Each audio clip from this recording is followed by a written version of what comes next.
I need you more than anything in my life. I want you more than anything in my life. I'll miss you more than anyone in my life. I love you more than anyone in my life.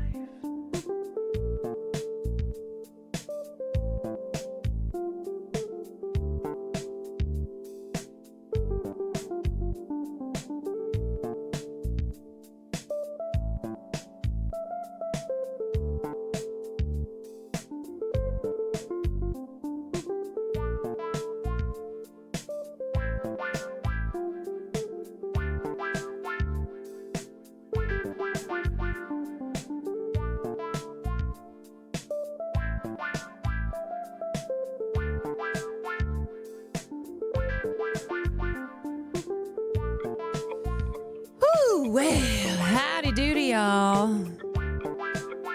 What's up? What's up? It's Carolyn, y'all. Howdy doody. What is howdy doody? I love that I said that like it's something that I say all the time. Howdy doody. Hi. Yeah, Daft Punk's going real hard right now. Real vibey. Silver Joysticks, thank you for the 13 months. Zeteo, thank you for the tier what? Slattern, thank you for the gifted. Katie, thank you for the 30 months. Oh, I don't know why. A little bit of, oh. So I'd be like, I have a little bit of heartburn. And then Genesis starts playing. Bum, bum, bum, bum, bum, bum, bum. Is that the real Farley? I don't know anymore. Are you the real Farley? Are you the real Far?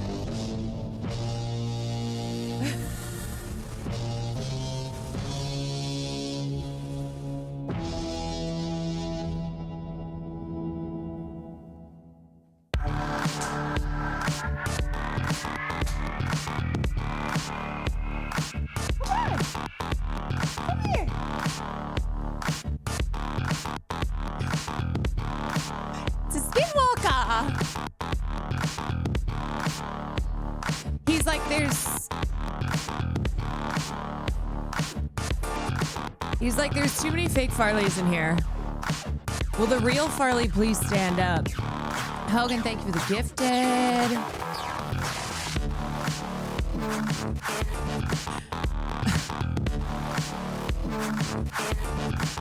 I feel like this song is a good way to describe how my brain felt yesterday night.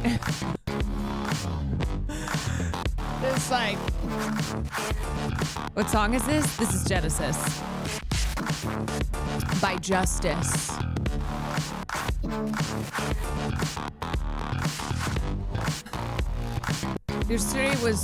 Yesterday was legendary. I know it was. I haven't washed my hair.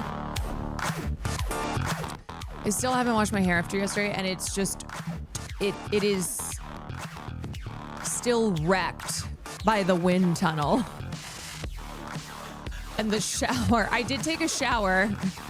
I took a shower, but I was just too tired to wash my hair. By the tinnitus tunnel. So I did shower when I got home, but my hair is still unwashed. I'm washing it tonight. We will definitely look at some clips. So Sam and I tried to book tickets to horror nights at Universal tonight. We were going to plan on doing that. As we were on the phone in the process of buying the tickets, they sold out, unfortunately. So it's completely sold out aside from GA, but there's just no way we would do GA because you have to wait for hours. The lines are so long. You just wait for hours. It's not fun. Like, it's not fun going regularly, and it's not fun streaming it where we would just be waiting in line. So yeah, that sucks. That sucks. We really were planning to try and go to that tonight or tomorrow. And unfortunately, we can't. Fusely reacted to some clips of last night because she was supposed to go. She was happy she didn't. Yeah, it was so funny. It was so funny that Emily, when we were exiting and people kept being like, is it scary? She's like, no, it's good. I was like, okay, hold on a second. Hold on. Now, can you do it? Absolutely. And that's why I also asked our tour guide what percentage of people quit. And he's like, you'd be surprised. Most people make it through. But it's definitely not something that I think people who are already nervous Nellies should go in not expecting it to be intense. Because it is intense. And namely the fact that it's so loud. I mean, my fellow tinnitus havers, you know how brutal it is. How brutal it is when you're experiencing something where your ears are just constantly ringing. So you'd recommend earplugs? I mean, yes. Yeah, it's very, I mean, that's also very jump scary. That's how sound works in movies.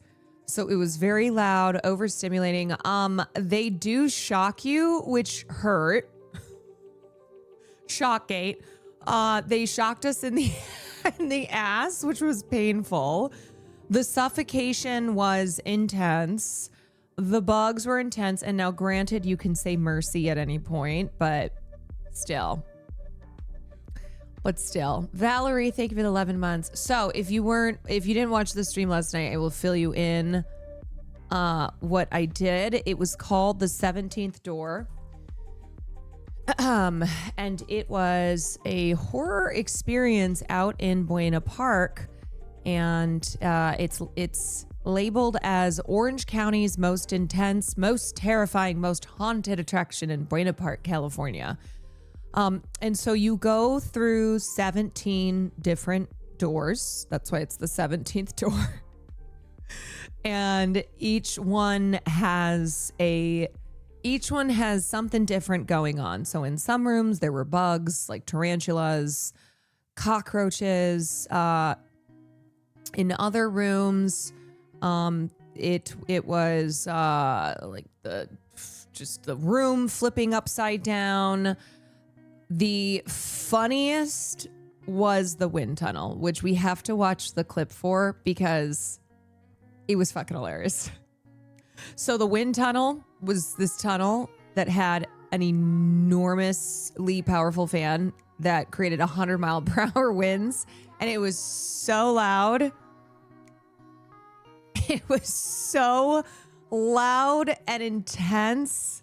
They make you take off and like they make you hold if you have a hat, anything that could fly backwards and hurt somebody. Emily, there were multiple points where Emily was crying. I would look at her because I was always wanting to check in too. Because it's like, okay, we're doing content. I get it. We're doing content. We're doing a stream. But also just checking in to make sure we're okay. To make sure. Okay, warning loud. Yeah, warning loud. Let me just pause the volume.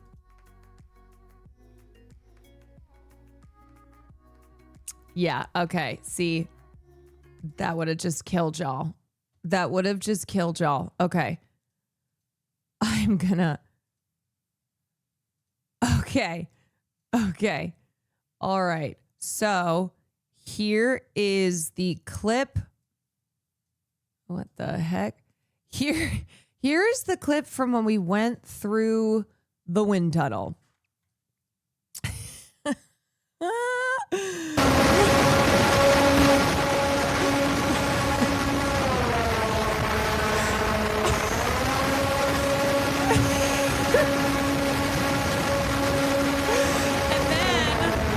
Okay, so I just put my shoulders, I just put my head down and rammed through the tunnel because it was so intense. And I made it through to the other side, and it was so fucking loud too. I made it through the other side, and I turn around, and the rest of them are literally on the ground. As you can see, the wind knocked their asses over. So I realized that they weren't making it through.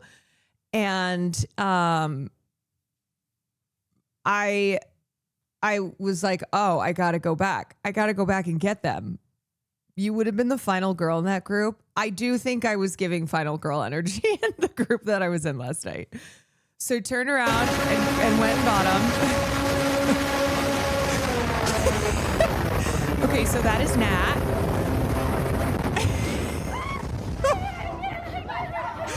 And then what happened is they just ended up turning it off because I think they realized that they weren't making it through. So I was grabbing Nat and dragging her through. And I was going to grab her and then go for Emily. And then they just turned it off.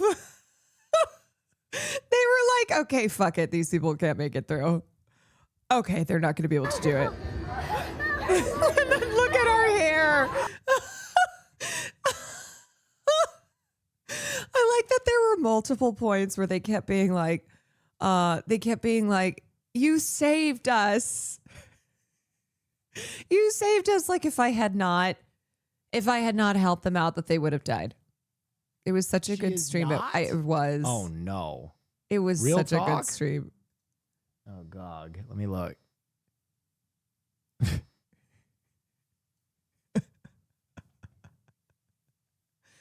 I don't know why his sound is muted, but that's okay because it's really loud. You might want to keep What the fuck is this? It does? Honestly, it looks like something out of fucking Poltergeist. This looks like when they go to get Carol Ann. Carol Ann! Carol Ann!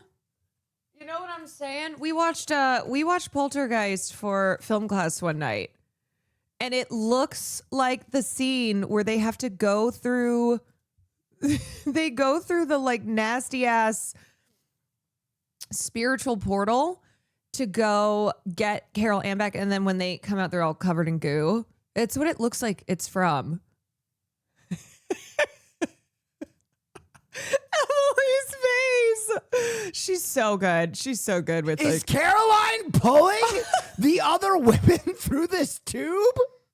Good job, Caroline. It goes very hard on mute. Mm-hmm. There goes my hero. Watch her as she goes. Look, you gotta. It's kind of like, you know what it's like in Harry Potter when he goes back and makes sure, because he grabs in the fourth book when it's the Triwizard Tournament, and he goes and gets Ron underwater, but he's the first one there, and he's like, my other friends. And so he basically stays to make sure that they're rescued. And then after the whole thing, they're like, Harry, they wouldn't have died. You idiot. You idiot. It's like that where I went back for them, even though they just turned the fan off. They were like, okay, these people can't make it through. But in the moment, it was life or death. In the moment, it was very much I have to get the rest of the group through. No man, woman left behind. The multi POV cams are cinema. Also,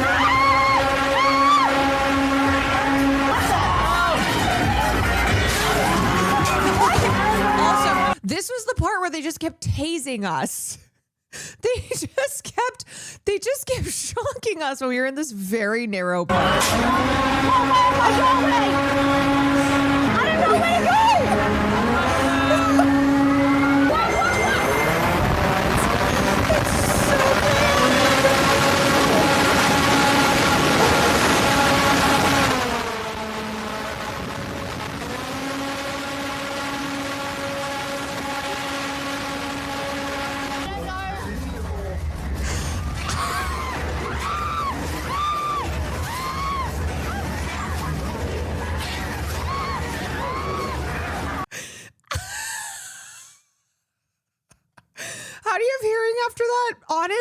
I don't. I'm not kidding you. First of all, as soon as we finished, when we were waiting for the tour, my adrenaline crashed so hard that I was ready to lay down.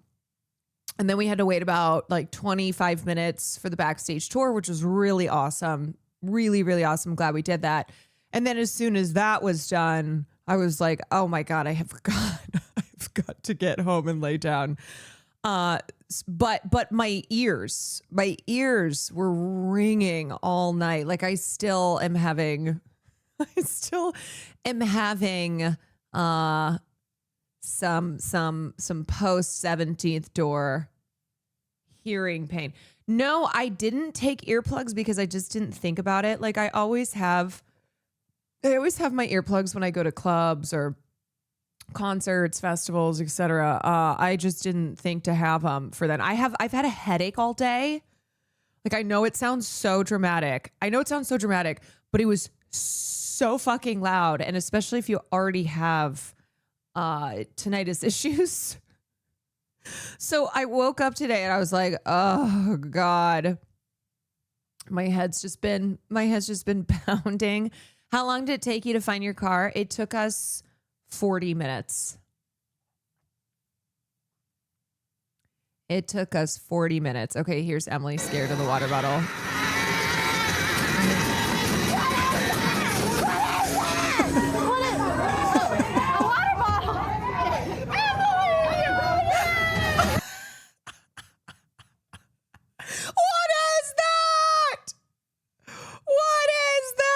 Oh, it's a water bottle. Oh. He's so cool! Oh my God, he's crushing us! Okay, I'm gonna be so for real, y'all. This was probably the worst part for me. Y'all know how I feel about spiders. Y'all know how I feel about bugs. So, having that thing on my face, it was not fun. But I didn't say mercy. I didn't. I did it. I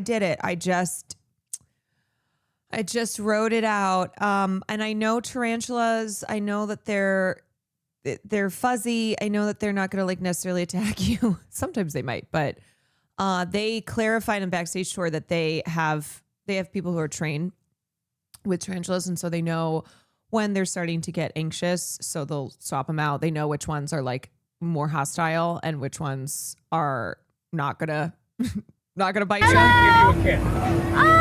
Wait, I would love to see. So the reason too, so they also said that we only put the spider on people's faces who we think aren't gonna flip shit. And so they read Emily's vibes and did not, which was funny because I think this was the one section that she actually was most chill in, but she was the only one who didn't get the spider out. Please. All right, let's Emily. I love it. Emily, there's a spider on my I don't face. want to crawl on you, but Wait, Emily, there's a spider on my face. there. Can I get one, please? Are you okay?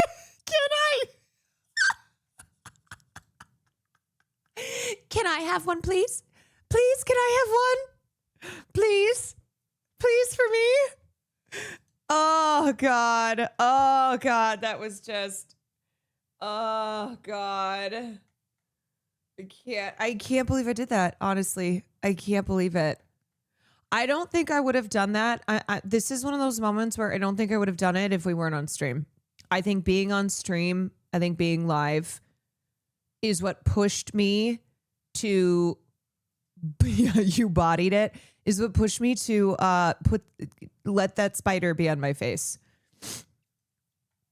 I did it for the, It's a little cold in I did it for the plot, I did it for the content.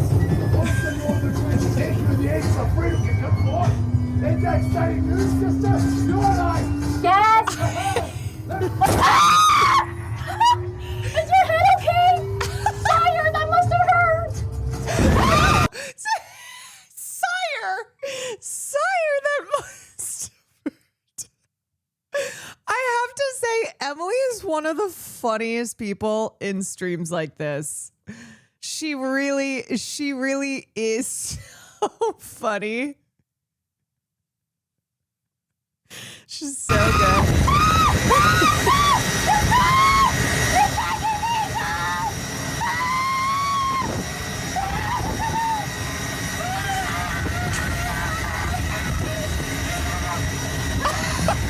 Wait, I literally look like something out of some J horror.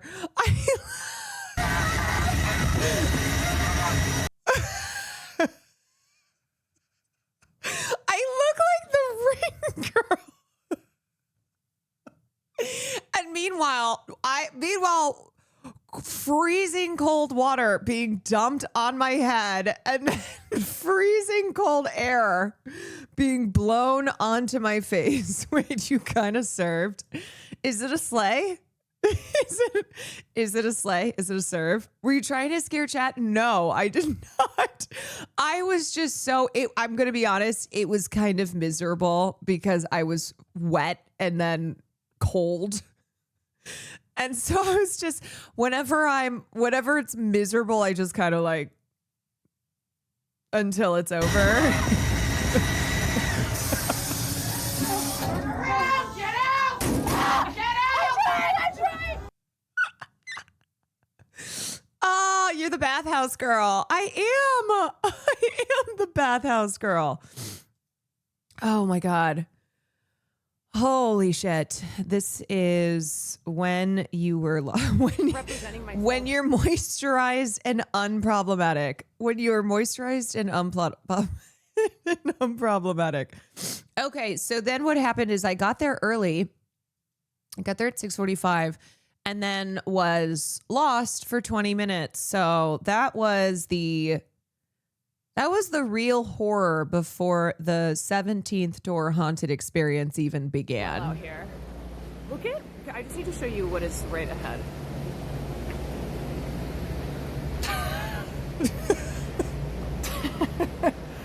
Hello? This can't be right. These people stop following me. Hey guys, I don't think this is right. Hey guys, I think we're lost. I think we've gone the wrong way. Getting into the secret areas without even having a hat or vest. I don't even know how I ended up there. I don't know. Okay. Oh, Pop that off? oh, we pop in the light. Yeah. Way better. Okay. 1, 2. 1, 2, 3. He was. Wait, open your leg. What?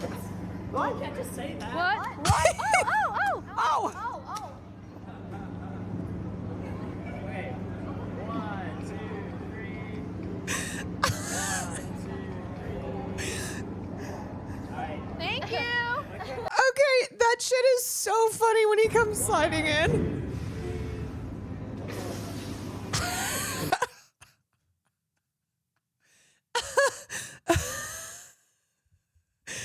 That clown was a content king. He was so he was the one who also, when we were signing in and like signing the waiver, I had my phone that I had chat pulled up on, and then we had switched over to Emily's ingest. So he picks up my phone and was trying to talk to the camera, but didn't understand that my phone just was playing Twitch. And he was like, I don't understand. What's going on? Because he wanted to say hi to chat. And I was like, oh, it's this camera. And he's like, there's so many cameras. The suffocation part was crazy. Okay, so I would say as far as the one that felt most threatening, and if it had lasted longer, I think it would have been. I think it might have been a tap out. Engage restraint. Initiating breathless execution. Initiating breathless execution. Initiating breathless Oh my God. execution. I don't know if I can hear it. Oh my God. Nat had her face to the side.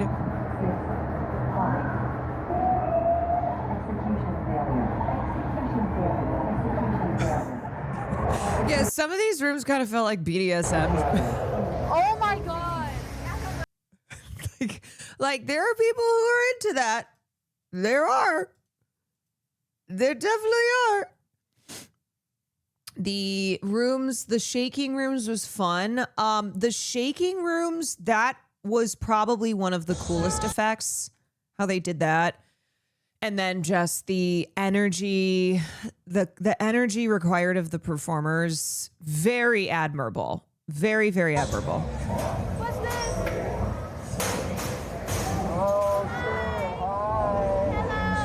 Oh, okay. So this is when they put the bags on us. And then I found out later, once you're towards the end of the maze, and they said to us, like, then you get to have your revenge. And I thought we were going to shoot at these guys, but it turns out you're shooting BBs.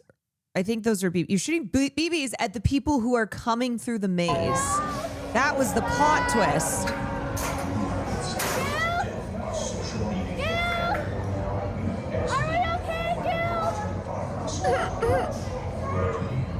Are we okay, Gil?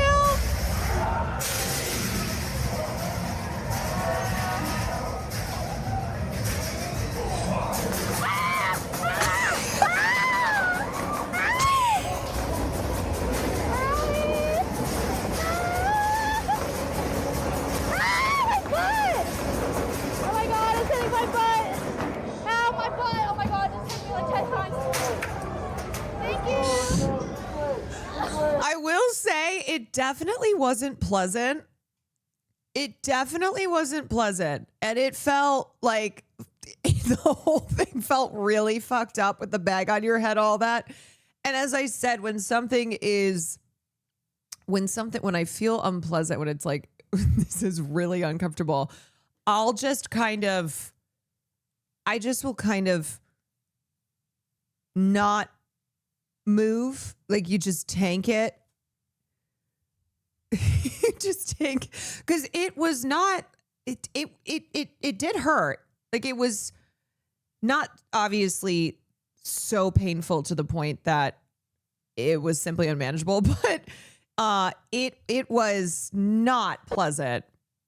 the shot where he comes around.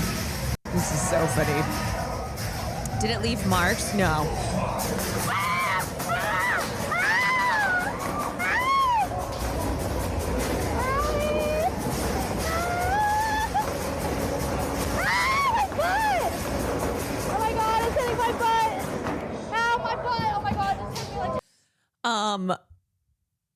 W. Caroline of Tarth saving the girls. Let's not forget Gil. Oh, yeah. Tank cameraman.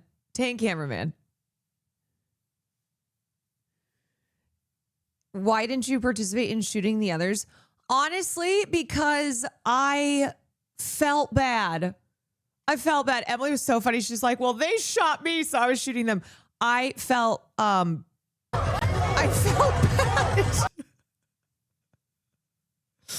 I just couldn't. I couldn't do it. I wanted to end the cycle of violence. Yes. Maybe I looked at it as a metaphor, you know? It was like my long walk. And I wanted to just end the cycle of violence. Someone paid for that experience and they didn't get it. Well, to be fair, I think there were balls shooting no matter what. Like I saw that there were other guns right below that were just automatically shooting, and then Emily and Nat said that they were just shooting across the board. So they did get the experience. The people who we were supposed to shoot definitely got it.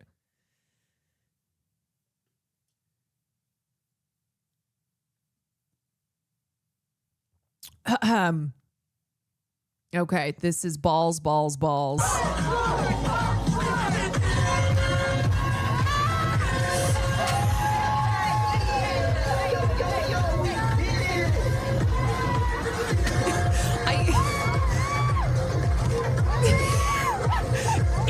balls. You get out of here! No more tossed salad for dinner tonight! Balls, balls, balls, balls, balls. Back to the real world! We gotta keep You can tell the point too that we all kind of start to go, is this gonna fill all the way up to the top? pumping these Look at balls Nat. till She's like, you okay, choke wait a sec. on 'em. Wait.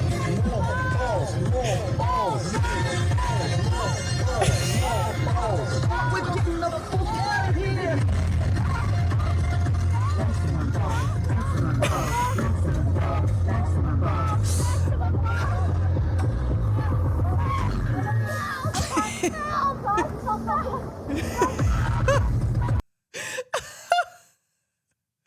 Ah. Yeah, Nat started to get a little nervous when she was like, okay, wait a second. Wait, is this just gonna keep going? Because I'm not that tall. And she said all she could see as the balls started to rise, she could just see me standing tall because I'm a lot taller than she is. She's like, she just kept looking at me. Yeah, my height was definitely an advantage there. Guys, he's right behind me, isn't he? Guys, he's right behind me, isn't he?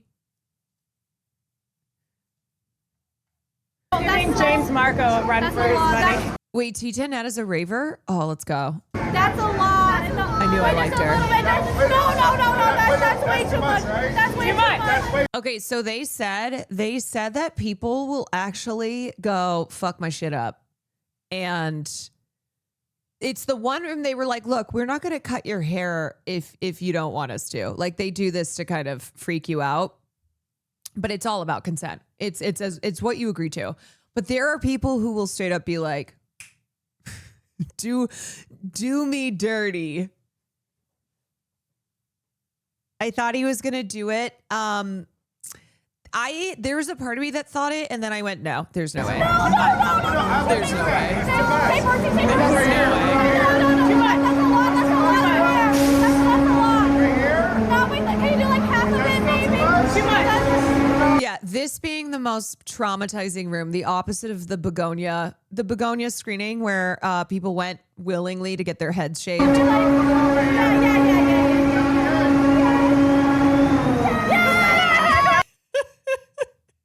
Yay! Our tour guide said that is his favorite room. He likes being the barber.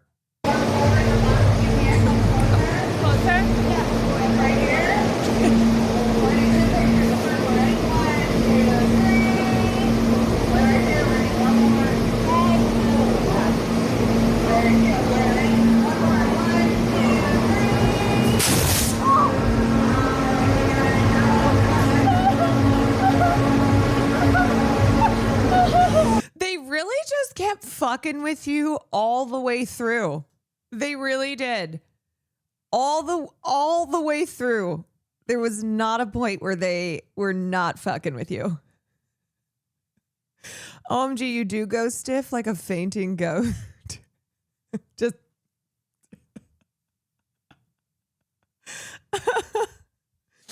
yeah, just hazing you. Just hazing. Oh, it's Yoda! It was Pervy Yoda. Pervy Yoda showed up.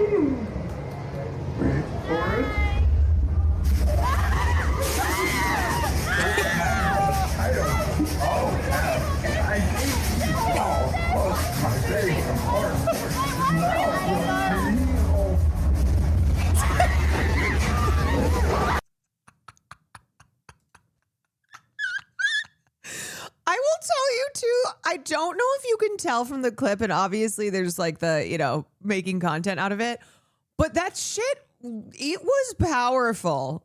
It really was intense. I think the experience overall is set to an intensity of like level 11 out of 10 intensity, just as far as like the sounds, the like how violently it'll shake you. It's designed to just really throw you off center. Did Will see this part? Oh, I don't know if he did. Emily making Gil hold both cameras in that room was diabolical. I know, Gil. The fact that he still managed to stay on his feet. We're spreading the Caroline Kwan best just chatting. Okay, I'm thinking no video games. Oh, is this why you guys asked me about the video games thing? I think this year I want to give it to Caroline. Oh. Caroline. And it's totally not because she's been really nice to me too this past week. Aww. But I do think it would be really nice to see you guys push hard in Caroline chat. win something like this. Oh, that's so sweet. Okay, I'm thinking no video games. Okay, except the shade on no video games. You know what? I have had enough of the lies. I have had enough of the propaganda that Caroline Kwan is not a gamer. And I know there's no world. I know there's no world where it happens. But if I were to be, and it would probably only cause people to like really try to kill me. But can you imagine me getting nominated for best gamer? Best gamer of the year or whatever it is. You know what too? I finish games. Caroline just challenged you to Valorant? I beg your pardon? I'm sorry? Is she drunk?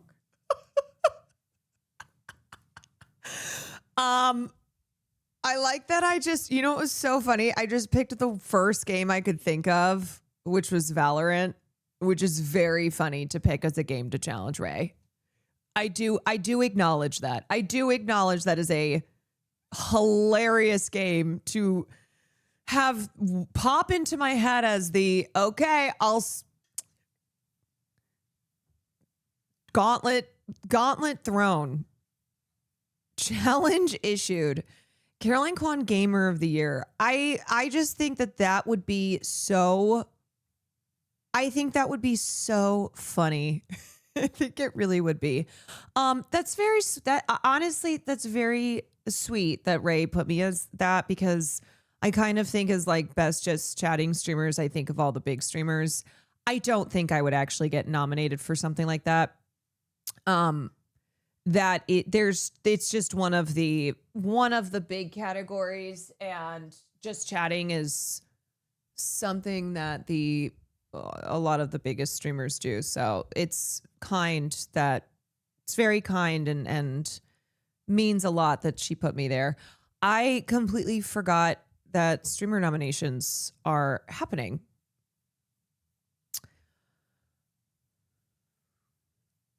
I nominated you for Variety and Sapphire Award. Thank you. Put you in Variety and we do Variety here. Honestly, you know what I will say? That's another category that I don't think it's a big category, but we really do Variety. We do a variety of news, right? We do a variety of commentary. We do gaming. We do a variety of games. We do IRLs. We do cooking. We do a lot. She's giving variety, y'all. She's giving variety. We do interviews. I'm working on setting up an interview with Francesca Hong, who is running to be governor of Wisconsin. Also working on setting up interviews with people in the entertainment space. So it's variety all around. We do Jazz Friday sometimes. In the past, we've done Jazz Fridays. We do hosting, reporting on the red carpet. Yeah. We do a little bit of role play. We've got some characters. You know, we do reacts. Just saying.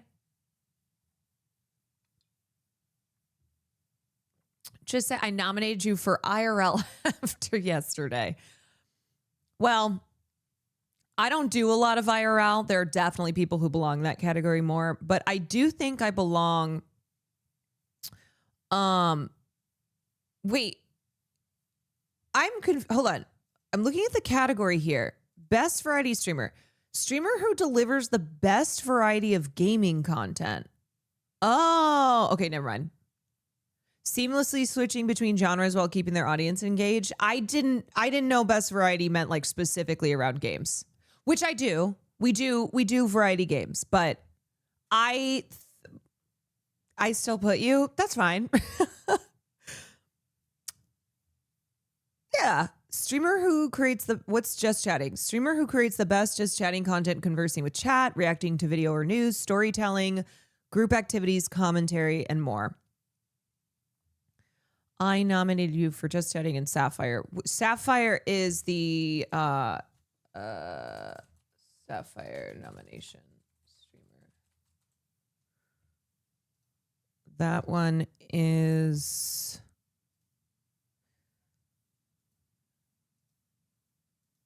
what the hell?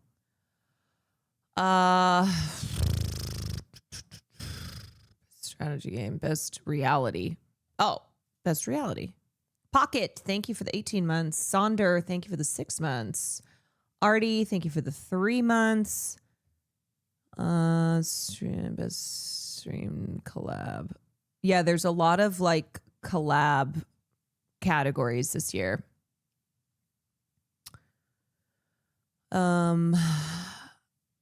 Rising Star and then Breakout.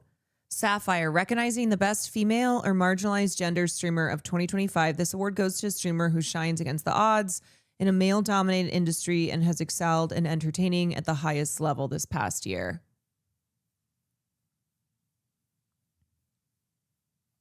I mean, hello. Look, being Gamer of the Year does not mean being the best as a qualifier. That means like skill level. Okay. It's subjective. It's subjective. What does it mean to be the best? You know, you deserve Hidden Gem because you are. I feel like you don't get the recognition you deserve despite talking about a lot of important topics. You're so talented and kind and funny. Excuse me. Oh my God. That's very kind. I will say, I think Hidden Gem, there are stipulations here. It's recognizing a growing streamer averaging under 200 viewers this year. So there are definitely hidden gems on the platform who are over 200 viewers. I even think like sometimes I think about that with Will, and Will's he's a big streamer, but he's a guy who also I wish more people recognized, and I just think he's a really good force on this platform. I Just Love Puzzles. Yeah, I think I Just Love Puzzles is under 200 viewers. That's a good category for her. So anyway, thank you. That's very kind. But yes, the stipulations are that you are under 200 viewers. Not gonna lie, I put Caroline Quan for every category except hit. That's also the way to do it, you know? Just every single category, every one. I honestly think you deserve best just chatting. Thank you. Tavia, thank you for the 25 months. Don't get on it. Yeah. This would be my clip submission for Gamer of Standing there watching. I think you're supposed to be. When I dunked on this fucking kid. Scoring like Abdul-Jabbar. You're just. You got. Scoring like Abdul-Jabbar. Daddy, Pass it to me. Or maybe LA Noir. Give him the ball. Right in the net. I told him I was better than him. He tried to pass it to Scoring me. like Abdul-Jabbar. Right in the net. I think this game is done. I have to help him. Help out. He's not the stepdad. He's the dad who stepped up. Ow. Oh, man. Oh, man. I know she's not eligible for Hidden Gem, but it describes her in the sense that I feel there's so many nonsense drama slop streamers. They get all the recognition on ESL, so I don't know if I explained right. No. You are. We gotcha. We gotcha. It was just more a like per streamer awards nominations, just making sure that no one put my name on that because it does stipulate under 200 viewers. And so I don't want you to waste that vote. And there are great people who are under the 200 viewer mark. Voted sandwich for best Minecraft streamer. I would also say for best roleplay streamer, it's gotta be Timmy Game Guy. Gotta be. I actually think Will would have a really good chance of winning that too, because there wasn't really any major RP this year. Christian for Hidden. Yeah, Christian. A lot of names to put there. I think Will could legitimately win for Timmy or for Father Baby Billy, which would be so cool. Wide People Deanie, thank you for the bits. Because I know that's something that, like, I know in the past, Will has deserved to be recognized for his role-playing abilities and for his improv skills. And in past years, it's just been like, okay, there's GTA. There's just major events happening on the platform with streamers who are bigger than Will. And so this year, I actually think he could have a really good chance of winning.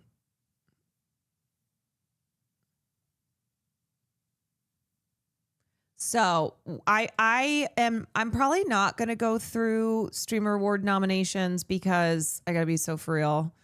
I don't really want any extra drama right now. And this always causes drama. It does. People always just like, they sit there and they watch you go through the nominations and then people get their feelings hurt. And it's just one of those that it's like, a lot of times I end up nominating the people that I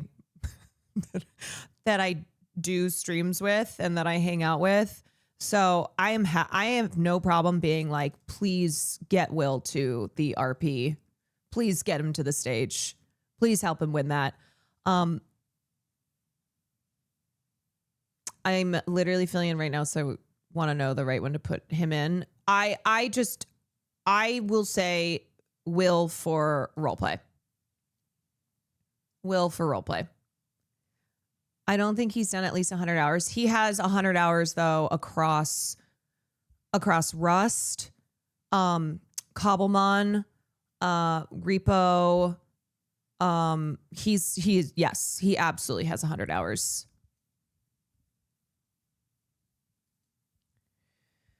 Exhausting to have to sit through the recycled dramas for sure. Yeah, it's just one of those that, look, maybe it's the Libra in me.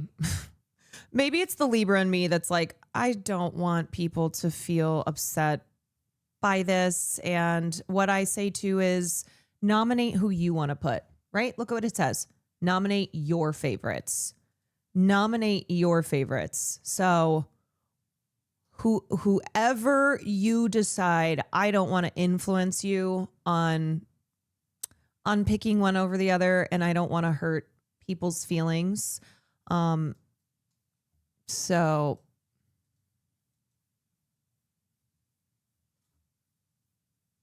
I just want to go to the show. Well, try not to get COVID again, idiot.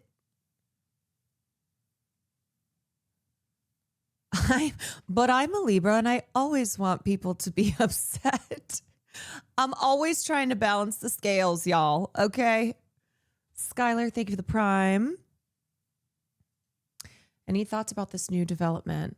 Oh God, I saw this. Oh no, I can't. Dictionary named 6'7" as the 2025 word of the year. I can feel myself turn into an old man. That's not even a word. Those are 2 numbers. Those are 2 numbers, man. It's not even a word. I'm going to end it all. I am. I'm going to end it all. I swear to God, too, it's dictionary.com word of the year now just always feels like recency bias and whatever the hell is popping off on the internet at the moment, which I guess 6'7" has moved outside of the internet. Nobody's talking about the real drama, which is Justin Bieber banning people who talk about, wait, what? No way. No way. Can I task some of you with nothing else to do with a mission? Don't spam. Don't copy paste. Just watch Justin Bieber's streams and mention often how he should do Fortnite Friday with Connor Eats Pants. He reads chat. Also, apparently Justin Bieber's already complaining about hate on Twitch. I'm like, oh, one day of streaming on Twitch and Justin Bieber's like, yeah, this kind of sucks. There's a lot of people who are just really hateful. First time. First day on the internet, first time. And then Connor followed it up and said, it would appear they are banning people who ask this. Sad to see. Push against the cops. They can't stop you all. They can't stop all of us. That was something that we kept saying during TwitchCon weekend. The group of like me, Sam, Chris Melberger, Will. Every time we would be jaywalking and there were cops around, we'd be like, they can't arrest all of us. So we all just go. We all just go because they can't arrest all of us. The replies have screenshots. That's crazy. Wow, this would be a nice stream to talk about on popular talk show Fortnite Friday, hosted by Twitch's Connor Eats Pants. He was on the Dream SMP, by the way. Oh my God, they're seriously banning people. You are banned from chat. Oh my God, got banned after. Sorry. Oh my God, is there some mod in Justin Bieber's chat who has a hate boner for Fortnite Friday? Why don't they just ban a word? I don't know. This seems really intense. This seems really intense. Is Justin Bieber live now? So is this his new thing? Like, is he a streamer now? what's the tea? What's going on? What's the deal? What's the deal?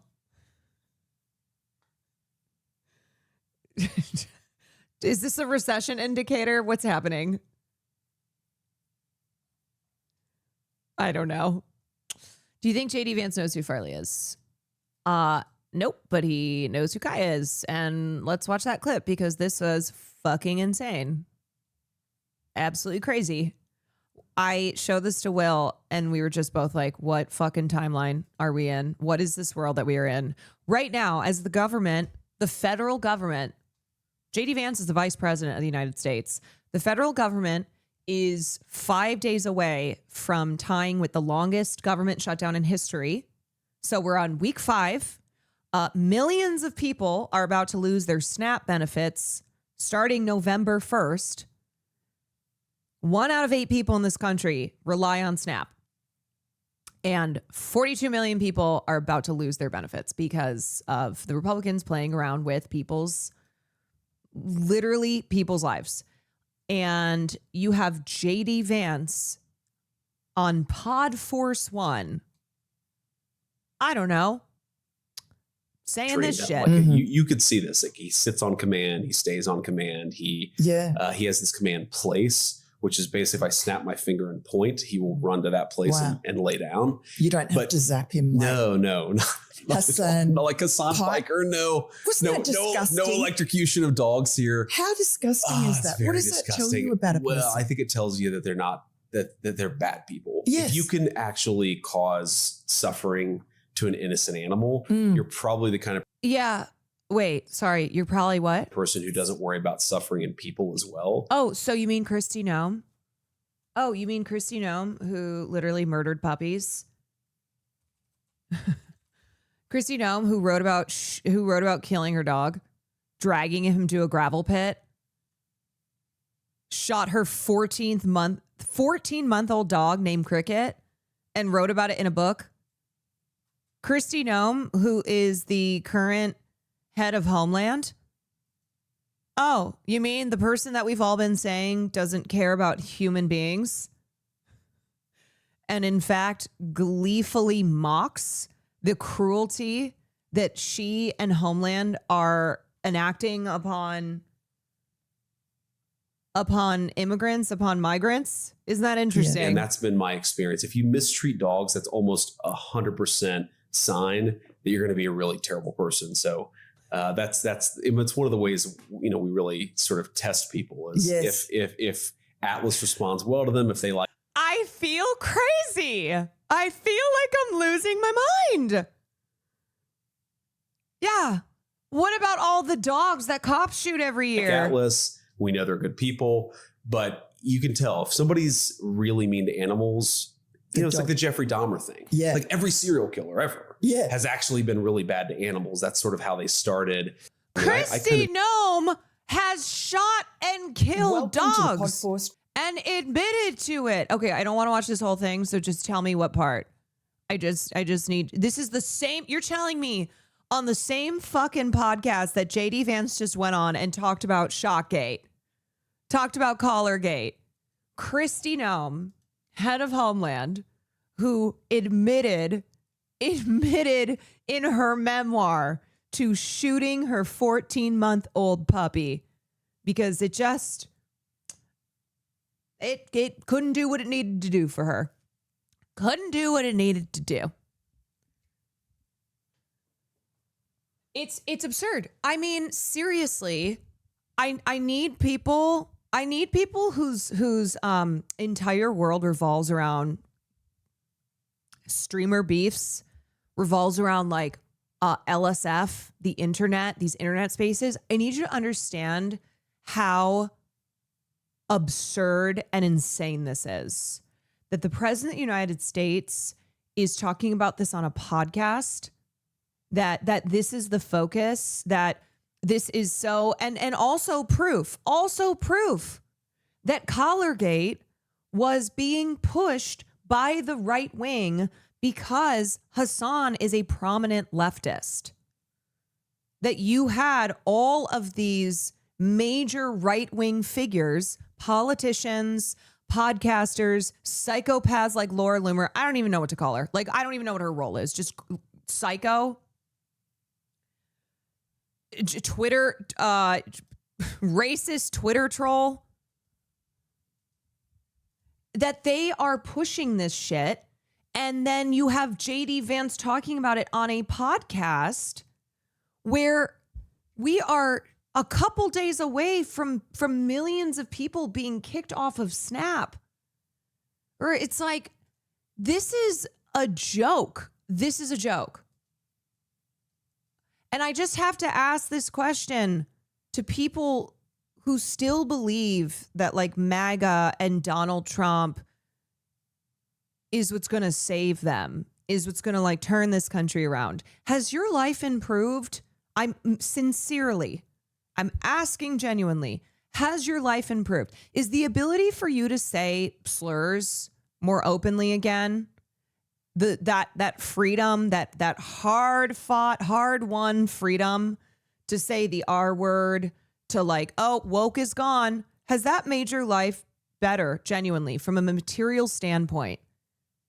Your rent, healthcare, groceries, your cost of living, has that improved?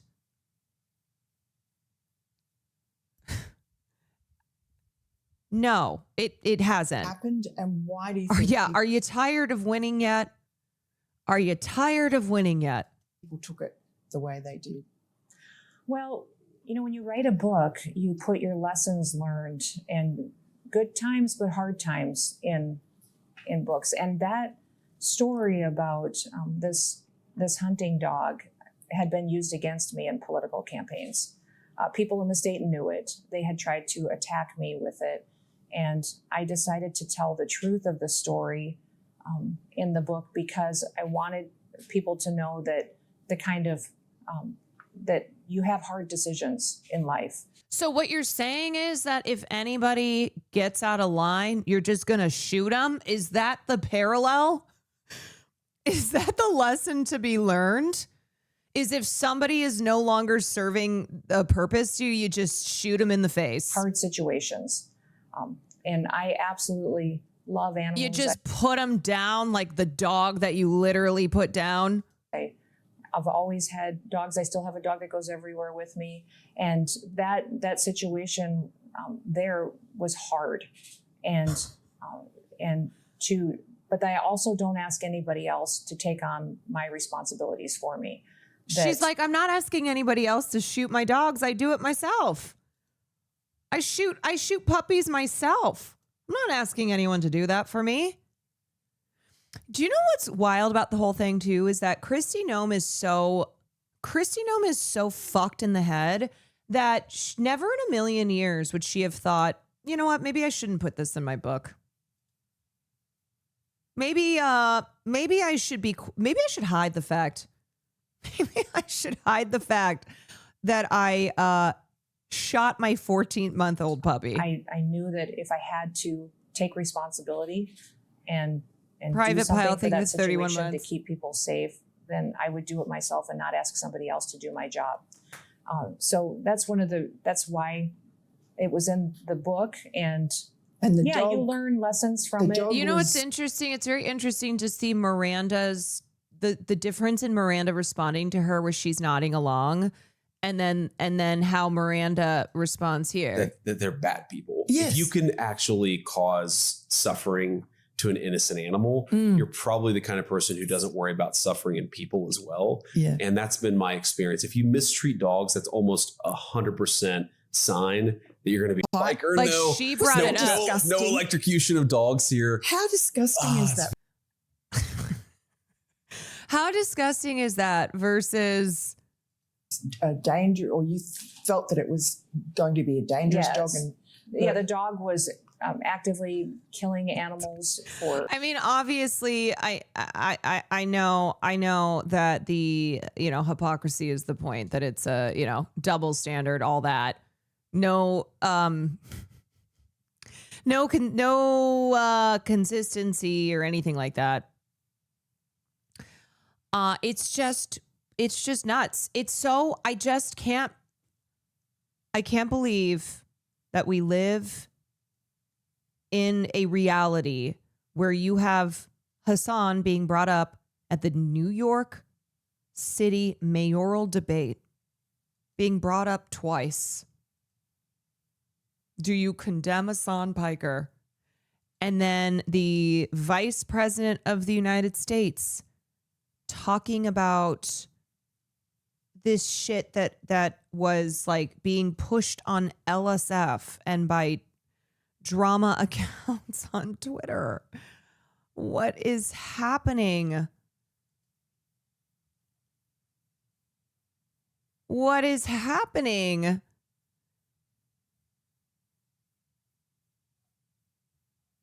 I don't know.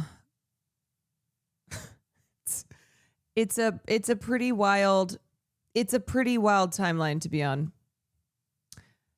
How long till Trump says Hassan's name? I feel like he maybe already has or hasn't. I guess not. Maybe would know. Maybe would know if he had. Okay.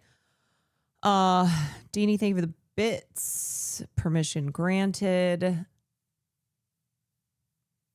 Yeah, we're soon going to live in the United States where every day you say the Pledge of Allegiance and then you have to condemn Hassan Piker. I pledge allegiance to the flag of the United States of America, one republic for which it stands, one nation under God, indivisible, with liberty and justice for all. And yes, I condemn Hassan Piker. Kat was indicted too. Actually, yeah, let's talk about that. My name is Kat Abou-Ghazaleh. I'm running for... Okay, so Kat Abu Ghazaleh, who is she comes from the world of journalism and content creation. She popped off on platforms like TikTok, and now she is running for Jane Schakowsky's seat in Illinois 9. That's where I am. Well, I'm not from that district, but I'm from Illinois, so kind of my hometown. Where she's running, and Jane is not running for re-election, and so Kat is a candidate who has emerged amongst a pool of progressive candidates across the country. And Jan, I was confusing with Jane Krakowski. Jan Schakowsky. So Kat is like a number of young progressive candidates who have been running for congressional and, both state and federal positions. And so she participated in a protest at an ICE facility, and she, along with other journalists and politicians and just regular people who were there as well, were abused by the officers.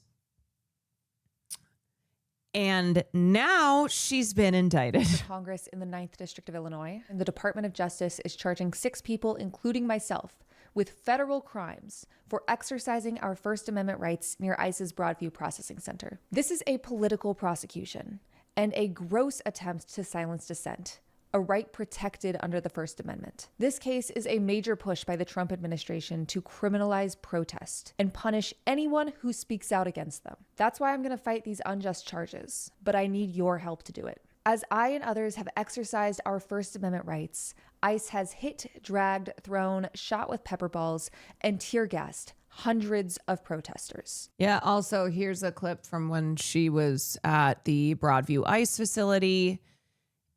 An ICE agent tried to run dozens of protesters over with an SUV as we walked on a public crosswalk. He kept driving for about a full football field until ICE barraged us with pepper balls. Sorry. Just driving through.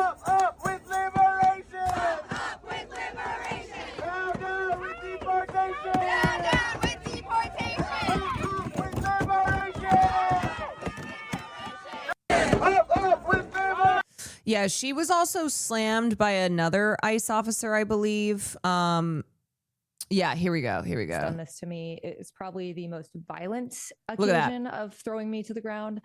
Look at that. Essentially, a car was about to run over a fellow protester. And so I went to check on that person. And that was all the justification an officer needed to pick me up and throw me to the ground, despite being half his size. And what I really want to stress here is that is what these officers are willing to do when there is press and cameras around. Yes, that is the part that stands out. That's what they do when there are members of the press who are reporting on these protests. When there are politicians, they do this to politicians. They do this to people.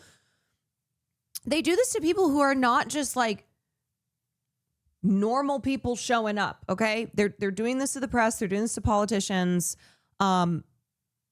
because they are thugs, and because under Trump's administration, they're like, oh yeah, no, we have total immunity. We have total immunity. The reason we are protesting at this facility is because they are They committing did that to, human rights yeah, abuses Brad Lander, within who the was Broadview involved processing facility. It is a processing in facility. an incident so in New people are not York. supposed to be kept there for more than 12 hours at a time, but they are being kept for days or weeks without beds, without hot meals, without hygienic products.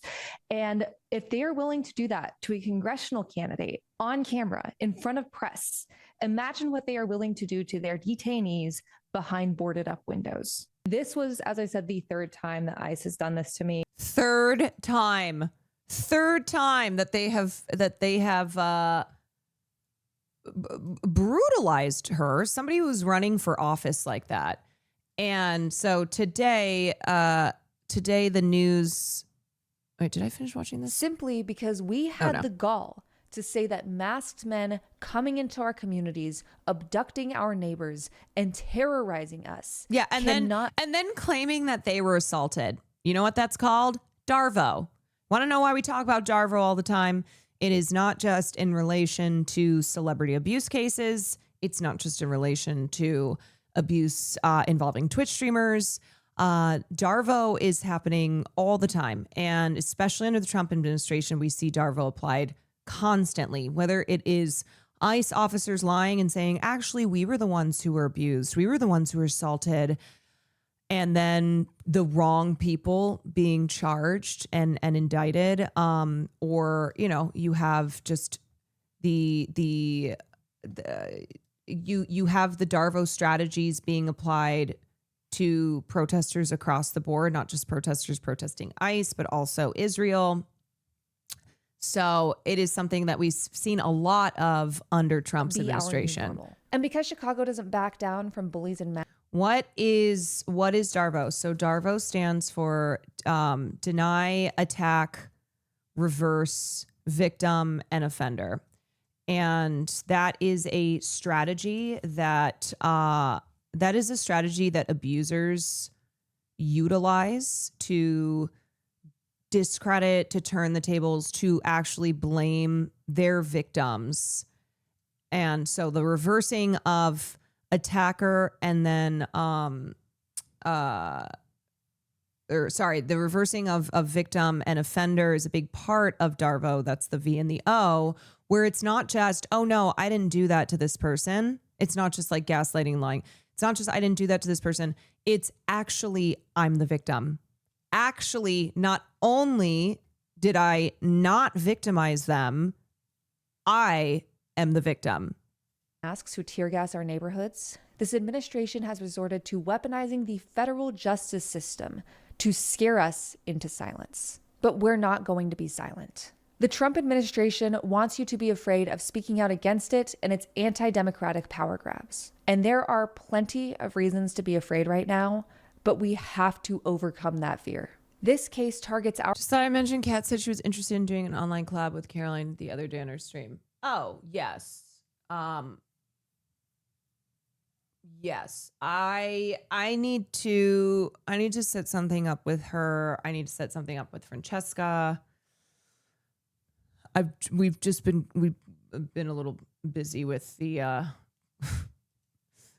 constant China issues. Our rights to protest, speak freely, and associate with anyone who disagrees with the government. And while we have seen the unhinged and unlawful tactics this administration has used against the American public, it's important to remember they're doing this because they are scared. They are wrong. And they know they are on the wrong side of history. We cannot diminish ourselves in the face of these attacks. Socialism or barbarism. Thank you for the 5 gifted subs. That's why we have to unite and stand up for humanity, our rights, and everyone terrorized by Trump's lawless secret police. You'll be hearing regular updates directly from me about this case and how we can use our constitutional rights to resist authoritarianism. And as scary as all of this is, I have spent my career fighting America's backslide into fascism.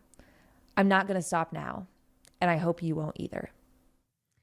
Yeah, so we know what the goal of all this here. The goal of this is to silence and to criminalize protest, to punish those who dare to challenge power, and to silence anybody from joining the cause. So that is just a complete and total abuse of power, total overreach, wielding the might of the federal government to silence dissent. That's what's going on.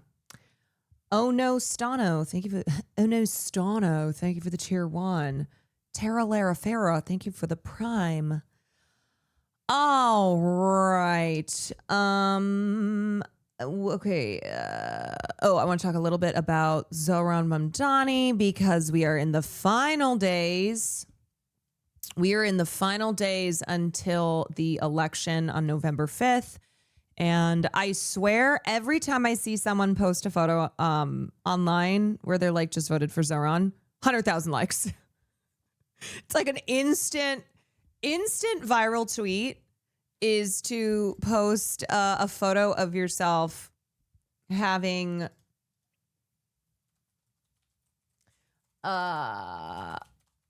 voted for Zoran Mamdani. And the vote, sorry, what did I say November 5th? It's November 4th. not trying to confuse.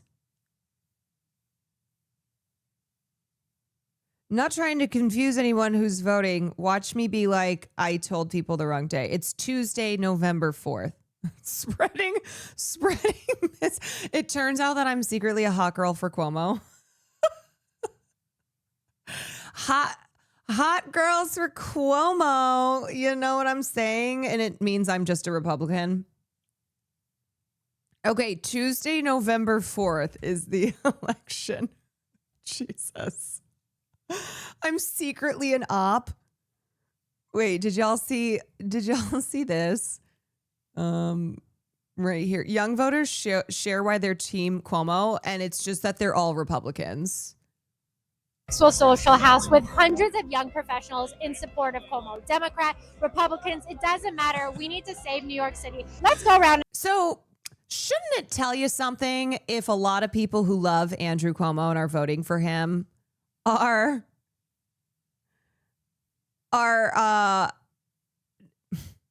first time chatter. Last night's stream with Emily and Nat was the most fun I've had in a while. Politics makes nobody happy. We need more fun. I agree, but I do a variety here on my stream. I'm glad you enjoyed the stream last night. Sometimes I cover stuff in pop culture, which I have planned. Sometimes I touch on major political events. Sometimes I do IRLs. Sometimes I do film class. Sometimes I do gaming. I'm a variety streamer. So if you don't like politics, that's okay. You don't have to watch.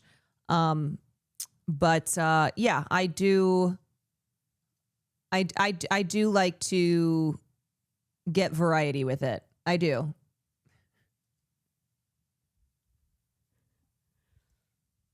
Because I think a lot of times politics isn't fun, but I do think that there's important things that I want to use my voice to discuss, things that are important to me and are important to others. And so they'll come here and we'll talk about it. And then because I don't want us all to be doom and gloom all the time. I don't want us all to just feel like everything is bad. It's all bad. We try to infuse it with some fun, some good times. But also when we do political coverage, I always try to ultimately lead with positivity. I don't want to just be like, hey guys, things are fucked and there's nothing we can do.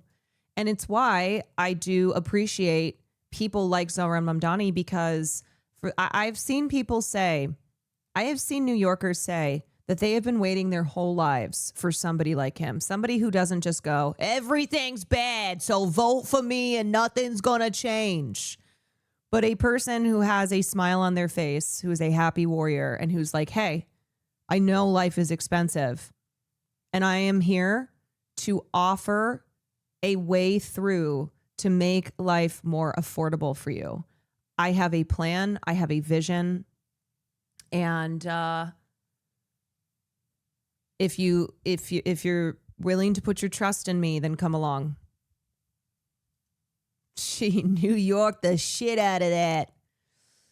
Love it when a streamer covers politics and actually games when they say they will, unlike some others. Unlike some others. I'm a volunteer phone bank lead for Zoran, so here's my obligatory link.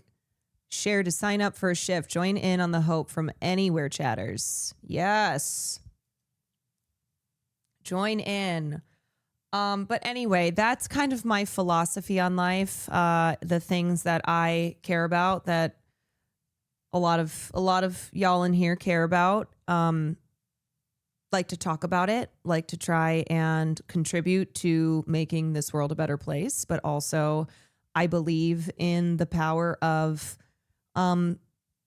entertainment and fun, because otherwise it can feel really overwhelming. And I think sometimes we get addicted to doom scrolling, and I never want my stream to just be essentially a doom scroll, because I know a lot of people doom scroll on the internet all day long. And I think that can be actually ineffective.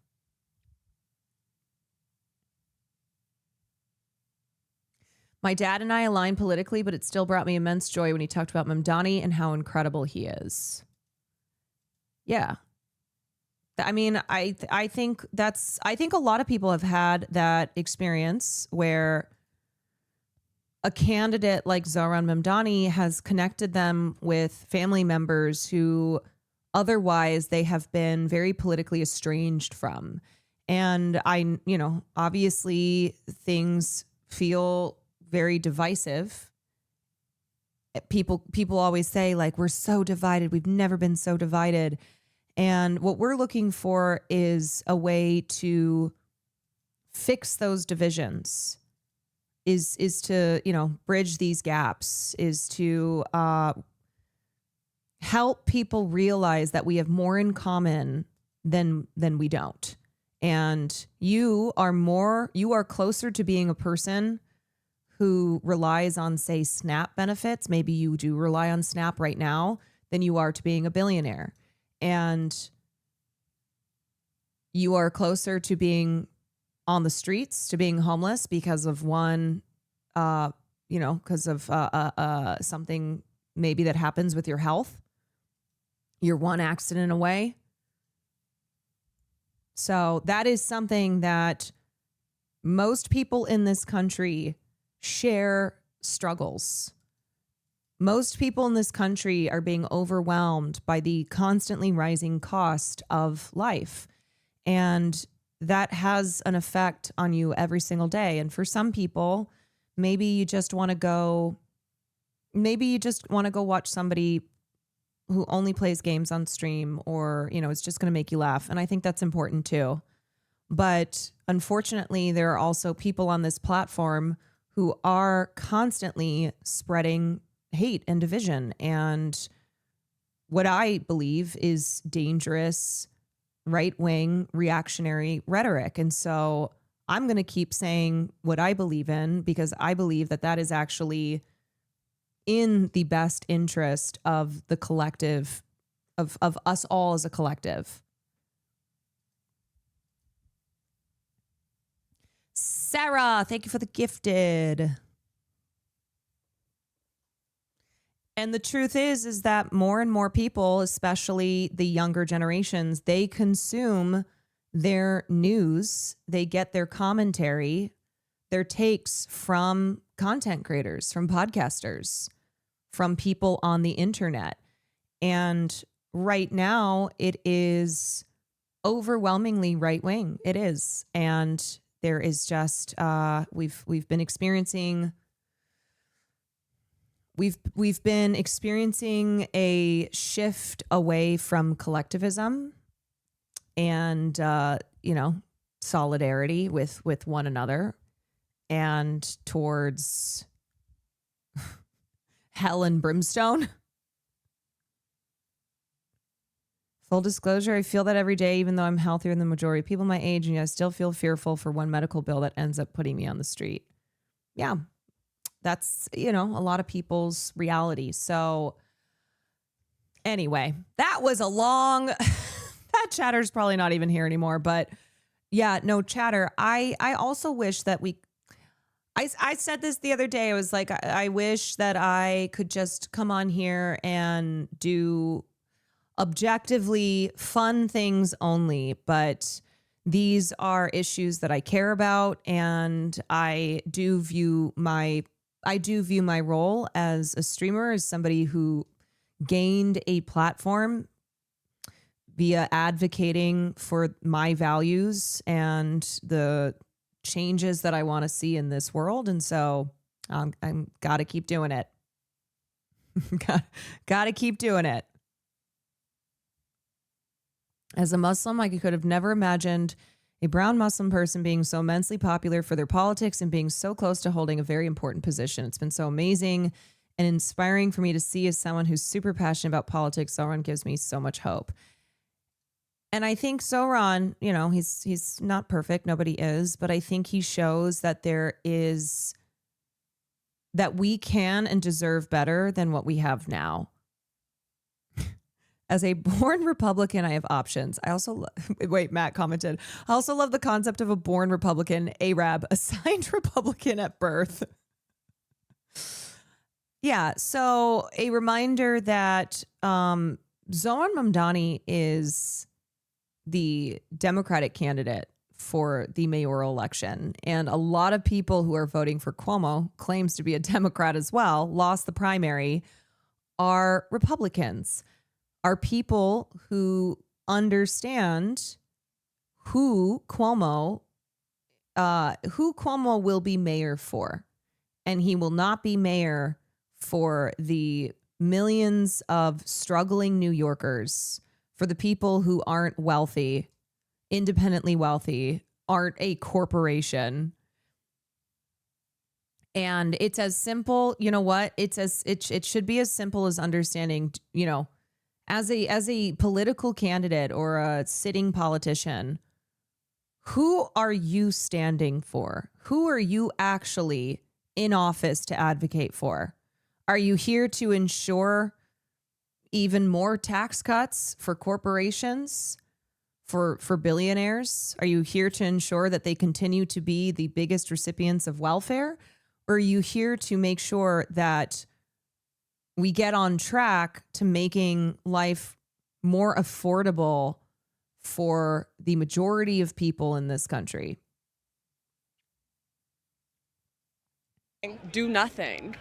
If you had to describe the Democratic Party in one word, what would it be? Disappointing. Do nothing. Disconnected. Failing. I mean, the only word I can think of is nothing. Politicians these days largely support billionaires and support like the billionaire class. And when I saw a candidate like Mamdani, I did not feel the same. I felt that was somebody who was actually speaking to the issues that impact me as a New Yorker. Zoran Mamdani made history this past June when he won the most votes of any candidate in New York City primary history. And a lot of those were new voters. We are here at the New York Is Not For Sale rally with Zoran, Bernie Sanders, and Alexandria Ocasio-Cortez. And we're talking to new voters and asking them, what is it that got them to the ballot box for the first time? Matthew, can I ask, did you vote in the 2024 presidential election? No, I didn't. I honestly didn't, for the sake of like not really fully understanding what their objectives were or what they really wanted to change. But with Zoran, I feel like it's straight to the point. So yeah, and that's what we have been experiencing more of. People who are just sitting out elections. People who are looking at the candidates that have been offered up and going, nah, what's the point? Nope. And so when you have somebody like Zoran come along, it excites people. It makes them believe. People want to go and vote for somebody who is offering them a path forward, not somebody who's just like, the other guy sucks. Oh yeah, we can't do any of that stuff, and so we're not gonna do anything. That's not who people want to. That's not what excites people. That's not what makes them feel good to go cast their vote. You know? So what is it that prompted you to register to vote for the first time? Zoran, honestly, I think his message really hit close to home. As a Bronx native, I see all my neighbors struggling every single day. I am a rent stabilized tenant in New York City, and every year as my rent stabilization goes up 5 to 7%, I just live with anxiety, knowing that one day, very soon, I may not be able to afford my rent. And a lot of politicians just tell people over and over again what's not possible. They spend so much time, including Zoran's opponents, saying what isn't possible, rather than envisioning the possibility. Once upon a time, we thought it wasn't possible to go to the moon. We went to the moon. Once upon a time, We didn't think that the majority of Americans would approve of, say, interracial marriage or support gay marriage. And there are still issues like trans rights that we are pushing for the majority to wholly get on board with and not fall prey to moral panic, to, reactionary propaganda. But it's a reminder that like there's a lot throughout our history that was believed to be impossible, and that many people in power would say, okay, that's a bad example because we never actually went to the moon. It was staged. The moon landing was faked. The moon landing was faked.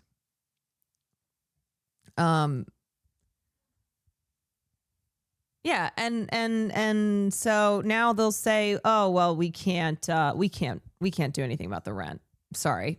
It's just going to keep going up and up and up. It's like, okay, well, look at it the other way. Things have gotten worse. Things have gotten more expensive.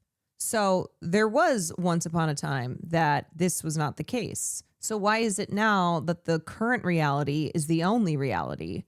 Why is it that there is no other reality possible aside from the one that we are existing in? There was a couple of TikTok videos on my For You page. He was talking about affordability, free buses. I don't like buses because they're so slow. But when he was talking about making them free and fast, I'm like, okay, that's interesting. Talking about grocery prices going down, opening more mom and pop owned grocery stores. I was like, all right, this guy, he's onto something. What do you think the Democrats could learn from a Zoran campaign? I think just listening to their constituents and listening to the pain points that people are experiencing instead of trying to please the billionaire class. They just don't offer anything. You have the three people that are here today, AOC, Bernie, Zoran, they're offering something. They're not just running against the right. Schumer doesn't offer anything. And Jeffries doesn't offer anything. Excuse me. Hakeem Jeffries offers strongly worded letters. Okay. As well. We need both of them out. Stop, listening to big money interests. Listen to the people. That's what we are. That's what we're fighting for. How are you going to feel if he's not able to get everything he promised done? I think I definitely feel disappointed if some of the promises fell out. He's probably going to be able to deliver on some things, maybe not on everything. And I'll take whatever win that we can get and keep hoping for the best for him and the people that he inspired to continue to run. People need to be really conscientious and patient, knowing that Zoran is going to have a lot of challenges in front of him in Albany. I feel proud to take and vote for him. Like, I feel like there's something about that guy where he might not be able to achieve everything. He's gonna fight for everything. He's gonna fight for all of our needs and wants. He might not accomplish everything, but that fight is what ignites me to come and vote today. Yeah. I mean, you already hear people who are like, look, we get how it works. We know that there are going to be major hurdles, and it's not progress that will happen overnight, but would much rather put our faith and our votes with somebody like Zoran than Andrew Cuomo. Whoa, Blossom, thank you for the 10 months. Okay, we have to talk about this because in the world of absurd attacks on Zoran, this one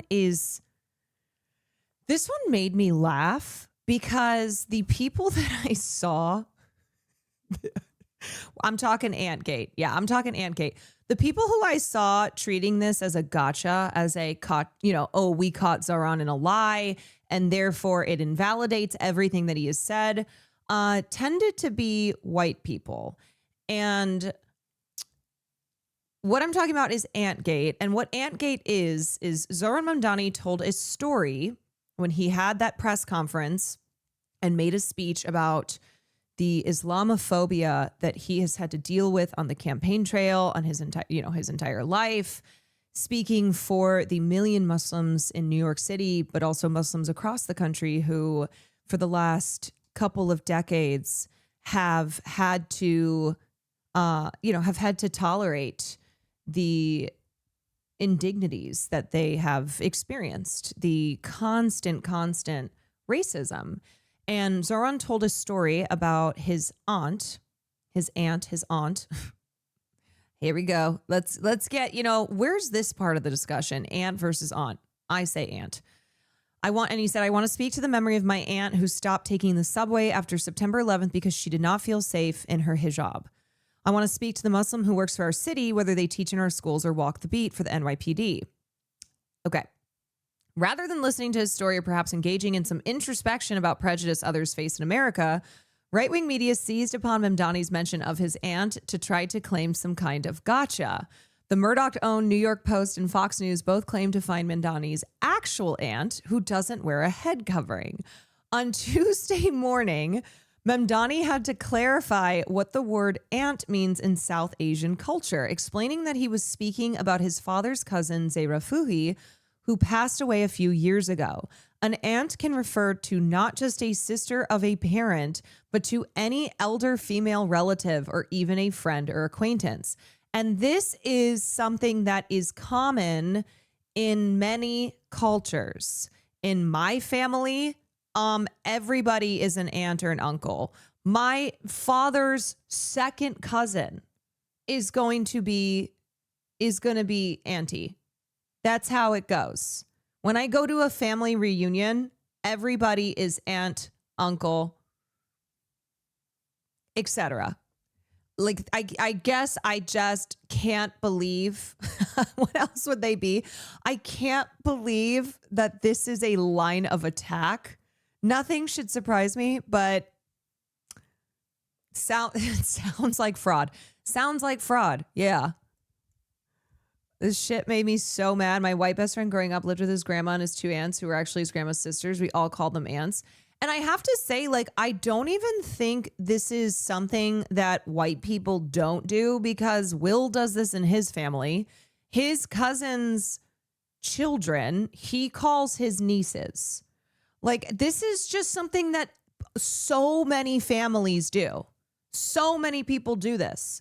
Now, of course, the detractors, the ones who were trying to make this a thing, were white people, were right-wing white people. But I know that this is something that plenty of white people do in their own families. Because half of my family is white, half of my family is Asian, and I do this across both sides of the family. This is so normal. It's so normal. And once again, it's an argument that backfires on the haters who are trying to make this a thing, because they just look crazy and they just come off looking so desperate.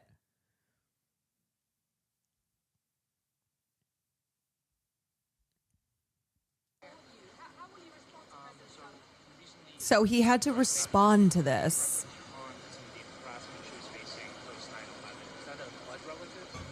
Is that a blood relative? I was speaking about my aunt. I was speaking about Zehra Fuhi, my father's cousin, who sadly passed away. Like, also, that is someone who he's still blood related to. There are people who call non-blood relations aunt, uncle, cousin. Hello, have we watched The Bear? Have we watched The Bear? There is literally a character in The Bear who is named Cousin. Everybody calls him Cousin. And that is like a working class, blue collar, white Chicago family, where they treat each other's family even when they're not blood related. Like, this is just so stupid. A few years ago.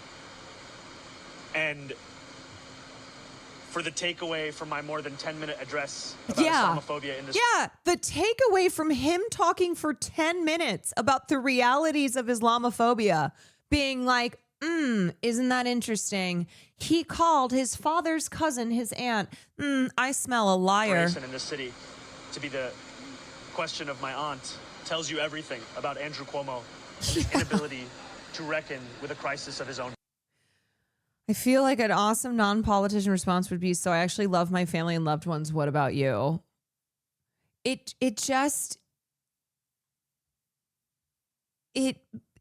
makes anybody who tried to use this as a gotcha look like a soulless freak. Be like, okay, I guess maybe you aren't close to people. maybe you are a person who does not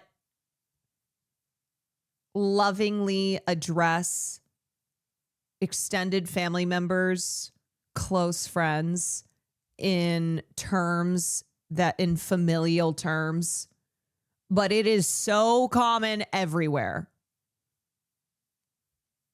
It's because they have nothing else and they are grasping at straws. That is the truth. Someone else in chat said it, but white people should understand it from Uncle Joey from Full House. Yes. That's why, honestly, it's as I said, of course this was being pushed by Murdoch's owned New York Post and Fox News, and the noxious Twitter accounts were it was white people on Twitter, but this is absolutely a thing that is normal in white families as well. And then, in black culture, calling elderly black men unk, like that is a sign of respect. That is something where just by being an elder black man, you are referred to as unk. So there are the little unique cultural differences, but this shared, this commonality of using familial terms for people around you is something that is across cultures, across races.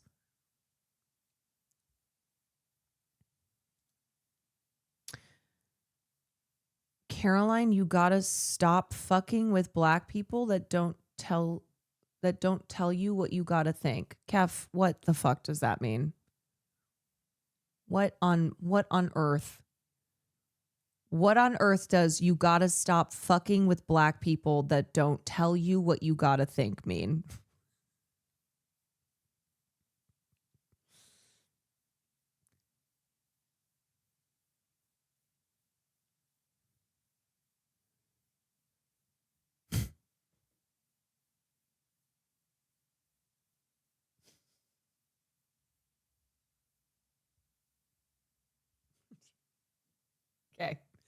Okay. You said unk is a respect status. You are here often. It's not a first time chatter. So I don't think that's an appropriate thing to say. I don't think that's an appropriate thing to say, to tell me to stop fucking with black people that don't tell me what I gotta think. That ain't it. That ain't it. Not sure if I'm the only Mexican, Hispanic, Latino here who does this, but both sides of my family, my parents raised my sister, and I refer to our parents' cousins, aunt and uncle, their kids as our cousins. Our cousins' kids refer to us an aunt and uncle, like for real, it's family. Yeah. Yes. Okay. Yeah. Sorry, Marco, that's not to you. I'm just still like, sometimes I feel every day, once a day, I do the blinking, the guy blinking meme. Nobody's going to tell me I'm wrong if I feel like I'm right. Okay, so it's interesting because you're telling me I'm wrong. So it's a little ironic, don't you think? You're saying nobody's going to tell me I'm wrong if I feel like I'm right, as this all started because you've got opinions on what I'm saying. All right. Anyway, moving on.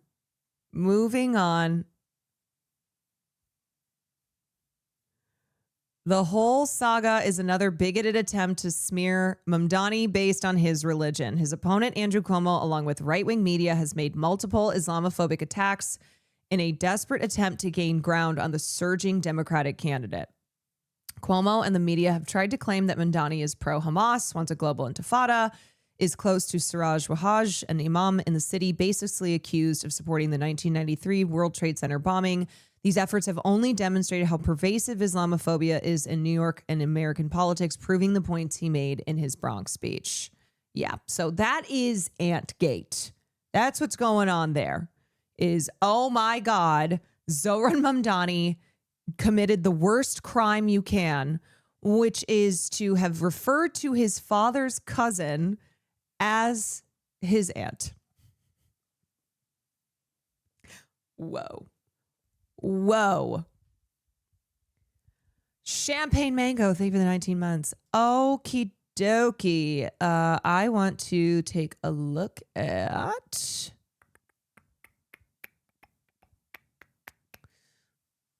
Bam!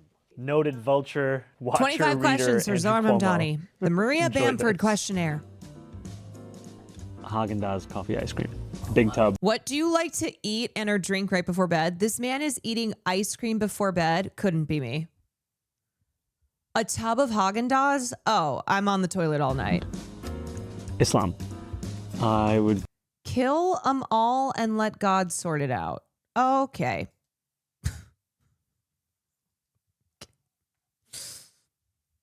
Good. Okay, goodbye.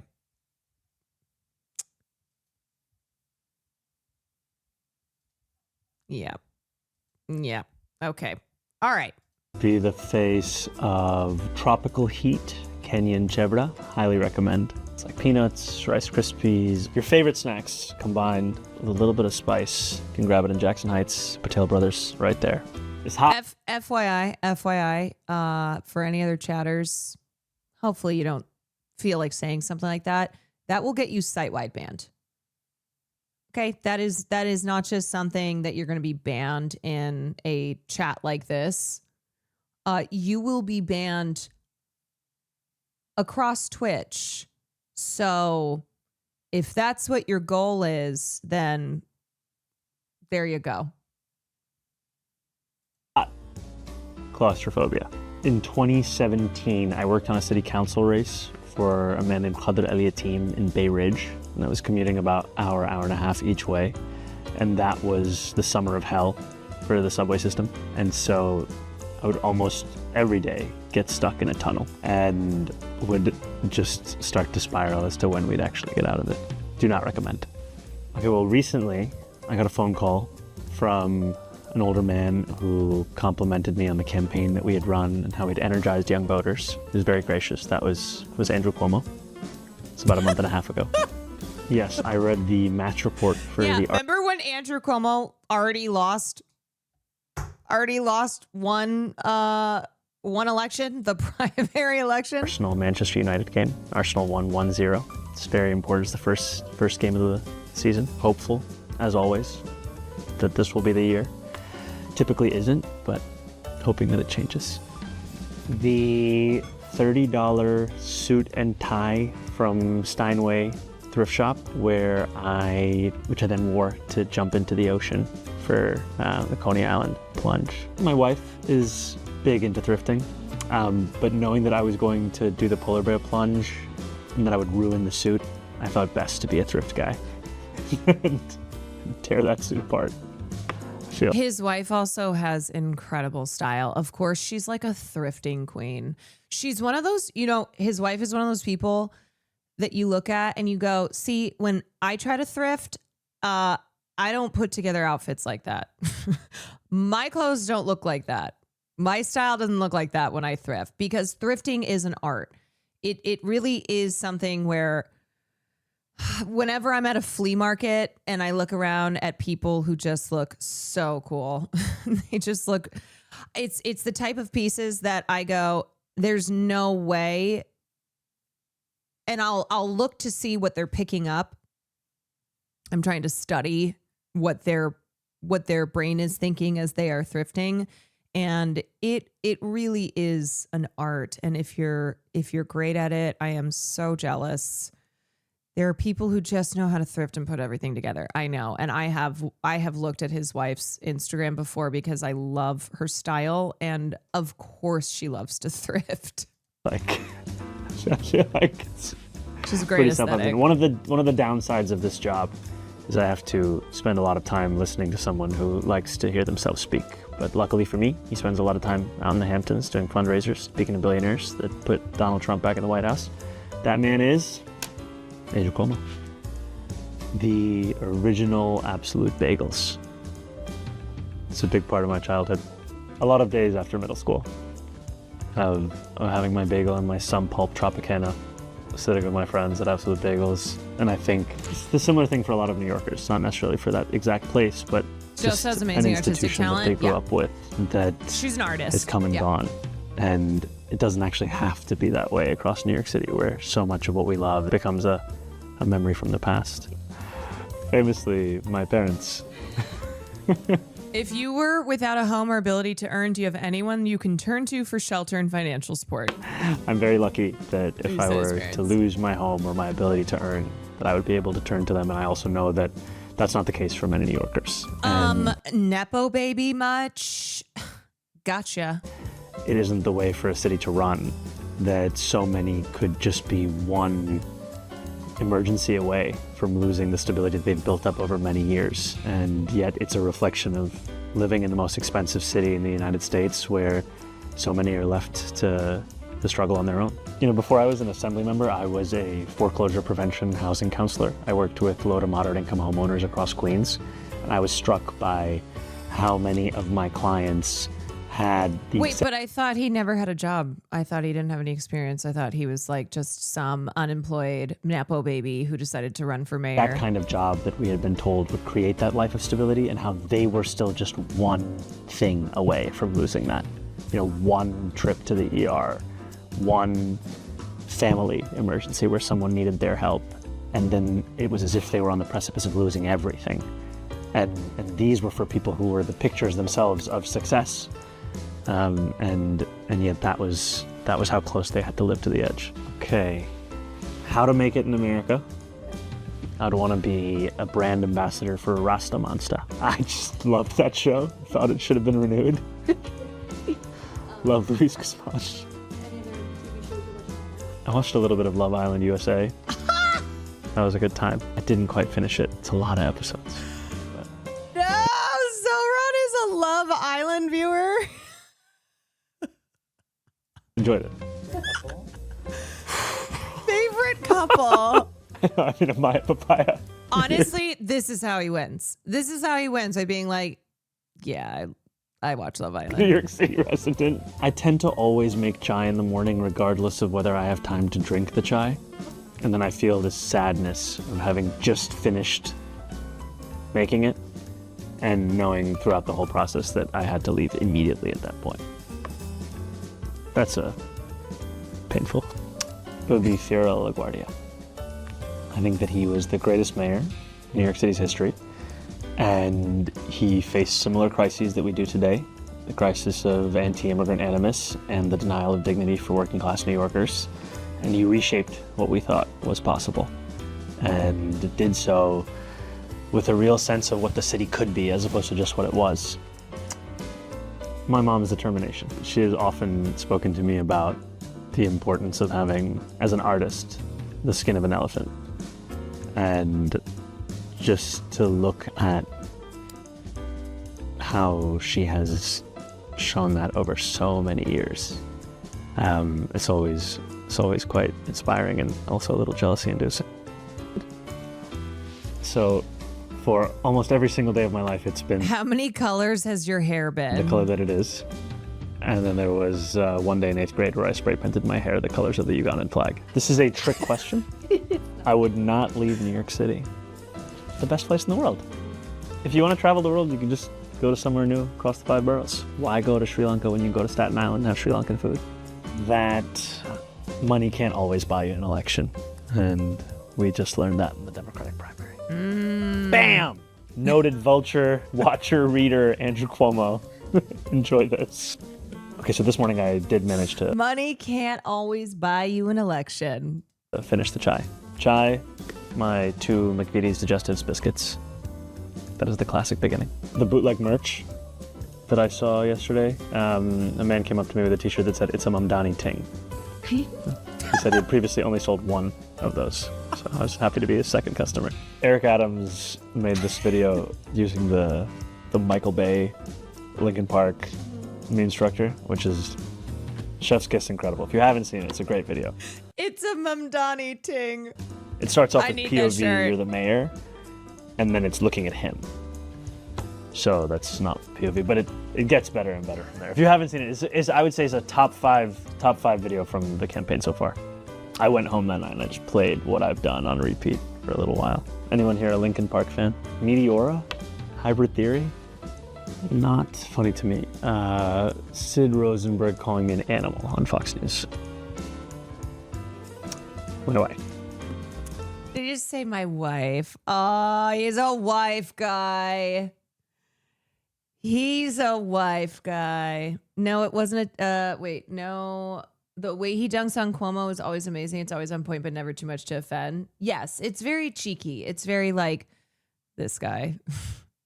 You know what it is? It's very, I cannot believe when you put Zoran up next to someone like Cuomo, that there is anyone still who's like, yeah, you know what, Andrew Cuomo. Yeah, you know what? Give me Andrew Cuomo.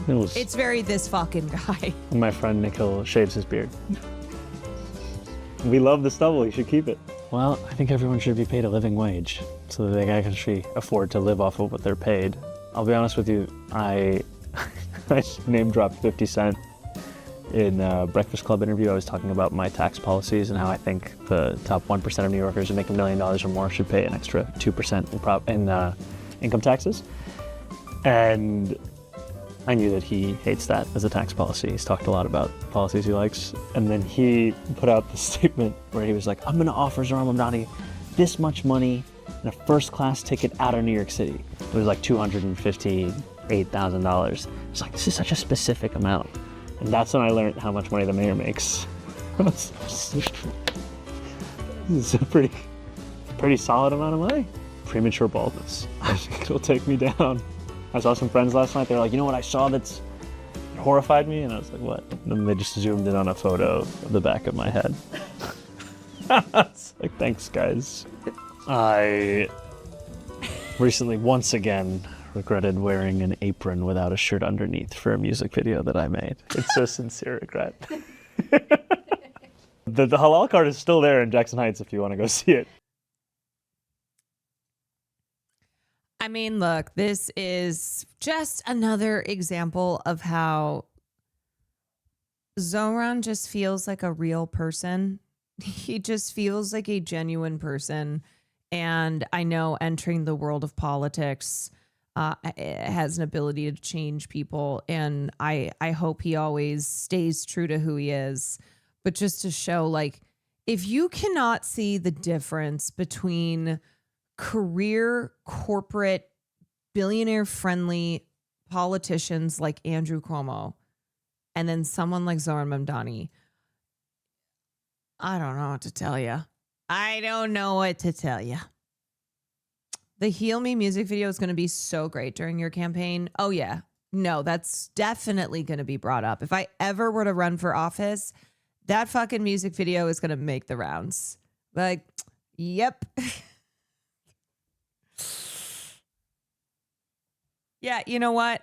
I'm proud of it, okay? Remember, he's been in politics, yes, and is still holding true. I hope he keeps holding true once he's in a bigger office.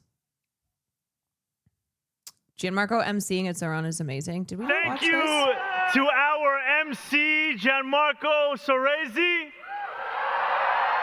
I'll be honest, I'm a little flustered. Backstage, I met Zoran for the first time in person. And this might be somewhat ageist for me to say. It's just so nice to support a politician that's too young to have been friends with Jeffrey Epstein.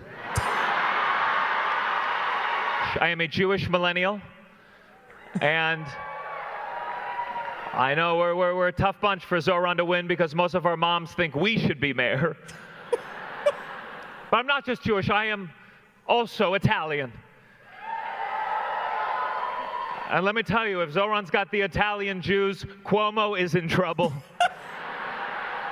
It's been scary. Yeah, Zoran's younger than him because I think Gianmarco is 36. Watching Trump take such an authoritarian turn, we've seen ICE agents indiscriminately rounding up undocumented immigrants. We've seen Trump go after his political enemies. We've seen Trump go after free speech, late night hosts.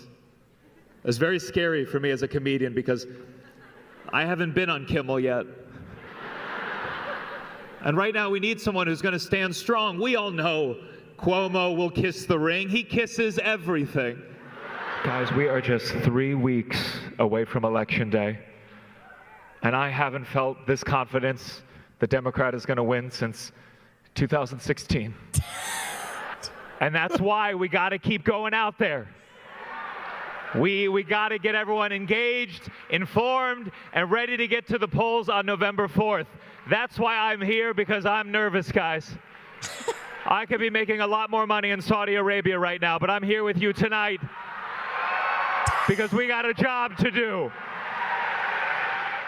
Thank you. Wait. To Speaking of Saudi Arabia,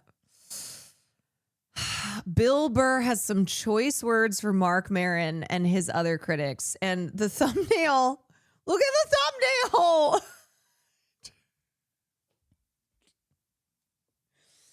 One of the other critics being Gianmarco. Yeah, it's just sad because this is like the third or fourth time that Bill Burr has just okay, he could have done this. He could have just ignored it. Could have ignored it. Could have pretended there was no noise, nothing. Or he could have been like, yeah, oops, sorry. Or maybe he addressed it one time, but multiple times. Capitalism. You can't just be happy with your giant mansion with your initials on the back of your chair and your two fucking elephant tucks, like framing it, you know, on either side. You know, you can't be happy with that. We need to turn more of a profit. More of a fucking profit. Anyway, let's plow ahead here. I'm still thinking about that bullshit from a few weeks ago. That was a fucking, what a bunch of fucking, oh, that was one of the hardest things ever, to keep my mouth shut and just not trash every one of those fucking cunts. Oh, am I looking forward to running into a few people.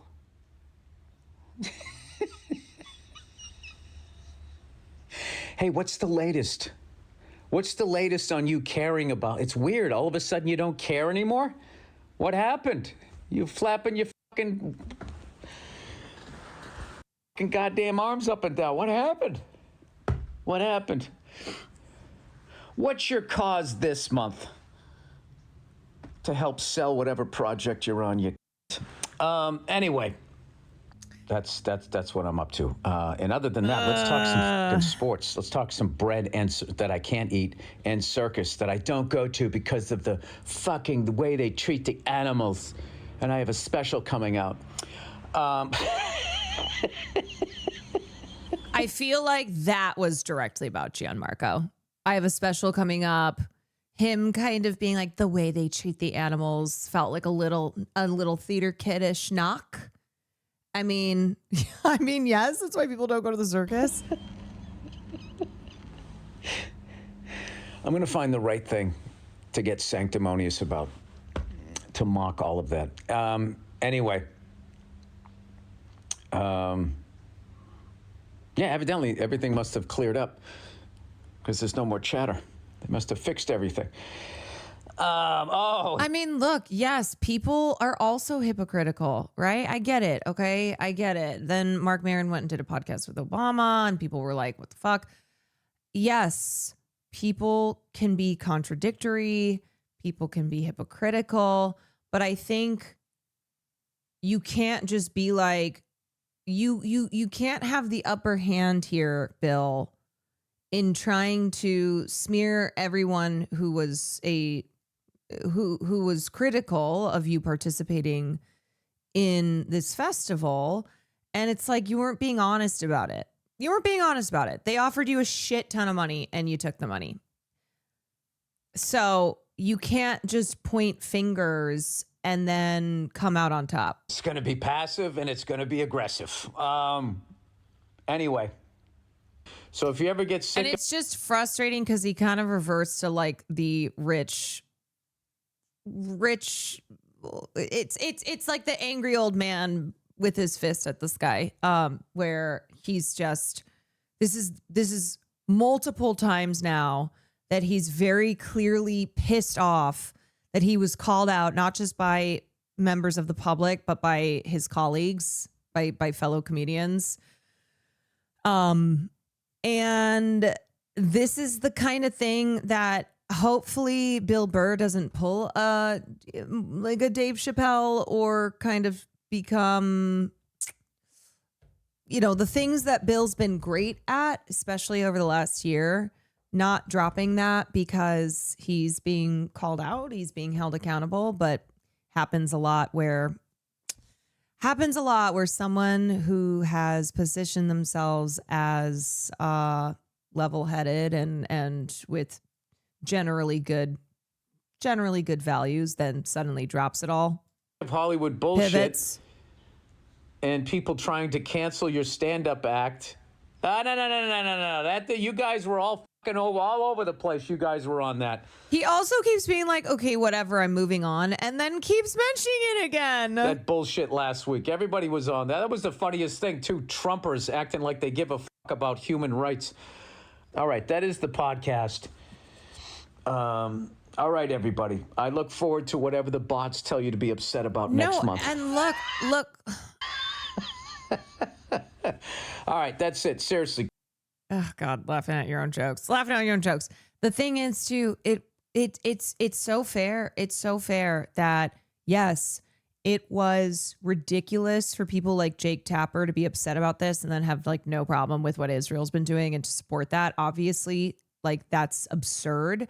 But you are reducing down the legitimate criticism from people who are morally consistent, from people who are like, Bill Burr, buddy, what are we doing?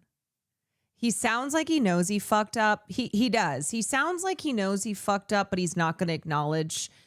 If he were just like, yeah, I took a bag, instead of trying to point fingers and then act as if everyone is MAGA who's complaining and that how hypocritical of them. But it's pride. Yeah, it's pride.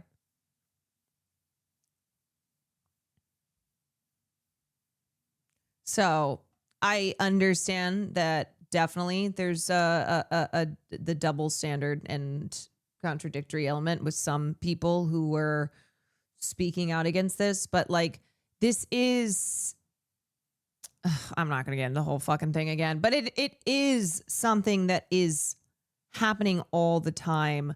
The state-sponsored sporting and entertainment events in order to whitewash the human rights abuse record that the Saudis maintain and to fix their image on the global stage. So that's basically it. Bill Burr. Come on, dude. Come on, dude. Okay, I almost clickbaited in my title and put Hannah Einbinder interview. Almost. Oops. Almost. I wanted to put interview with Hannah Einbinder, which would have been very obvious clickbait. But also maybe manifesting. Maybe. As a fan of Hacks, this interview was fucking awesome. I mean, just as a fan of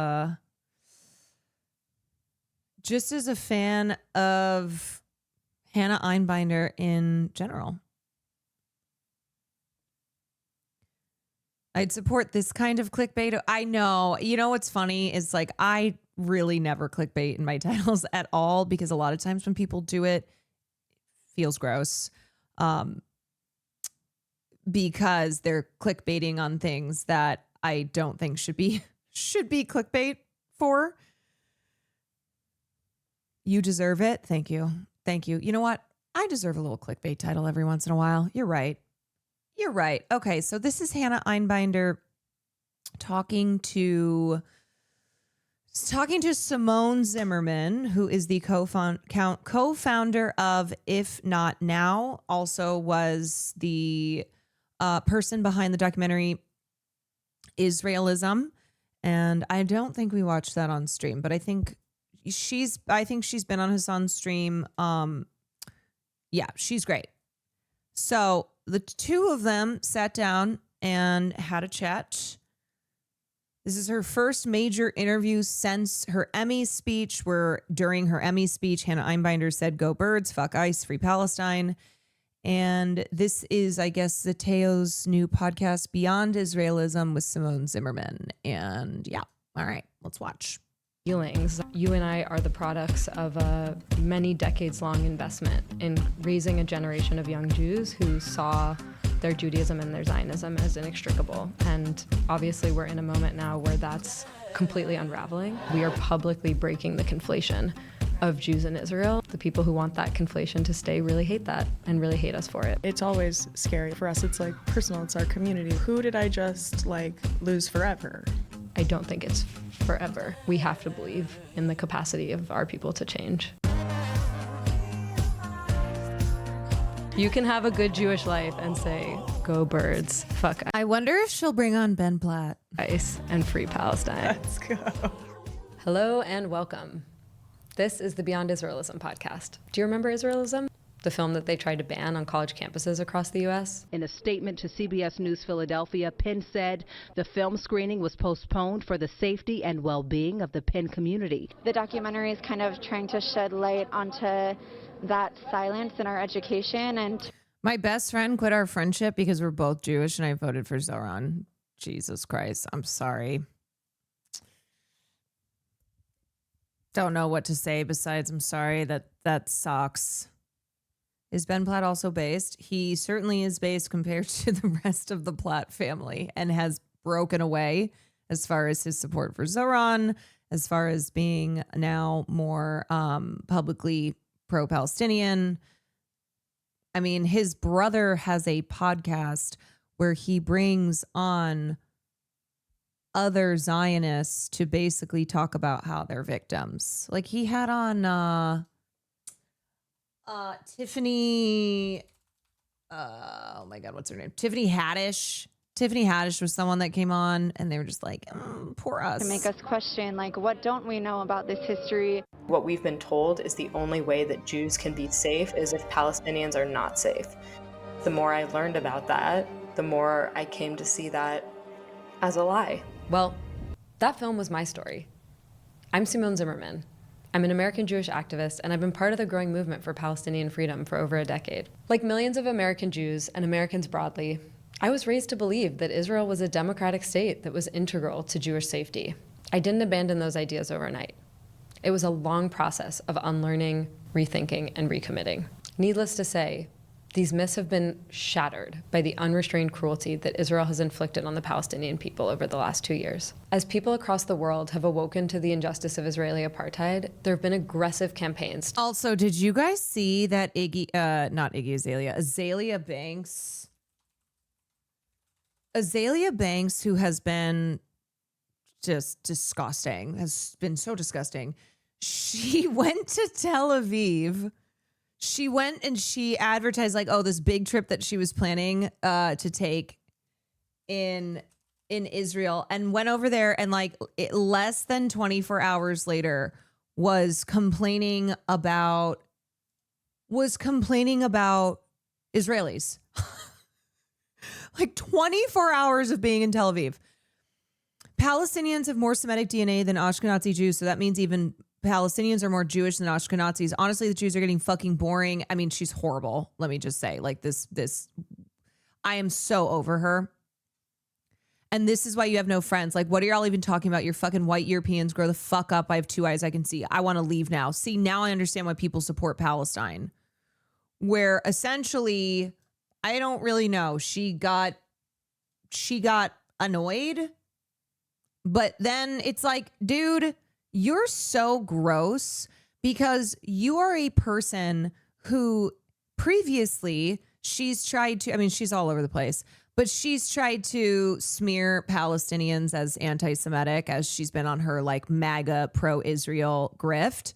And then she turns around and like monoliths all Jews is talking about all Jewish people in relation to what some Israelis who pissed her off. It's like, okay, girl. Okay. Yeah, she's just going to be purely anti-Semitic now. I mean, she had already said things in the past. But yeah, anyway. To silence voices of truth. She On sucks. the ground, we're seeing Israel continuing to assassinate Palestinian journalists in Gaza and outlawing dissent, while its allies abroad are working to intimidate, criminalize, and censor critical voices. When college administrations were pressured to cancel screenings of Israelism, those campaigns actually galvanized young people who became even more hungry for tools to understand the gaps between the myths of Israel they were raised with and the reality of the Gaza genocide that they were watching unfold live on social media. For decades, the pro-Israel consensus in the US and Europe has been a key to Israel's ongoing campaign of erasure against Palestinians. The lie that anti-Zionism is anti-Semitic has long been used to smear the Palestinian freedom movement. But it's becoming harder and harder to sustain that lie as hundreds and thousands of us around the world are speaking out against the genocide. Meanwhile, Jewish organizations like the Anti-Defamation League are pushing a dangerous redefinition of anti-Semitism in American life, claiming that Zionism is little more than the right of Jewish people to self-determination. But for Palestinians, decades of ethnic cleansing from their homeland and the ongoing violation of their right to live in freedom and safety has always been what Zionism has meant. We must be clear that any ideology or system that places a hierarchy on human life, that casts some of us as worthy and others as a danger, is a threat to all of us. 2 years into the Gaza genocide, it could not be more clear to me, and to many Jews around the world, that Israelism, this fusion of Judaism and Zionism, is a danger to Jewish people around the world and a desecration of our beautiful and ancient tradition. On this show, I'm going to be speaking with people who have emerged as key voices in the movement to stop the genocide and to realize Palestinian freedom.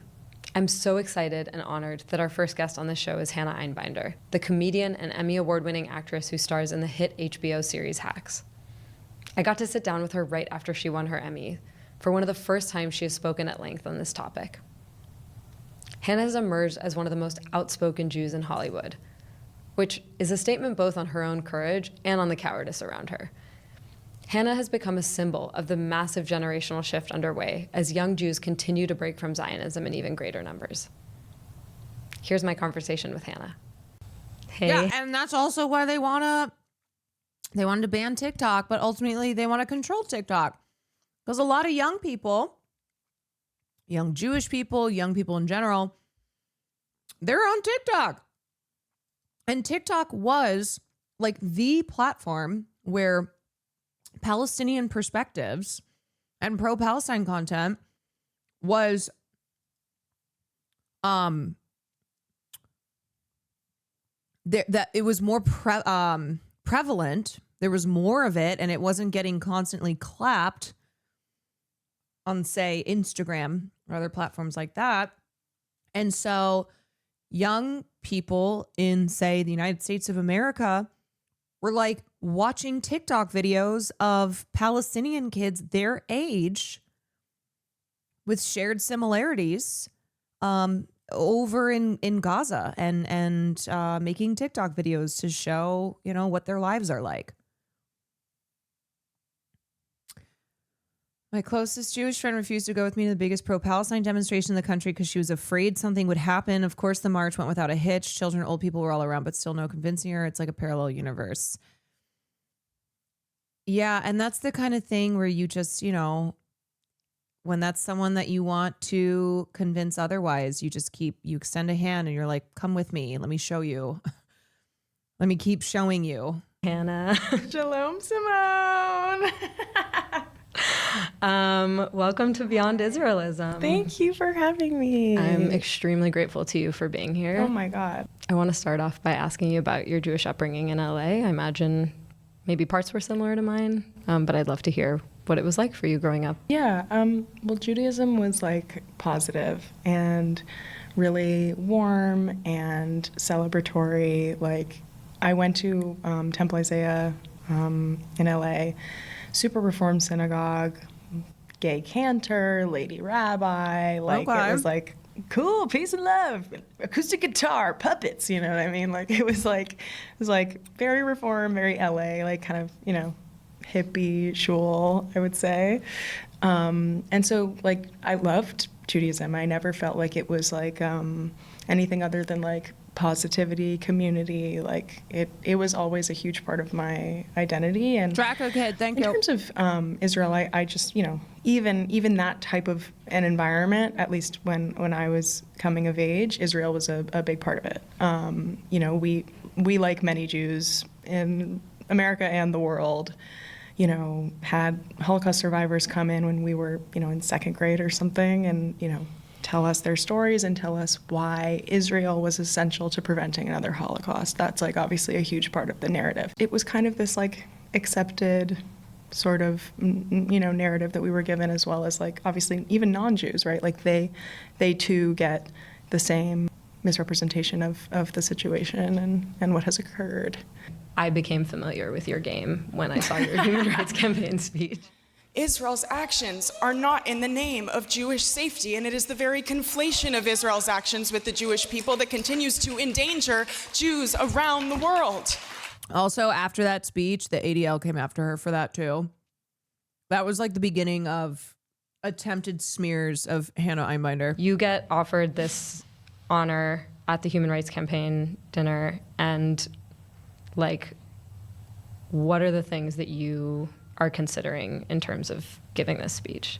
When they offered it to me this time, it was like the reason that I was accepting was to do this. You know, I had been actually the year prior because Jean was getting the allyship award, and I was like, of course, like go present for her. And that year, the gala was disrupted by someone, I think a group of people who were protesting Jill Biden, who was being honored as well. And I remember sitting in that room and being like, wait, what is this event? Like, what is going on here? And then not long after the disruption, they did like a thank you to our corporate sponsors package. And it was like all these oil companies with like the pride flag, Michigan? you know, like BP, Exxon, Chevron, Shell, all the classics. So I was kind of like, okay, this is like corporate pride, Dem institution, you know? I was like, okay, I understand what this is. And like, I think just knowing like right after the corporate sponsor package of like, thank you to the oil companies and like rainbow flags that I was going to directly name them, I was kind of like, yeah, I'm like scared.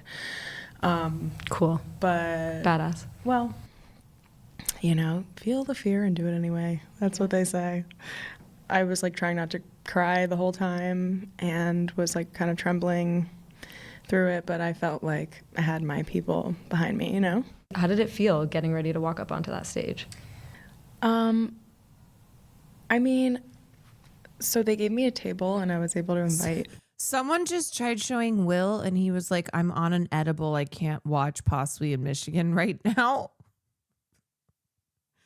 This man and his secret edibles. Friends of mine, and I invited like my best friend from high school and my anti-Zionist Jewish book club members.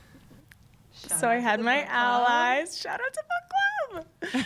You're like, they're freaking out that I'm doing this with you. They're like, Simone, iconic. But cool. Love you, book club. Yes.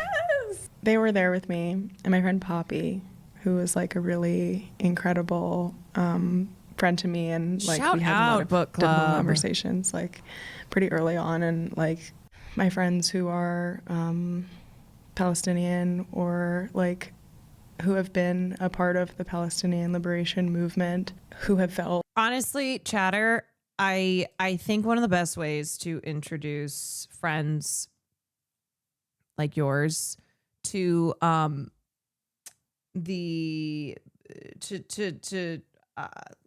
the truth to a perspective that is not what they have been surrounded with their whole life.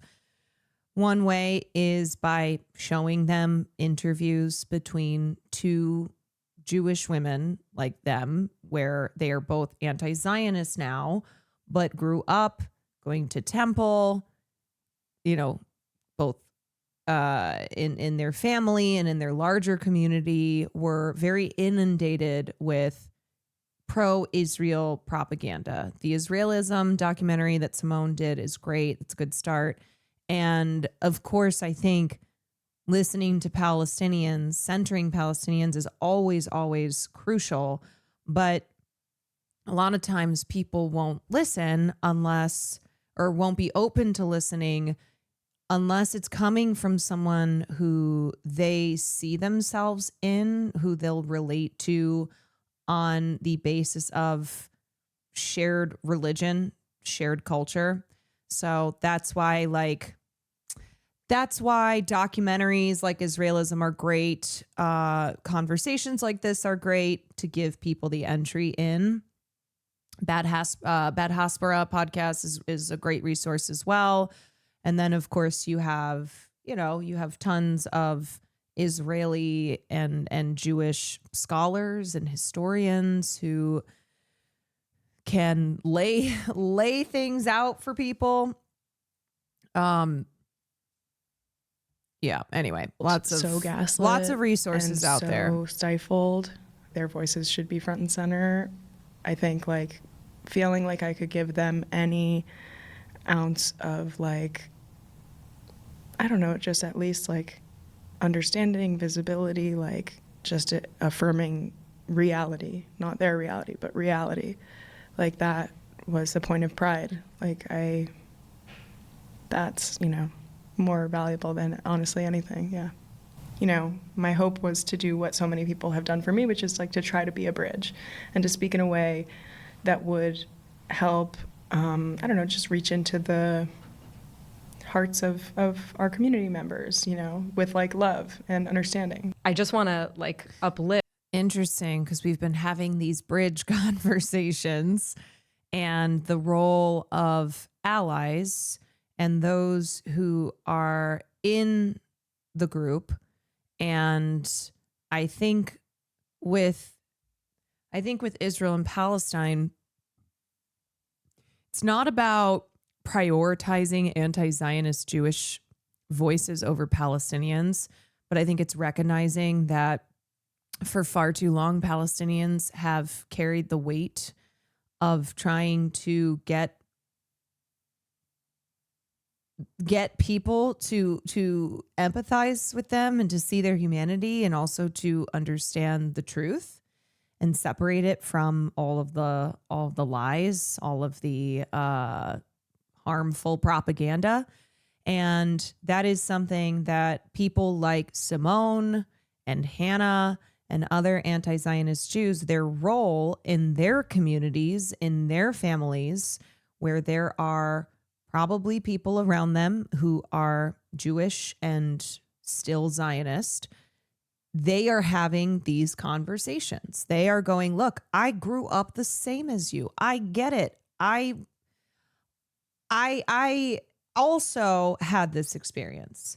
And yet I have been able to open myself up past what we have been fed our entire lives. And I want to help you to do that as well. You must do that.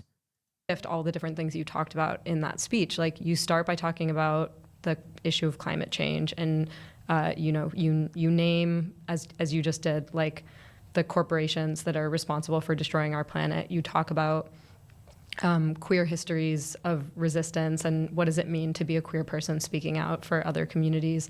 And then you talk about your Jewish values and you speak out against the genocide in Gaza. You speak out against the detention of Mahmoud Khalil, and you speak out against the kind of rising white nationalist movement in this country. I think you named Elon Musk specifically, and you speak about what does it mean to you to have a vision of Jewish safety that is about a world of safety and well-being for all people. And so I just I get this a lot. Like one of the, I think, most dishonest, bad faith attacks that people like us get is that we They are are self-hating singularly Jews. obsessed with Israel to the exclusion of any other issue. I want to uplift that again because that's like that misrepresentation couldn't be further from the truth. What were the moments that prepared you for that speech? Because I mean, you aren't somebody who has been like this is new for you. So like, when did the cracks start to form? Honestly, I think October 7th was a point in time where people either October 7th, which is now Kaya Gate. Their belief system atrophied, or it became this point of crisis where they started to question reality. I definitely had some difficult conversations with comrades of mine. I have been, just involved in leftist organizing. The LA comedy scene is randomly really, well, there are many scenes within the LA scene, but the stand-up comedy October community that I 7th. came up in is a lot of organizers, a lot of mutual aid. And we always would do fundraisers and this was kind of the one issue that I felt totally misaligned on, and I started to, my community members were springing into action on October 8th and 9th, and I started to just accompany them to certain, I went to an If Not Now vigil several days after, and just started to observe, and I was really uncomfortable, and I was really hurt, as we all were in that time, I think, and I just... What made you uncomfortable? Being challenged. Of course, I know now. Oh, you mean people who have experienced growth, who have learned, who have become more open-minded, more aware. You mean it's uncomfortable? You mean that it's not this pleasant, this always pleasant, easy experience? And yet people still do it, that it takes work, that it's a journey. What, growth can be hard? Yeah. So just a reminder that it is a real and shared human experience to be uncomfortable, to feel awkward, for it not to be pleasant when you are being challenged, when something that you believe and have believed for a long time to be true, that you are told that is wrong, that you are wrong for believing that. And that can really suck. It can. But if people who you trust, if people who you also are aware may know more than you, if they are telling you this, then the hope is that you listen and you reflect and that you are curious and that you want to learn. And it's not progress and change that happens overnight. It is a journey. And the question is, are you willing to go on that journey? The question is, do you view it as I'm seeking to get better every single day, and that a part of life is being challenged on the beliefs that you hold, because we are all a product of our environment that plays a role, and some of us grow up in we grow up and we are just inundated with beliefs that are not inclusive and are maybe are bigoted towards different groups of people. And in deciding that you want to keep growing and getting better and becoming a person who does not harbor bigotry, then that's the decision that you have to make. And knowing that you're not going to be perfect, and it's the journey is not going to be easy.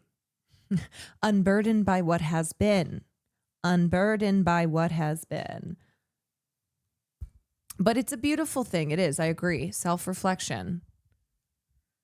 Get comfortable being uncomfortable. Absolutely. And know that that's something that everyone feels. And even people who are generally pretty based and generally seem to be on the right side of things still have to experience this as well. Still have to, when they're challenged on something or when they get something wrong, like it's an uncomfortable feeling. It is. But the measure of who you are as a person is, what do you do? Do you meet that moment? What do you do when that challenge has been presented? That I always knew that there was something wrong. It just was deep in my unconscious. It's taught in University Passive Mindset for Learning versus Dynamic Mindset. Being wrong. The genocide has made it really, really, really hard to deny and look away. And my Zionism was dependent on my denial, as I believe all of it is, And so I was already in these spaces, like I just pushed myself and was pushed by my community members to have difficult conversations. And, at first, like I this, I was like reluctant to watch Israelism. I was like, I just didn't know, I followed these like, so funny, the same Instagram, some of these like Zionist influencers. I like followed them when I was a Zionist, and, the ones who like hate me more than anything now. And they would always post about how If Not Now and JVP are horrible. They're horrible, horrible, horrible. All this stuff, all this like total libel that I believed. I was just like, oh my God, it's terrible. I won't even say it, but it is really wild to just like turn your worldview like totally upside down. And I think genuinely when people try to have discourse with me, it's not even discourse. When we get criticism, it's usually from people who don't examine their belief systems, and that's where I just go like, you cannot stand 10 toes down and have an argument with me if you have not questioned everything that you have been handed. Yeah.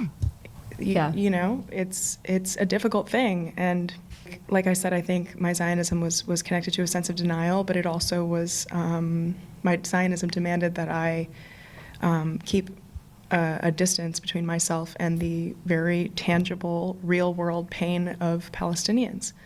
Because in order for my belief system to remain intact, I had to find a way to, rationalize that.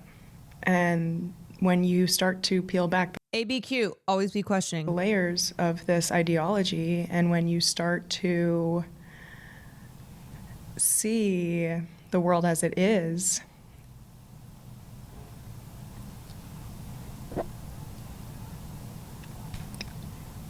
all of the pain that you denied, it comes.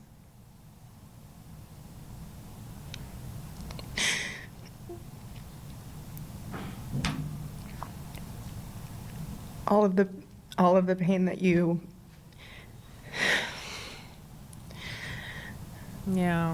rationalize and push down and deny comes up, and you cannot unsee it. So, when people in our community say things to us, I know that they are in their own pain and they are pushing that pain away, and they cannot hold it. They can't bear it because it's just like it never leaves you. That is so her reaction there, just that's such a human experience, because it is something when you wake up and realize that what you have believed your whole life is not only not true, but that it has been at the expense of other people's lives. And that's a really painful thing to understand, that we've contributed to other people's pain. Yeah, having to contend with the harm that you've perpetuated. Absolutely. That is a really painful but necessary experience. And it's something that when you realize it, you never stop realizing it. And on the one hand, it's like a new set of, it's like a new form of agony, but it also will free you. Like, truly, knowledge is power, and the truth will set you free. And there is there really is a power in that understanding, even though it is a painful experience. And it is something that you will experience guilt, you will feel stupid, you will feel then frustrated that other people can't see, other people are refusing to wake up in the way that you did. It's a powerful feeling. Yeah. I was raised Catholic and grew up with the idea that Israel is awesome and great for the world. When I got to college and learned that was not the case, I felt like shit for some time knowing what I once supported. And seriously, I think that's something that all of us can probably point to something that we believed for whatever reason. And when we realized that we had been led astray, that perhaps we had perpetuated someone else's pain, like empathy is feeling that guilt and feeling awful that you were a part of it, which is why too, I think when people make little quips, which are not quips, when they are perpetuating harm, but then not wanting to be labeled as any form of bigot, it's because I think it's still this disconnect of no, I'm not whatever phobic, because I know that is harmful to people, and I don't want to acknowledge that I have contributed to that harm. So no, I'm not. Like, I don't feel that way. But you can still be contributing even when you have some awareness of like how bigotry continuously affects those who it's targeted at. So it is just look, we're all trying, we should all be striving to be better every day and to make those around us better. And ultimately the goal is that we don't contribute to harm being committed towards other communities, towards our fellow human beings. Do no harm. Do no harm.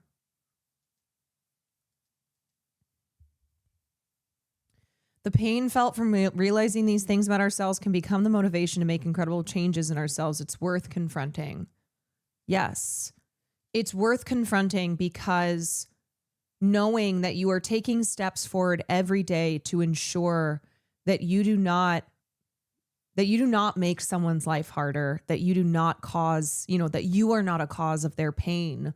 Like, that is a beautiful thing.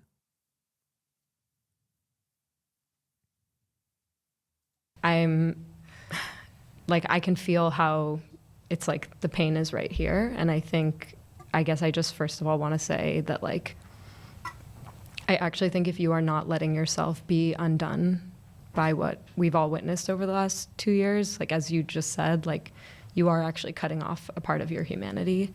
And it is overwhelming and extremely emotional. You are articulating. And I think too, look, these are choices that we can make as individuals. Obviously, we all live under these systems that crush people daily, that contribute greatly to, and systematically, institutionally contribute to the harm that people are experiencing.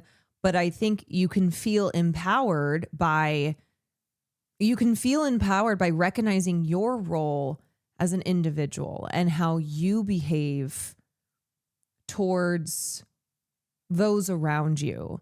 And we are all part of, we are all part of this culture. And within the culture, there are subcultures. But ultimately, as individuals, we are contributing to changes in culture. So this is also what I was talking about the other day in looking at how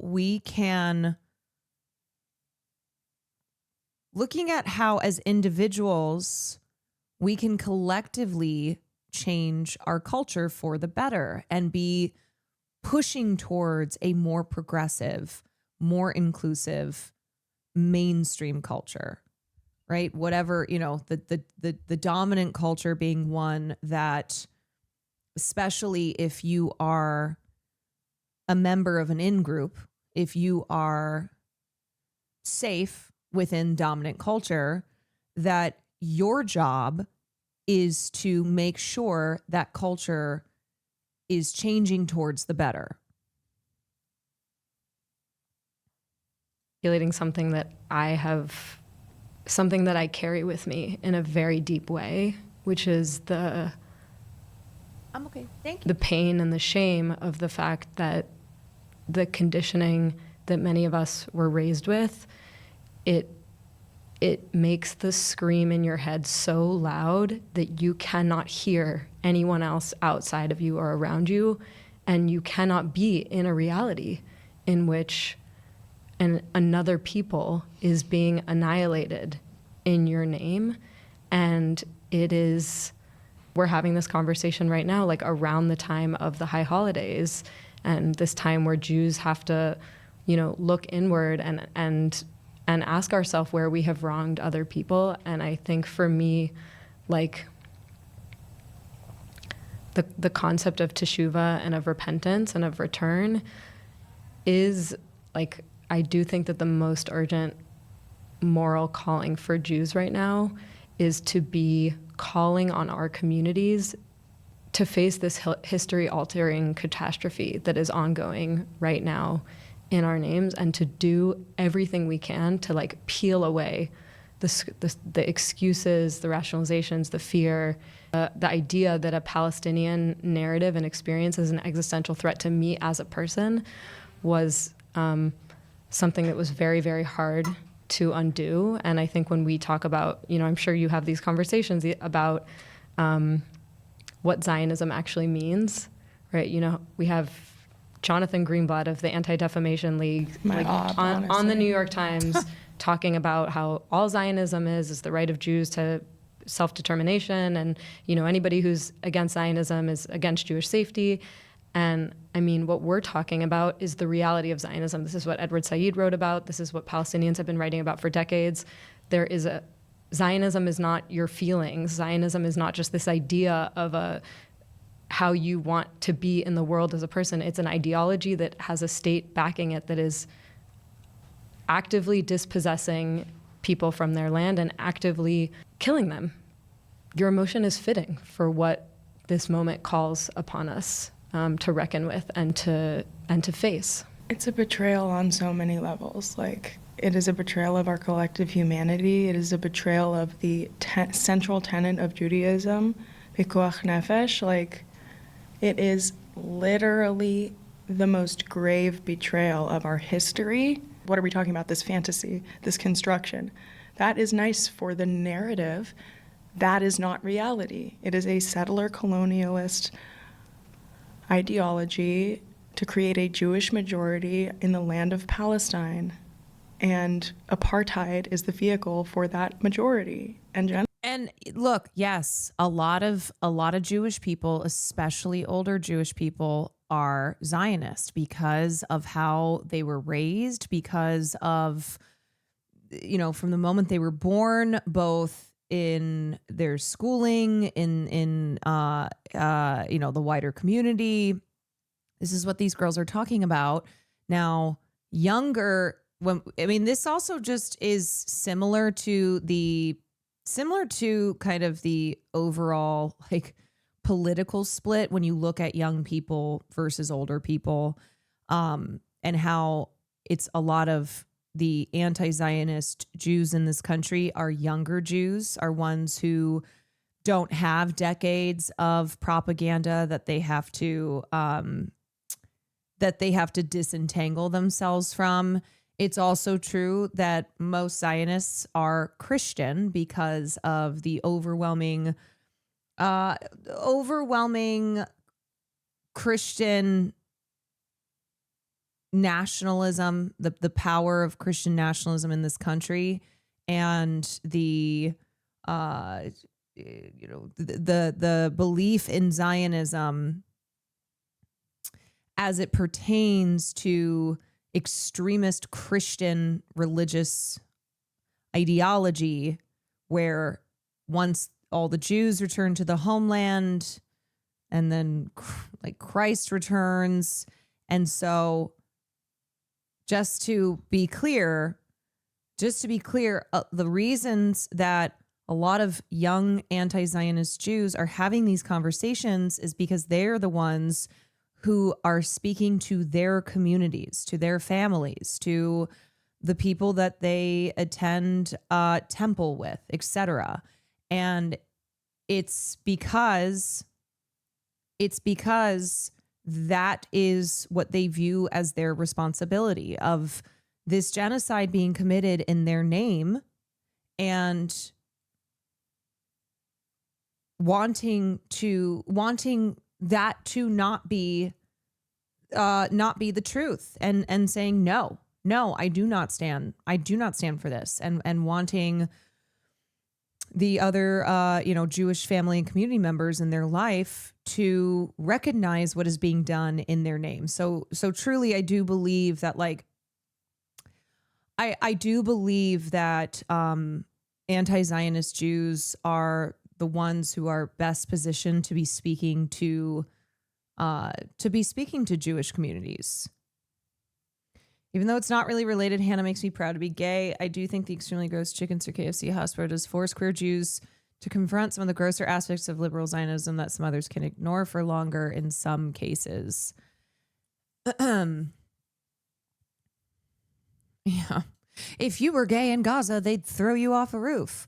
A lot of them also genuinely think today's Israel is the same territory as described in the Bible. Once I explained it to my Christian mother, she totally flipped her Zionist views. Aside,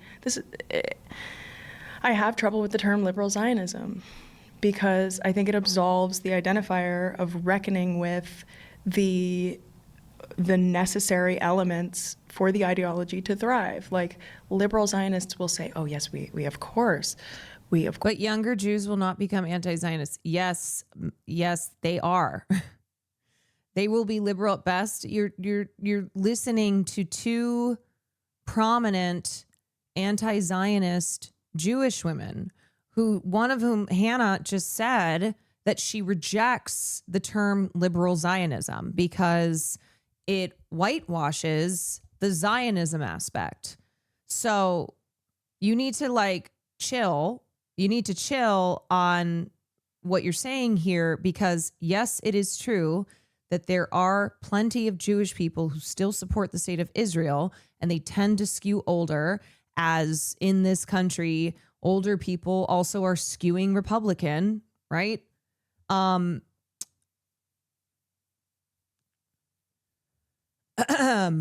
this idea that younger Jewish people can't possibly be anti-Zionist is not true. And also, I'm showing this interview, I guess, for people who believe that, but also because they're talking about the work that they need to do. I have family I am so sorry for what your family is experiencing. And I know that if those of us who are not Palestinian won't be able to understand because we are not personally experiencing that. But I also don't want you to be in this chat saying that there is no world where young Jewish people can be anti-Zionist, because that's simply not true. And I do think that that is harmful to the cause. And I don't think that that means prioritizing anti-Zionist Jewish voices over Palestinian ones. Thank you. Then I'm out. Okay. Well, best of luck to you. That's unfortunate. It's unfortunate. And nobody is saying that there are not Jewish Zionists. Of course, there are. Yes. And we're also talking about the difference between Israeli society and then here in the United States.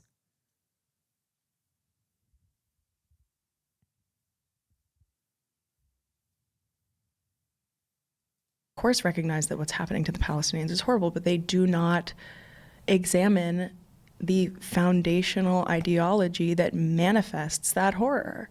Like, that is, I understand, difficult to hear. I understand. I remember when that was hard. I also reject the idea that anyone who has, and in particular Jewish people, because of the forced connection to the state of Israel, that those who are who grow up being surrounded by one side of the story, being flushed with propaganda to support the state, that there's no chance for them to remove themselves from that. Because then I think if you apply that to other issues outside of Israel and Palestine, then we go, okay, so what's the point then? What's the point of trying to believe that anyone can extract themselves from the, from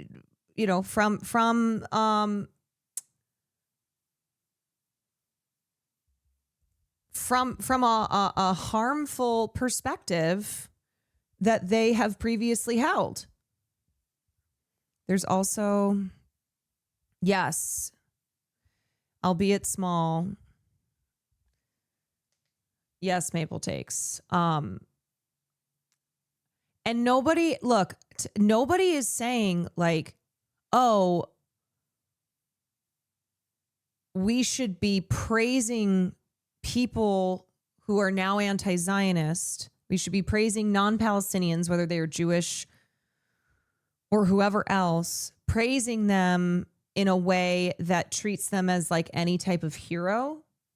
And I think maybe that's what's, I think maybe that's what that chatter was thinking here, but we're not going to act as if there is no reality here where there are anti-Zionist Jews, that there are plenty of non-Palestinian people who were previously Zionist or perhaps just neutral, which of course is good for the Israeli side, but they just didn't know anything, who are now staunchly anti-Zionist. Yeah, we definitely shouldn't praise, but we shouldn't, like, I think it's a recognizing that this is an example of how even when you are raised from the moment that you are born and in every aspect of your life, you are raised to support the state of Israel, that you can change from that. You can grow once you are introduced to the Palestinian perspective, once you're introduced to the very, very important side of the story that is not told. So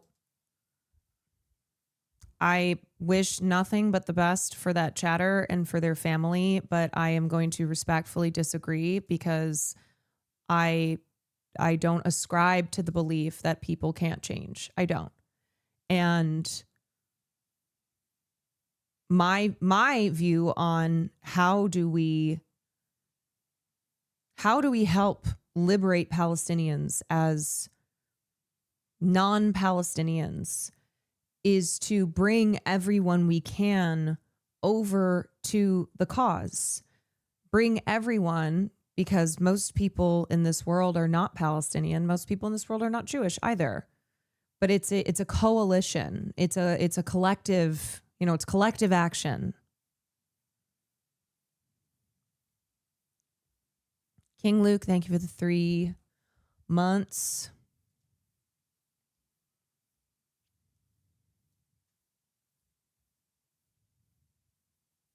For me to hear. I don't know where where our new institutions are. Like, I want to be able to go to a synagogue that I feel aligned with, and there's like one in LA that's like almost there, maybe has like some individual rabbis that I think are aligned that I've been at like direct actions with. And I'm like, cool, great. But like, where is the institution? Like, we are in dire need of like a sweeping new Jewish left, anti-Zionist Jewish organization. I mean, like a religious space for us. Yeah, well, shout out to Ariel Angel at Jewish Currents, who wrote a really powerful essay about this. And I think that we're kind of in the, like, in some ways, you and I are the products of a many decades long investment in raising a generation of young Jews who saw their Judaism and their Zionism as inextricable, and took many of us to Israel in part to solidify our commitment to Judaism. And obviously we're in a moment now where that's completely unraveling. It's great to be a fellow traveler with you in that project of King Luke, thank you for 3 months. Trodehound, thank you for 3 months. Of bringing people out of Zionism, and also like inviting them to see that it is dangerous to us as Jewish people to be linking our identity and our sense of safety to a state that is committing a genocide. This is the greatest hypocrisy. And look, also, it's Palestinians should not have to be alone in reaffirming their humanity to non-Palestinians so that they will recognize the pain and the suffering that the Palestinian people have gone through for so long.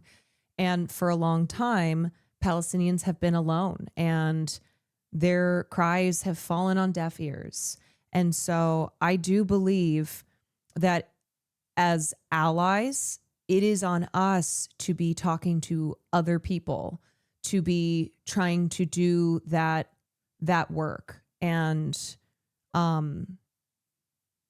that's why it's important that we're on our P's and Q's, and that we are the best advocates that we can be, because that's something that, I feel this way also for when I speak to people in my life about trans issues, where I'm not going to expect, nor do I think trans people should have to put themselves constantly over and over again in that position. And to be an ally is to, one, always be listening and learning from the people who are being directly harmed, that we are advocating for, that we are, have allied with. And yes, I mean, this goes for any marginalized group. Yes, marginalized groups. So, we listen, we learn, and we take on that role of speaking to others who are not being harmed by rhetoric, by legislation. And that's the job that we do.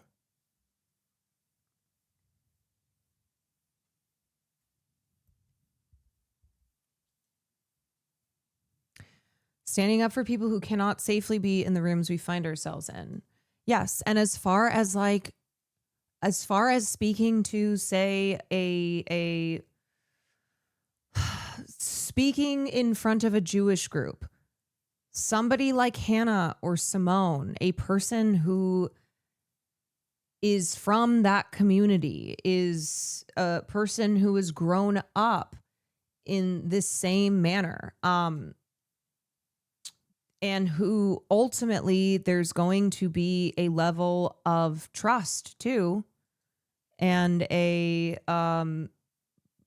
just more of a willingness for other Jewish people to listen to Jewish people who are advocating for Palestine.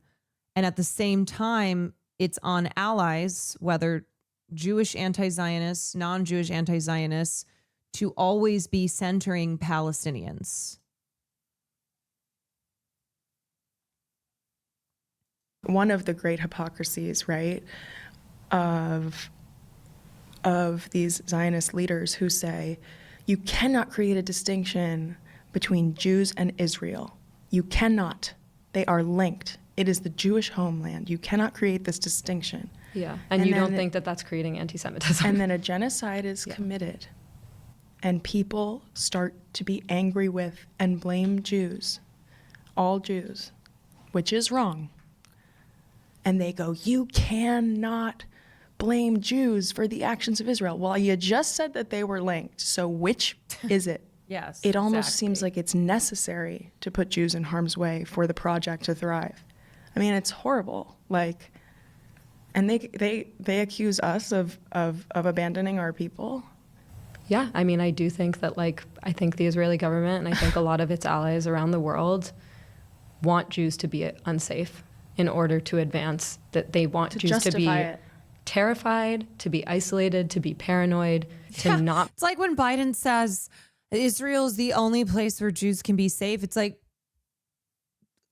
there are millions of Jewish people in the United States of America. So what are you saying? That Jewish people aren't safe in the United States of America, the country that you're a president of? Be in reality, so that they will continue supporting the government of Israel. And I mean, we've seen Israeli right-wing extremist soccer fans committing Islamophobic hate crimes in Amsterdam, and then they spin it as, an anti-Semitic rampage against Israelis in Amsterdam, or whether it was the genuinely horrific shootings that we saw happen in D.C. and in horrible. And I mean, I think the thing that is really painful to talk about, and you're right, it's like people.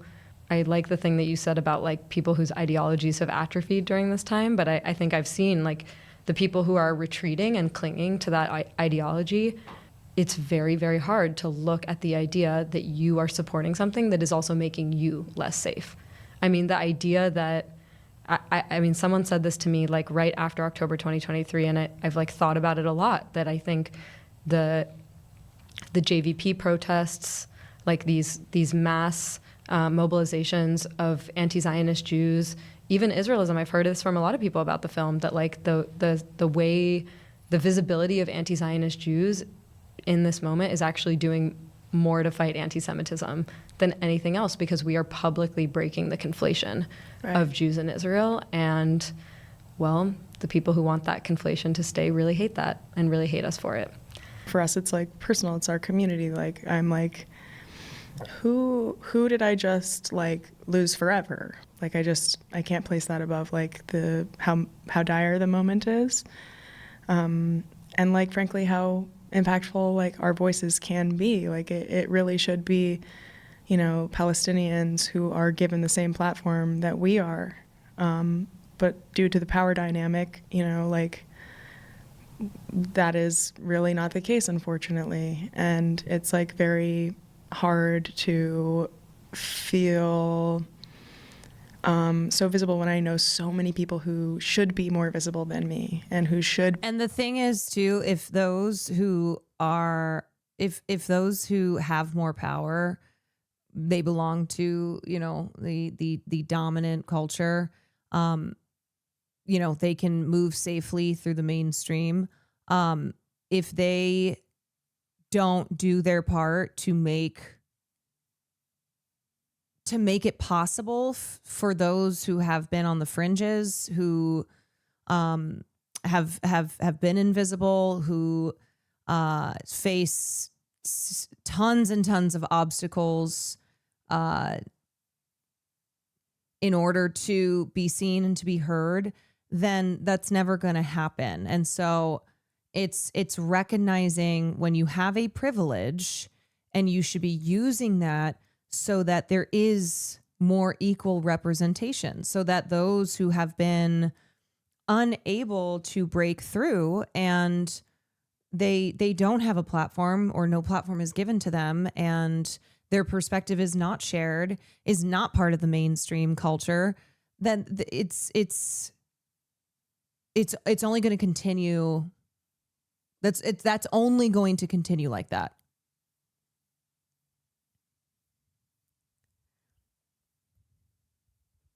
Be far louder than I am and should be heard much more than my voice. But I'm like, it's kind of this thing where you just realize like, okay, like this is the role that we play to try to create a bridge for people of our community to walk, to see like the truth, Yeah, and I will say, like, speaking of that bridge, I want to ask you who you feel like you've lost, but I feel like I just want to say that I don't think it's forever. Like, I think that's the point, which is that someone might be really angry with you right now, and they might come around, and you might not realize that they're like actually sitting with things that they've heard you say. Yeah, I've literally had this happen, and I've shared a story about a friend who came up. I had no idea, I hadn't seen him forever, and he came up and admitted to me, he's like, I have been angry with you because I saw the things you're posting and heard the things you're saying after October 7th, and I just refused. And this was something where I had never had a conversation with him. I had no idea. I did not know. And then that was something that on his own, he started to realize that he was wrong. And there was a lot that he needed to learn and that he still needs to learn. And so he came to me to acknowledge that, telling me when I didn't even know. And a lot of times you may not know. You may not know. I've had old acquaintances reach out that they learned from my Instagram stories, so it feels like yelling into a void sometimes, but people are listening. Yes, I believe that to be true because I have experienced that. And it's not going to be everyone in your life, and some people you will lose forever, but there will be people who either through having conversation with them, or them just like listening and seeing what you or others are posting, come back to the fold. And it might take them a while, but I've seen too many people come along, and I don't think that I would be able to do this work if I didn't believe that what we are doing is like planting seeds and offering a path for people when they're ready. I think that's true, and I think we're proof of that, right? Like, that's what I always try to come back to. There was a time where I would have heard the words that I said that night and been like, who is this? I would have been so upset with my current self, Big same. Oh my God, imagine. Yeah. And the things that I said about myself 15 years ago. Yeah, seriously. Yeah. I mean, completely. You gave the speech. Has it opened up space for you to have different kinds of conversations with people in your life? Oh yeah. I mean, unfortunately, there are some people who it was over without a word, and that breaks my heart. But I have, wrestled and argued, the thing we do best, with people, and to varying degrees of success. I've been able to get through to some family members. Some are no longer, speaking to me. Some are open. Maybe, like you said, down the line, others will come back. But yeah, just across our community, I've been able to have discourse. I was somewhere recently with someone who was, so unlike me in a lot of ways fundamentally, and you would assume on paper that she and I would not have been able to talk. And at the beginning of our conversation, she said some wild shit. I won't even repeat it. And by the end of the conversation, she was asking me for a reading list. And like, I sat with her, you know what I mean? And we did it. And I feel like that is the work, like IRL communication. Like, yes, and people will be defensive. They don't like being challenged. Humans don't like being challenged. We get defensive. And it is on us, I do believe, when we're in this ally position, to have patience, to keep reaching that hand and trying our best to inform and to educate. And sometimes it doesn't work. Sometimes it doesn't. And then you make the decision what to do with that person in your life. But sometimes it does. And it might not be overnight, but it might be a gradual thing. If anybody understands that, it's loud leftist. I mean, it's the concept of like being right early, where you can't just go, well, I'm right. See ya. Sorry. Give me a gold star for being right early. Being right early means you basically turn around and you see everybody else who's not where you are, and you go, come with me. Come. I promise you it's better this way. You're Caroline in the wind tunnel. Yes, in the wind tunnel. I went through first. I turned around and I brought them through. Empathetic, understanding, communication. Like that is, What did you tell her to read? I gave her, in order, I gave her Being Jewish After the Destruction of Gaza. And then I gave her, I gave her Tablets Shattered because I thought that, I know that like the end of Tablets Shattered goes kind of like, he like ends up Joshua Leifer, like he's like, and then I moved to Israel. And it's like, okay, well, hang on one second. But like, I do still think that the beginning of the book has like some great history. And then I gave her 10 Myths About Israel. And then I gave her The Question of Palestine. And then one day, Everyone Will Have Always Been Against This. And then Perfect Victims by Mohammed El-Kurd. That is a banger reading list. You know what I mean? I feel like that is like the, just for people Sequence. who are, And then I did a film list, which was Where the Olive Trees Weep, and Israelism, and No Other Land. Nice. So I figured like just a little mix there. Have you heard back about how it's going from her? No. But it's a lot of reading. No, totally. I gave her my email. We had met like we didn't have like a relationship really, but I gave her my email, so we'll see. Cool. Fingers crossed. I was gonna make a bad joke, like it's not our job to educate, but actually it is our job, Yeah, and it I'm is. really glad that It you is. gave her the reading list, and I hope she reads it. Yeah, me too. God willing, inshallah. Well, because you mentioned no other. Don't you think that's part of the problem, is people that remotely involved in politics are informing and educating, no one's listening to the actual cultures and people with serious social and life issues?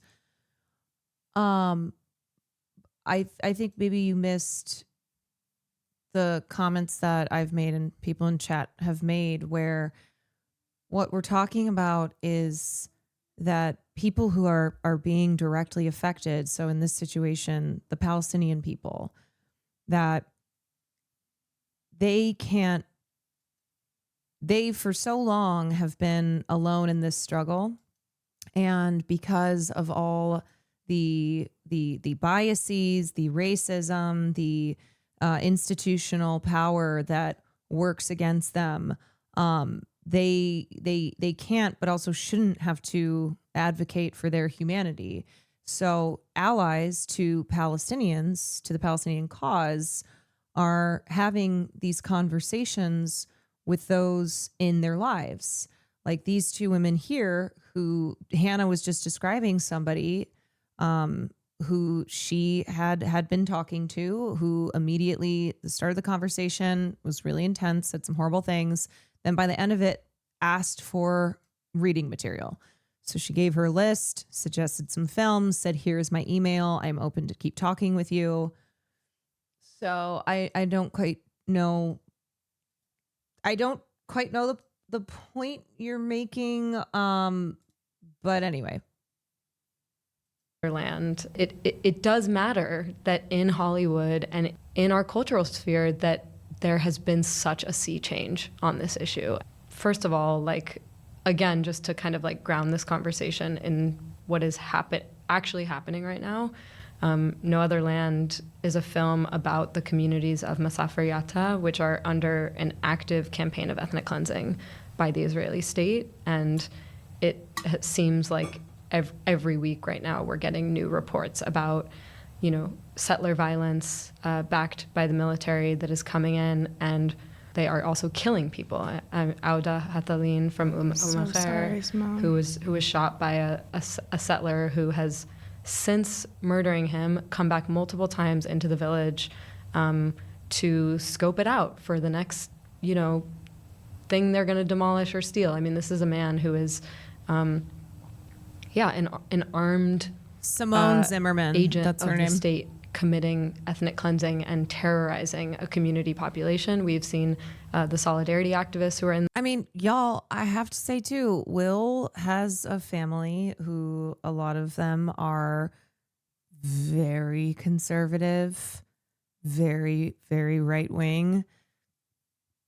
And he, for years, has not given up on especially talking to younger family members, and recently has had some breakthroughs, which is great. And oh shit, my OBS just went down. Hold on a second. Oh, okay. Oh, we're back.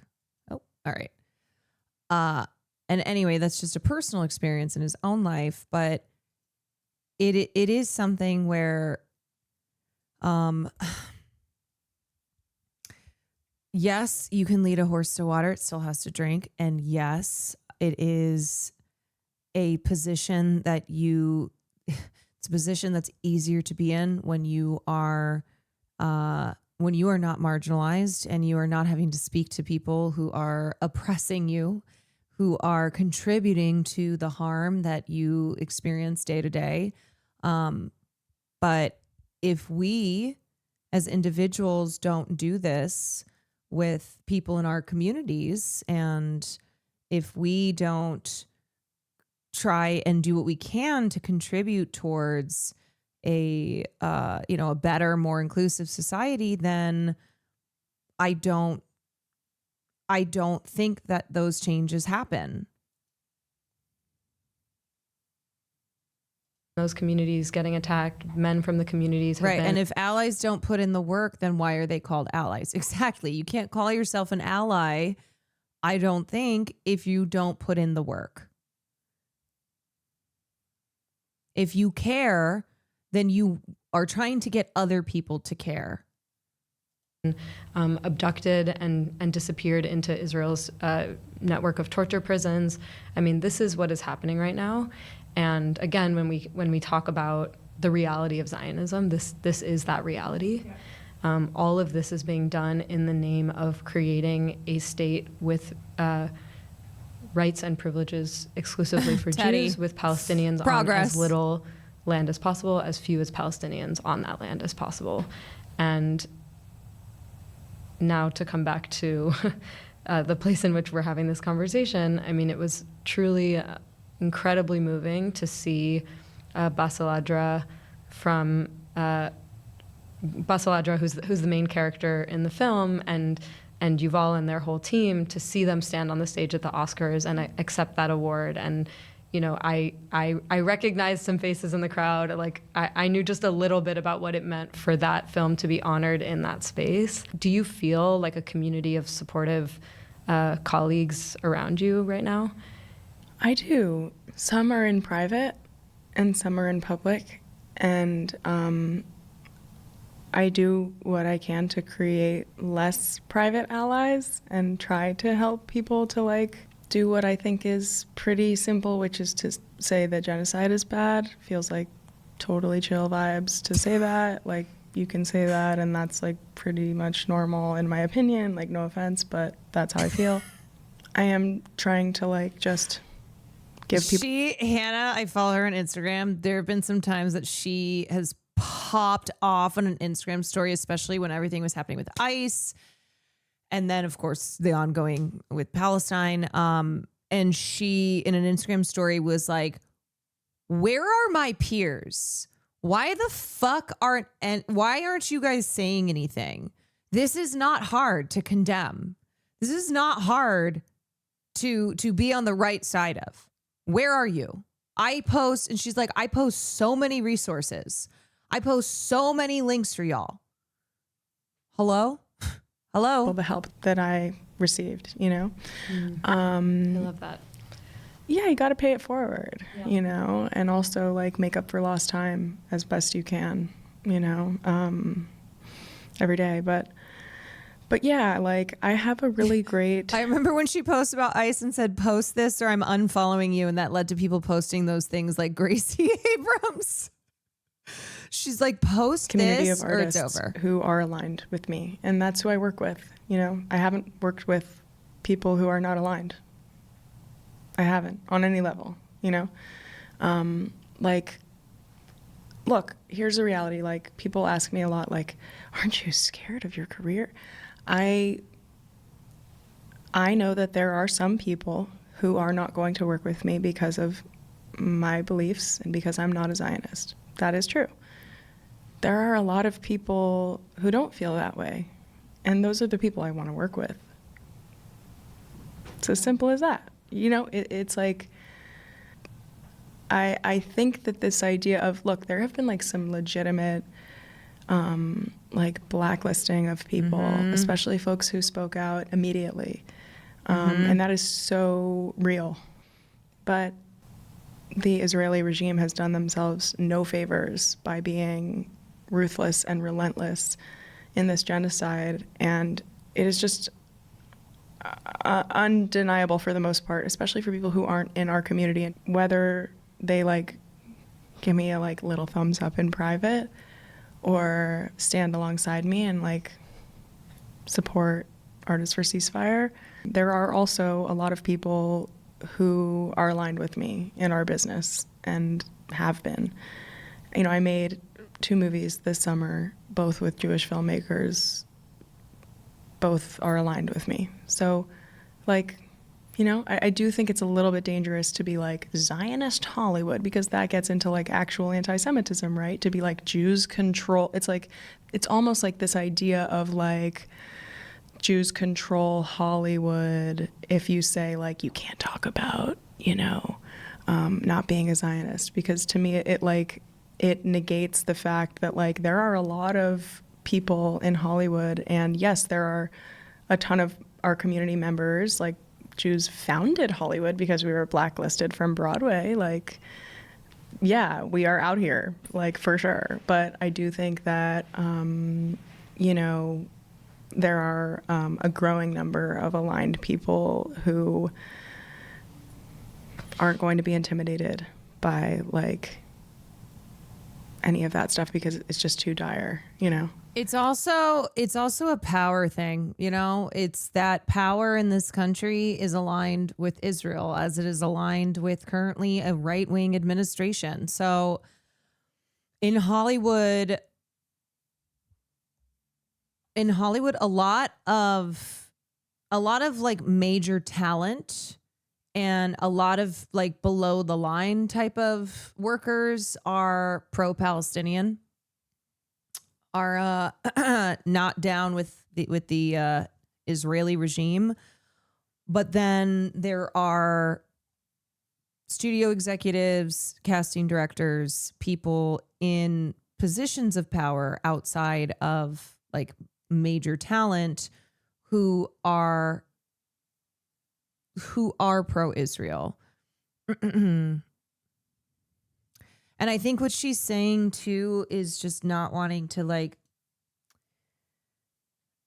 it just to push away from the like Jews control Hollywood, Jews control, anti-Semitism type shit, in recognizing where Zionist support still lies in the industry. And as we've seen more and more industry folk, mainly top line talent, because that's who gets media attention, are aligning themselves with Palestinian liberation. It's a class issue in a way.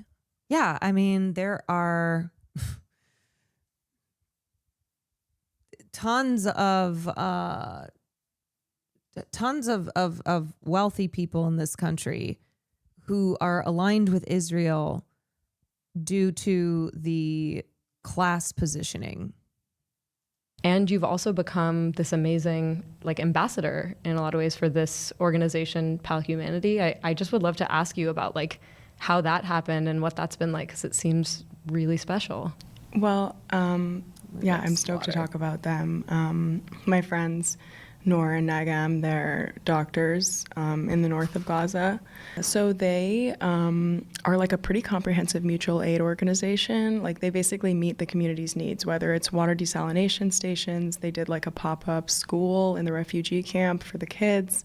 They're also doctors, right? So any medical needs, but they also especially help pregnant women and try to aid with the malnutrition for babies in the NICU right now. So a lot of their work is with women, but it's really, like I said, comprehensive. And are they in Gaza City? Yeah. Okay. So Gaza City is that they have actively begun the ethnic cleansing and destruction campaign inside the city right now. Yes. And so a plan to build what will effectively be concentration camps in Utah for the homeless is moving forward.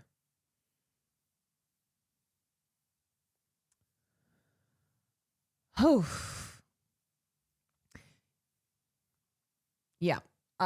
Trump's vision for homelessness being forcing homeless people into government-run detention camps, which is not the first time that this country has installed detention camps. It's what they did in World War II. They rounded up Japanese people, even American-born Japanese, and put them into concentration camps.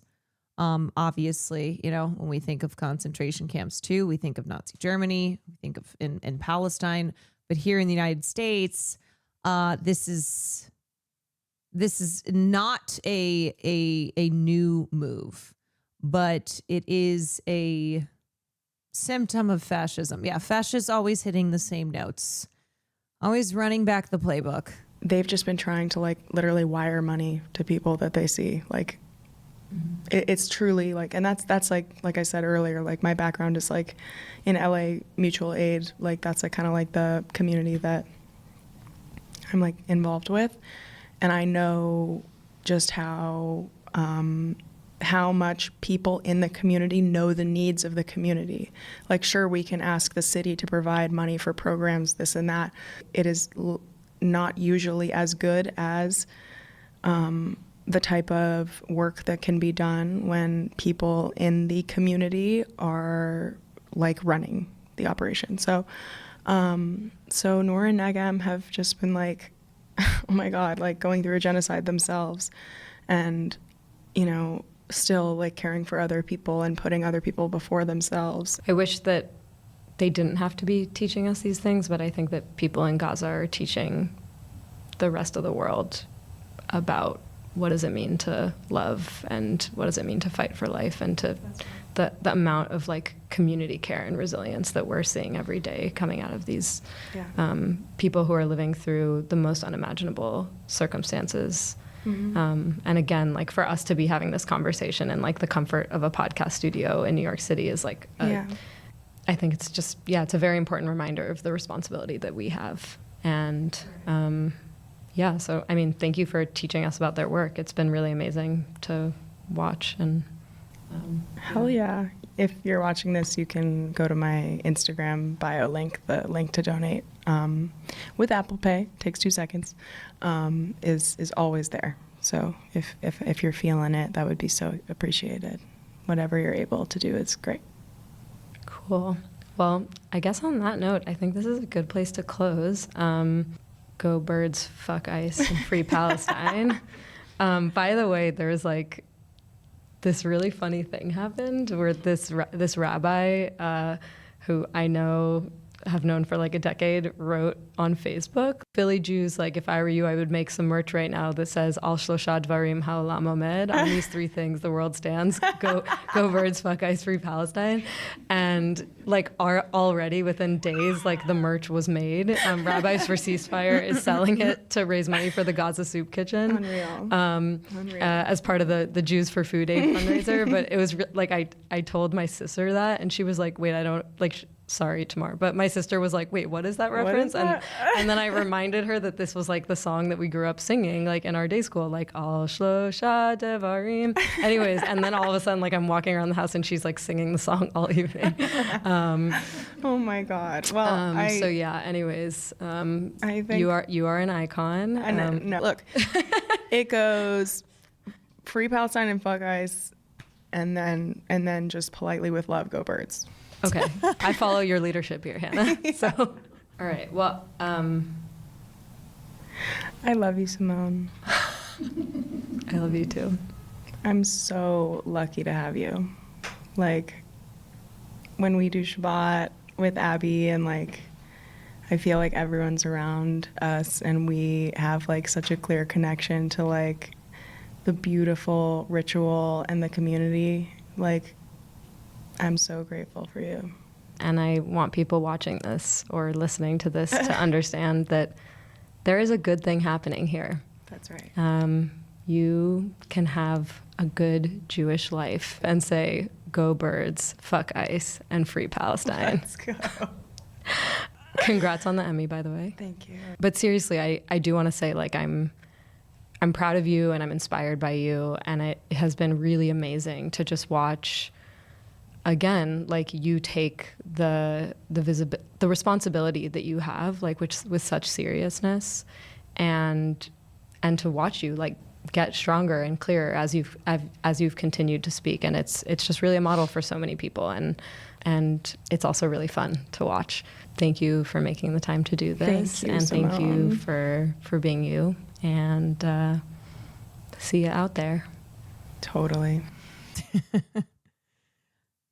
Yeah, and I think that part at the end where they were like, it's so wonderful to be in community with each other. And that's what I was trying to describe, where it's a painful experience when you've been challenged, when you're challenging yourself and others are challenging you, and embarking on that path towards truth and justice is hard, but it is worth it. And when you come out on the other side, the people that the new people that you will find, who you will find yourself in community with, like, you won't be alone.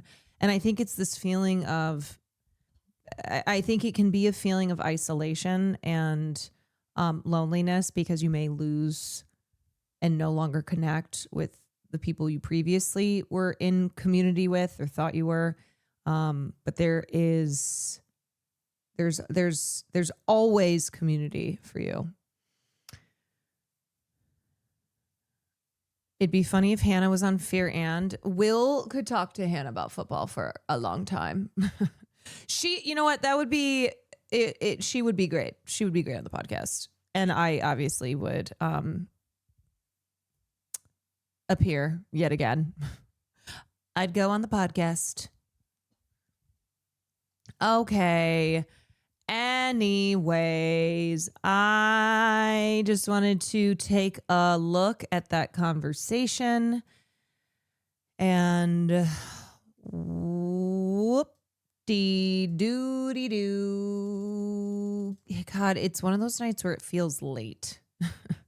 It feels late, and I think it's because as we're getting closer to the end of the year and it's getting dark earlier, and I'm like, oh my God, it feels like 2 a.m. It's 10 o'clock here. It's 10 o'clock Pacific time. But that's something I've noticed the past week in particular, that I'm like, God, it gets the feeling of it being very late at night is hitting earlier because it's getting dark earlier. Yes, there is the link to the doc that I think is great to watch. It's free on YouTube. Wait until after Saturday night and we fall back an hour. Wait, what? Hold on a second.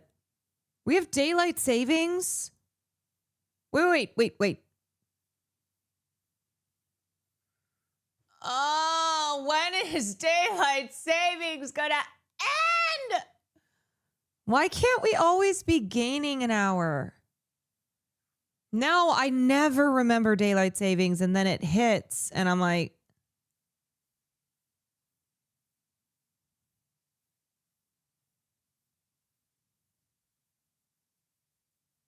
it's the worst time of the year. Wait, hold on. Wait. Fall back.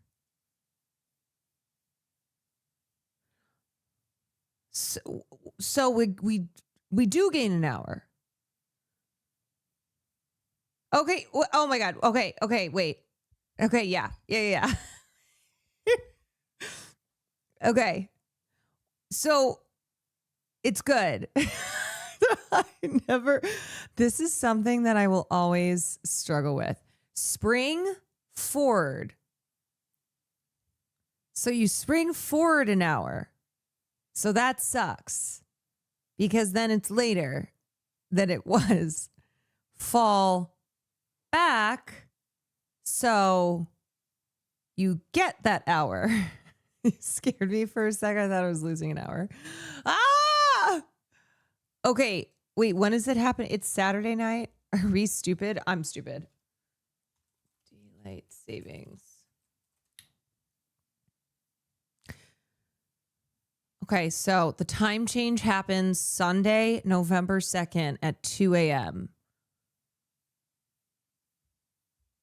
Clocks will fall back 1 hour to standard time. No, Caroline, literally no one besides my mom ever knows. So the clocks will fall back 1 hour to standard time. Okay, so we get an extra hour at least. But it gets dark, right? But it gets dark at 4 p.m. That's the thing. Because we fall back an hour, it gets dark even earlier. We get light in the morning, so night people don't like it. Yeah. You know what? I guess I'm just going to have to be forced to be a morning person. I don't know. I gotta be so for real. It is tough being a night streamer. I know. I won't. It's tough being a night streamer because it feels really late.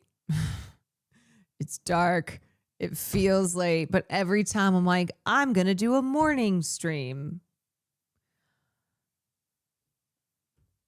Then I go to bed really late and I can't get up early to do a morning stream.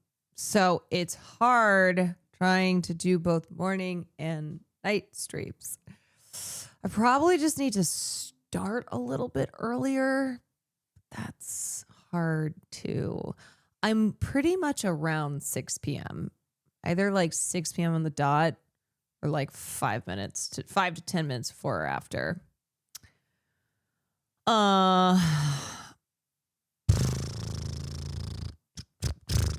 Too early for morning streams, too late for night streams. But then the other thing too is I don't like with morning streams. Okay, here's the conundrum. Morning streams, it feels more the vibe of covering news and doing commentary. but not gaming and not film class. That feels like very much a nighttime thing. Morning gaming. No, it feels weird. Evening is variety. Evening gives you that variety feel. Morning, it just feels like a morning news show. You can't, it's always night somewhere. Well, I'm talking Pacific Coast, where I reside. A matinee film class, compromise and start streaming at 1. Well, the thing is, when we go to China, I don't know what the fuck my stream time schedule is gonna be, because, for instance, time, it's 1 o'clock in China. It's 1 o'clock p.m. in China. The stream time will be what it is. It'll be chalked. It won't be also streams every day. It's 1 p.m. in China. So it's going to be weird. It's going to be wild, because the thing is that when we'll probably do group streams, afternoon and evenings, which means it's going to be late in the States. But at least it'll be nice for, say, EU chatters, EU viewers. It's 1 p.m. for me right now. Oh, that's why you're always here late night, because it's not late night for you. You're going to have a normal sleep schedule in China, no jet lag. Yeah. Oh, boy. Oh, boy.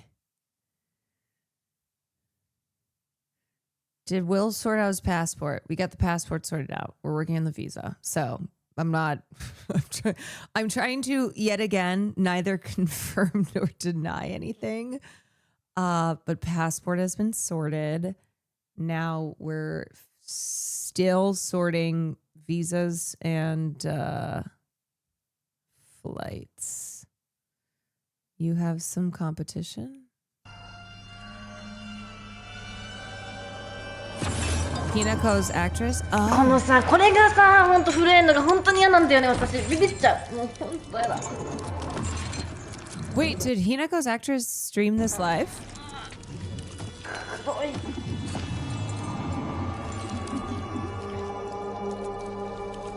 That's awesome.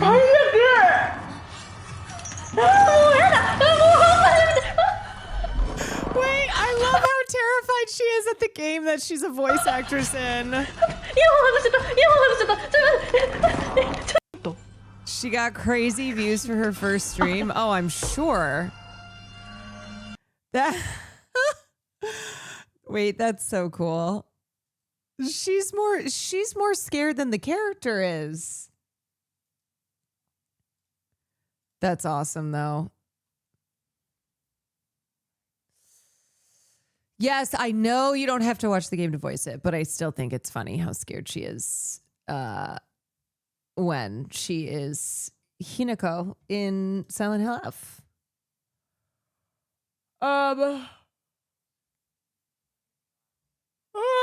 Okay. Alrighty. Okay, gang. Give me 1 second. I'm gonna pee.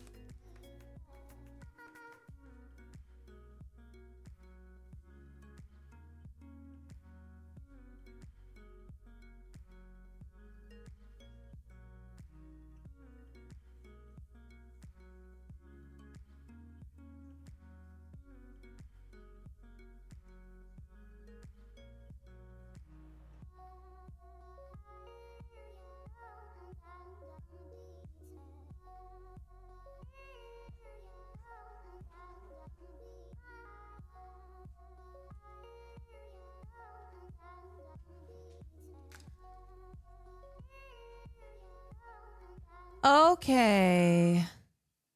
How much of SOMA do I have left? Because I thought it was like a 8 hour playthrough. But then I was reading online that maybe it's like 11. What's the deal? Little less than half. Oh my God. Ooh. Ah! All right. All right. Well, let's boot it up. It's 11 if you struggle with the puzzles too much. Well, good thing I haven't struggled at all. Because let's see, I've done 4 streams. I think I've played like 7 hours.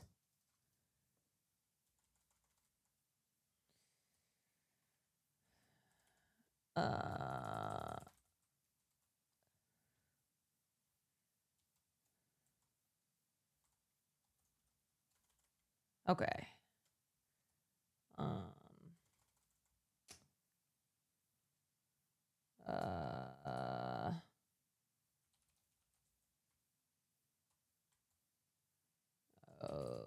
Okay. Okay. All right. Man, I'm bummed we couldn't go to Halloween Horror Nights. It sucks. That sucks. If you want a short one next, you can do Resident Evil 3 in like 6 hours flat, and you should play it before 9. Wait, when does 9 come out?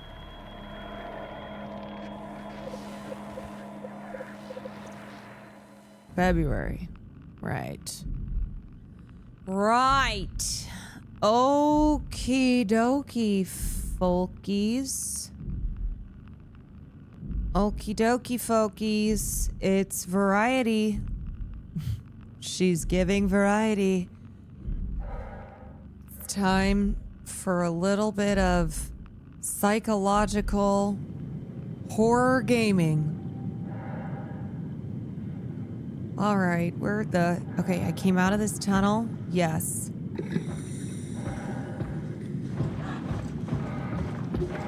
Came out of the tunnel and I am running around, making my way downtown, walking fast. Faces past as I'm homebound. Let's find Omicron. Omicron. Oh. Find Omicron.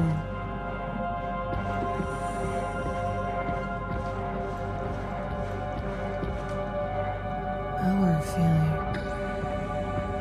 Where is Omicron?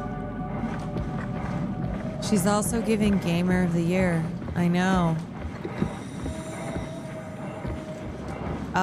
Flunky, no, I did not. No.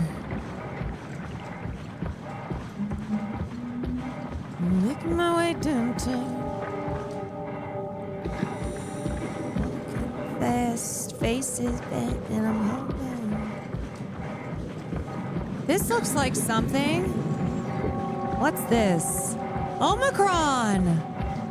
Oh. We found it. That was fast.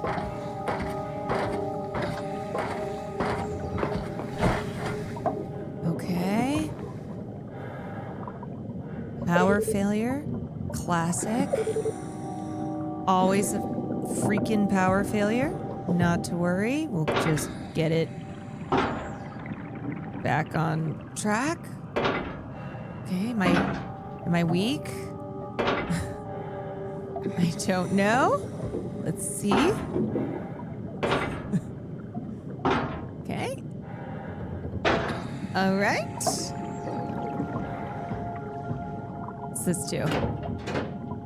Okay. Pump it. Pump the jam. Pump it up. Okay, not just pressing. Is this right? I'm just kind of while your feet are stomping. Okay. Yeah, that's good.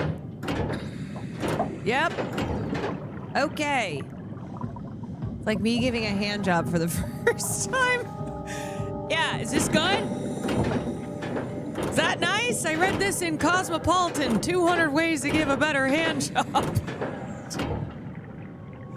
Okay.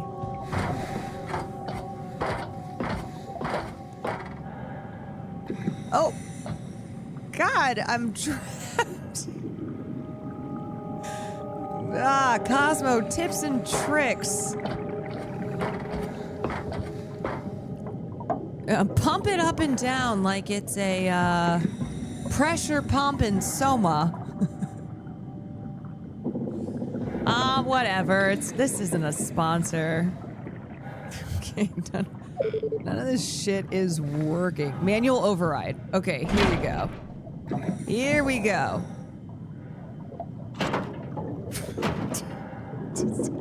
This can't be real. This surely can't. There we go.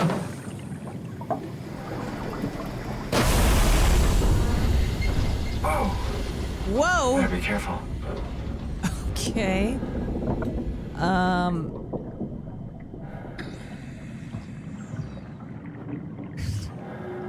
Okay, there we go. Now we're moving. This is what a little lube does for ya. This is what just okay. Yep.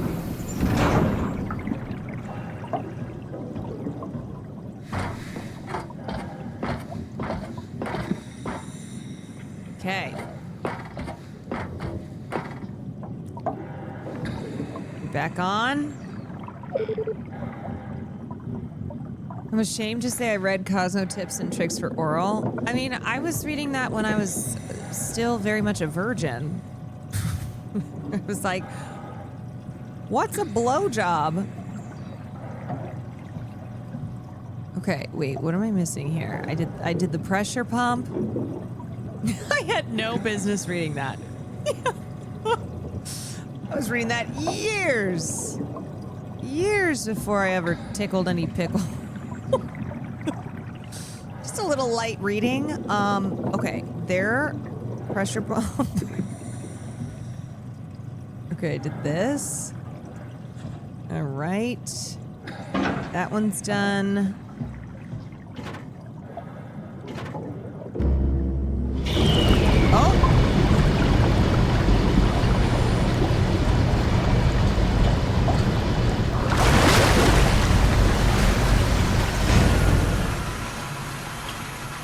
Okay.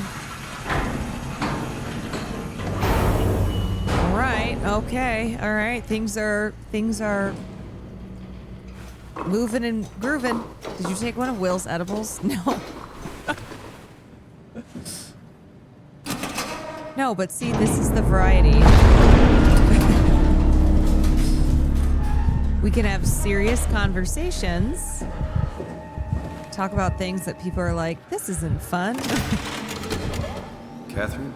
What? Yeah, she's not high. She's just silly. She's so crazy. I Where love are her. We're right next to Omicron, a smaller building connected to the main site.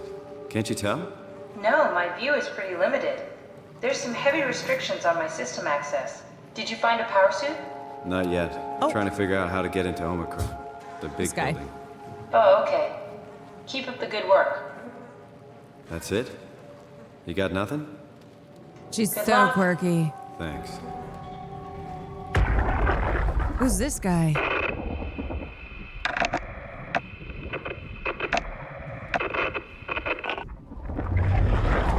Any idea who this is? Okay, great. Not really. Not that familiar with the people at Omicron. Thanks, Catherine. Helpful, Kath? as How are you always. so okay with all this? With what? Being a talking box, for one thing. Not being human. It's not so bad. So, you're not bothered at all by not having a body? I'm getting there. You're making me feel really self-conscious. Come on, be serious. I never felt that comfortable being human in the first place. This isn't much worse. You know what? Not being Fair. able to move would freak me out. Glad you got the box and not me. Would make it a little easier to help out if I had a body, but you're doing You know a good what, job. Kath? Just Relatable. Being able to stretch a little Very would give you real. some ease. My physical constraints don't translate to my experience very well. I feel about as human as before, but as if suspended in air. Which is kind of interesting now that I think about it. Okay, girl. Oh, thank God. Kath, why do you think I was made? How did this AI, the WoW, bring me here? I don't think. Just You never cut her. know. I have my own beliefs, but nothing that can be Excuse me, verified. Kath. I need to Tell me, stick my fist in this hole. Why do you think the WoW brought me here? The WoW had a range of assignments, but they all sprung from one single idea: preserve humanity. When the comet hit the Earth, killing everything, leaving a fraction of humanity left alive, the WoW started to compensate. It's restoring humanity. I think so, but I don't think we share its definition of human. Or life, for that matter. Learning. Catherine, are you alive? That's an impossible question to answer. We lack meaningful definitions. I just figured there must be a way to know. To know Can if we this ever life is truly worth living. forgive ourselves? You assume you've changed so much, but have you really? I don't know. I don't feel so different. Are we The alive? world sure does. I never we ever realized how much truly the forgiven? idea of myself depended on where I am. How do you mean? I miss Toronto. And not because my friends and family are there, but Caitlin. because I know where I fit in. In Toronto, I know who I am. That's an interesting observation.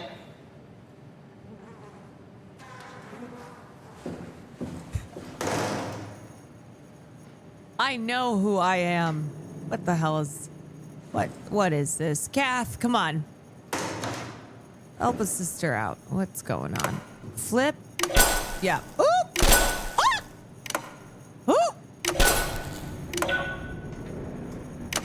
Okay, we're just kind of... Oh, it's... Hold on a second. Oh, it's a freaking puzzle. Wait. Okay, so we go there. And then... Well, okay.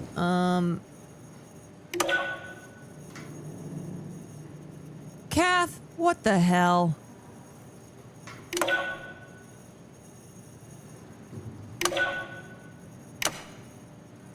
feel like it's gonna... Why didn't that go? There we go. Okay. All right. Okay.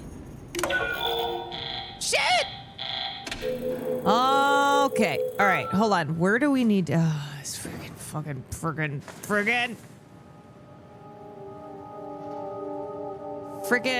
They didn't teach me this in... I can't remember what I learned in Cosmo. What's up, Ume? Okay. All right. So we need to go... We start here. And we have to end up... here? So we gotta flick on the switch.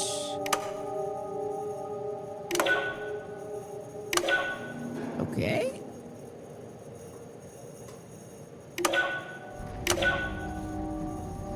Ah! Ah! Why isn't this working?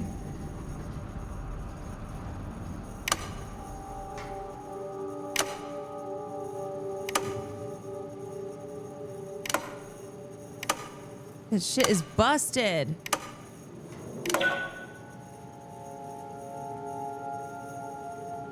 These fuses aren't free. Which one do I need to end up at, though?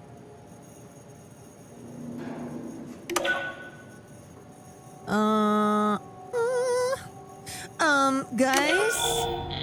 Wait, did it work? No, bro, it didn't work. Yeah, if you're at a Halloween party, put my stream up. Be like, hey guys. Okay, is there a freaking clue or something? You almost had it? I don't even know what I almost had. Okay, maybe come down here? I don't know. What the heck?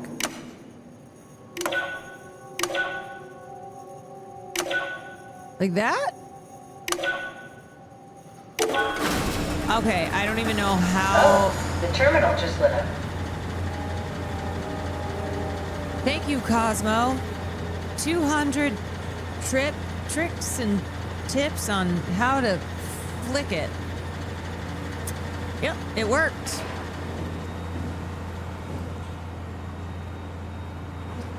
Somehow it freaking worked. Radio buffer. River, do we have any painkillers left? This tinnitus is becoming crippling. Sorry, we only have heavy stuff left. Morphine level drugs. I'll take it. Feels like my head is about to explode. Can do, that's stuff for emergencies. Besides, Cameron thinks the ringing will settle when JR reaches 100%. Then tell him to hurry the fuck up. Should be a matter of hours. Just hang in there. Keep me posted. Yeah, well, I have this thing I need to take care of, so I'll talk to you later, okay? Sure thing, Herb. He must have overloaded his black box. Humans have black boxes? Here we do. Company policy. It records your vitals to help medical personnel treat you in case of accidents. That's how I can hear the dead. Right. Yeah, you should be able to data mine black boxes, just like the intercom at Theta.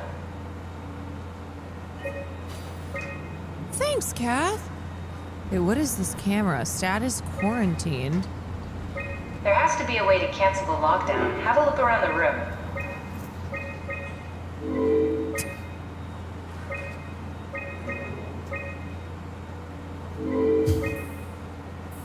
Wait, what? Okay, have a look around the room. Sorry. Wait. She's so crazy. Are you hearing that glitched noise? Yeah, I'm on it. What is that? I'm on it. Okay, system updates. Oh my god. I don't understand what any of this means. What is this? All up to Alan. Who's Alan? Unnecessary security update for the paranoid lab rats. Dead people don't bite. I think I solved it. 2828. Solve what? Why do I get the feeling that we just got lowered into the back of a van? What are you talking about? What are you talking about? 2828. Okay.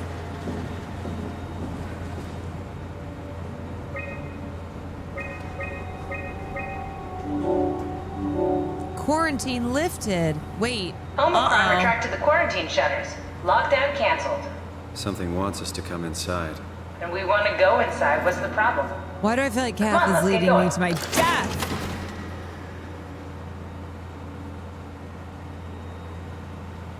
Kath is leading me to die.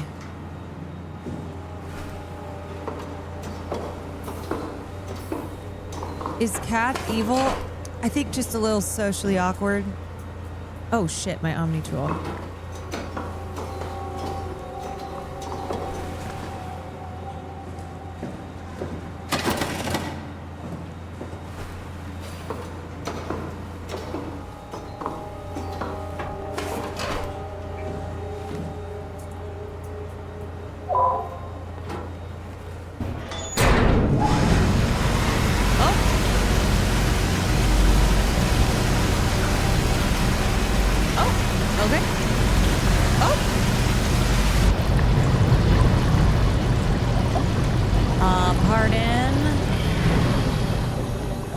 Pardon. Okay, so here we go. We're going down. I'm going down. And we are looking for...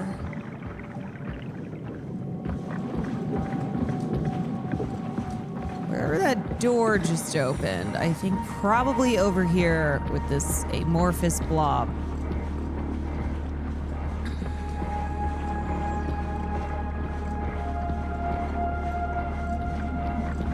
Omicron, yes.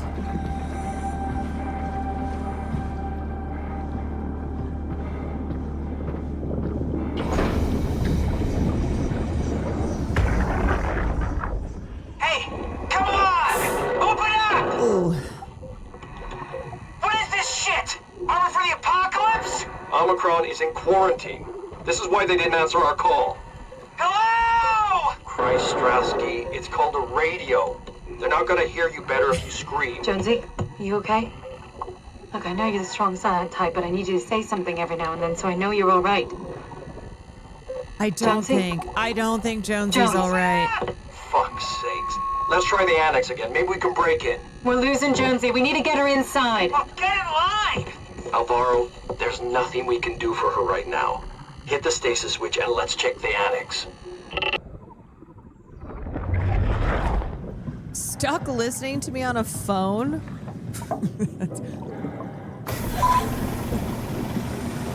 Just hearing the sounds of my voice. Okay, use alternate entrance. Well, what the heck? Alternate entrance, hello?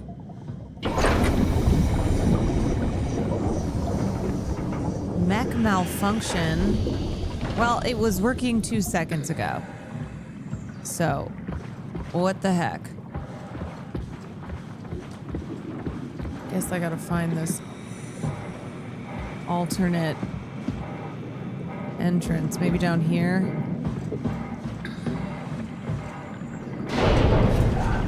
This had better be the right way. Yeah, better be, because ain't no going back.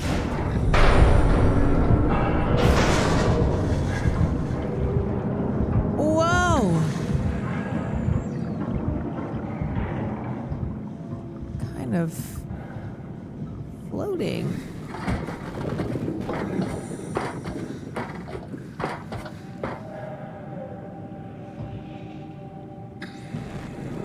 Oh, we're going down deep.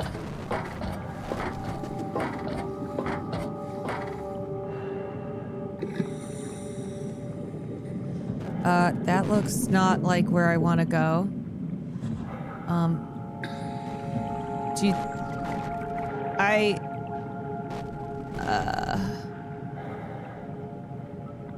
Hey guys, I think we're stuck. Oh, here I go.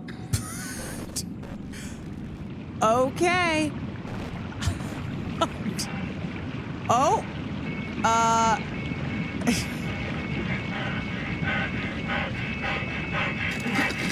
Mayday!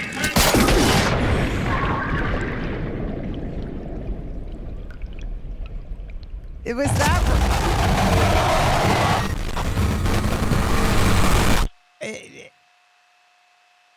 Is that right? No, I died. Okay. Well, just kind of accidentally fell off. So I guess that was such a long death. I know, it was really extra. Okay, well, where the hell is this alternate entrance?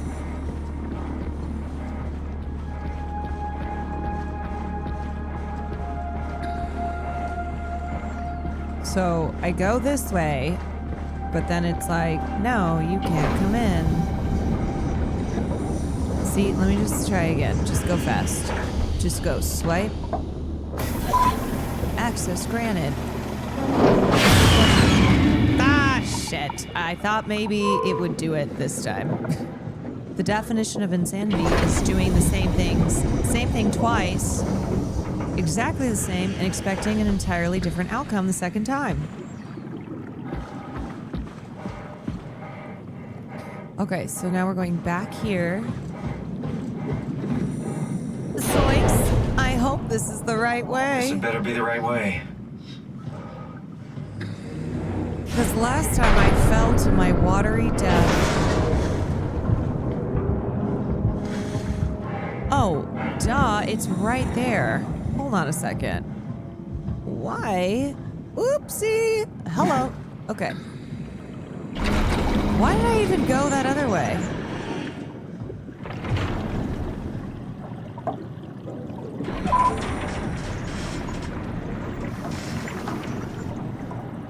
Don't even need to use the ladder.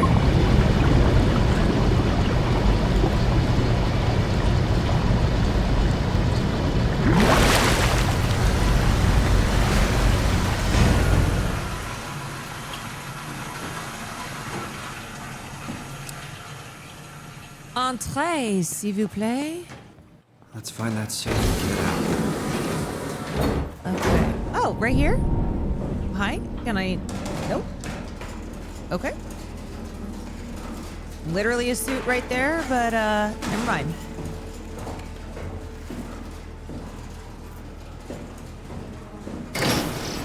Oh, we got more dead people. Oh, this one has no head. Oh boy. Oh. Another no head. Yikes. Okay, let's just get in and out.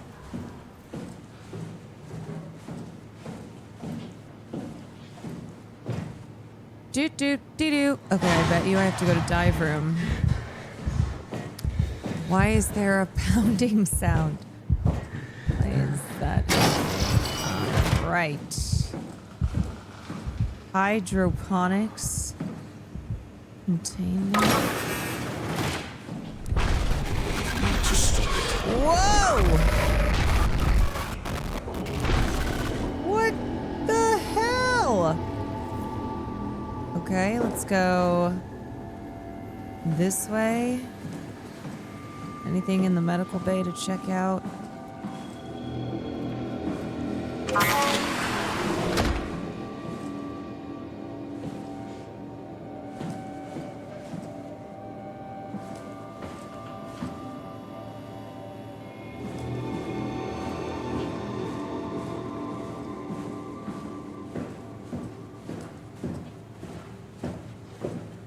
Okay, surely, you know what? I'm just gonna go back. No, we have not come here before. I'm gonna go back. Dive room is this way. Storage? Meep, meep. Okay, kerosene. All right. So we're looking for a suit. Dive room I can't get into, so we might have to go back here. And then around. Why are there so many? There's always so many paths.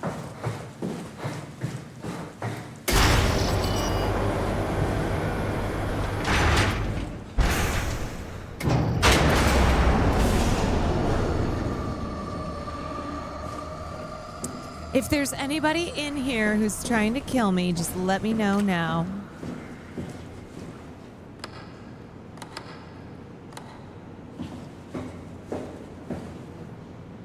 Dive suit locker. Ah! Wait. Hello? There it is. Now, remote control. Do not operate machinery without safeguards. Okay. How the fuck do I open this?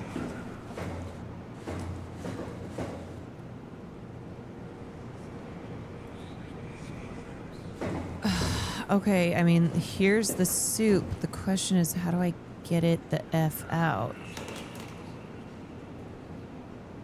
Dive suit.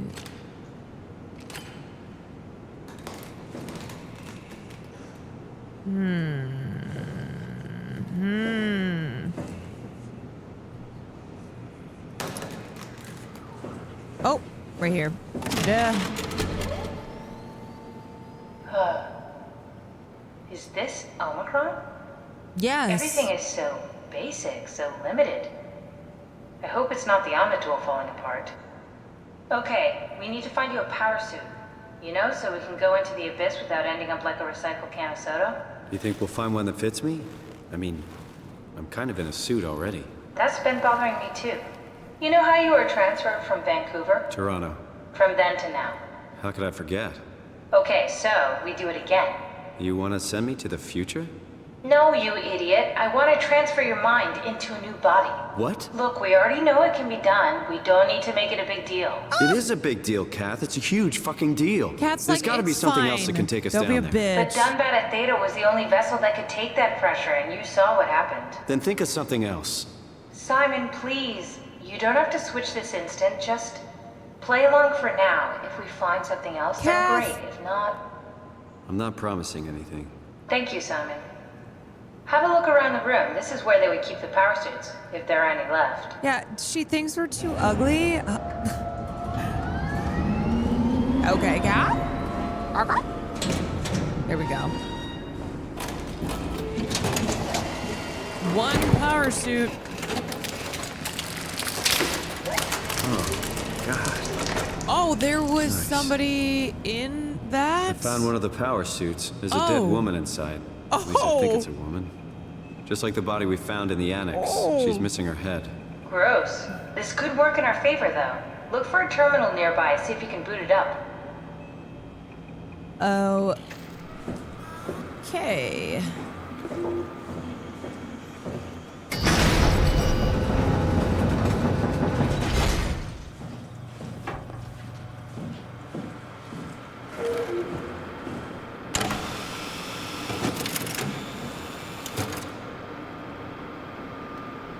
Power suit.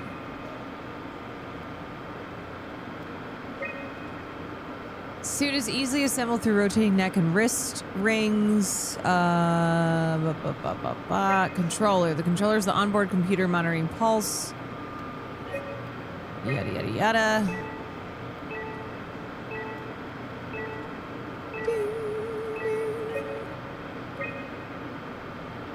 Pod D. Activate. Not exactly grade A material. Don't write it off just yet. Remember what we found out at Theta. The suit you are wearing is basically just a Cortex chip working a few pints of structure gel, powered by the on-suit battery pack. And a dead colleague, Imogen Reed. Exactly. If you think about it, we're actually incredibly lucky. We found a suit with an already dead body inside. I guess you're right. Wow, Kath. What about the WoW? What makes you think it'll play along? It's not magic, it's algorithms. A set pattern. The WoW won't be able to deny us, even if it was capable of wanting to. I'm still not crazy about this plan. It feels wrong. Please, Simon, I can't give up on the Ark. I need this to work. So we need a Cortex chip, structure gel, and a battery pack. That's one hell of a shopping list. Thanks. I'll just hang around here if that's okay. I'll be back. Wait, I already forgot. What do I need? Cortex chip, battery pack, gel. Cortex chip, battery pack, gel. Cortex chip, battery pack. Come on, we need to get a Cortex chip, a battery pack, and some structure gel. Cortex chip, battery pack, and some structure gel. Okay, I'll be back. Hopefully I don't die.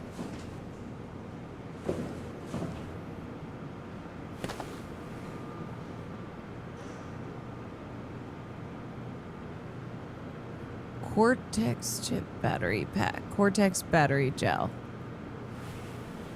Okie dokie. All friends. Damn, they look cool. Wonder if I'll look cool. Is that pee? Someone pee in that bottle? Okay. Cortex pack battery gel. Cortex battery gel. Don't forget, we need a Cortex chip, Yeah, I structure gel, know. and a power pack to get the suit ready. Well, the question is, where the frick do I find any of that? Cortex.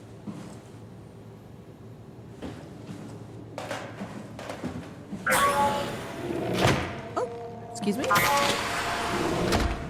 Cortex battery gel. It'd be nice if it was all in one location, you know?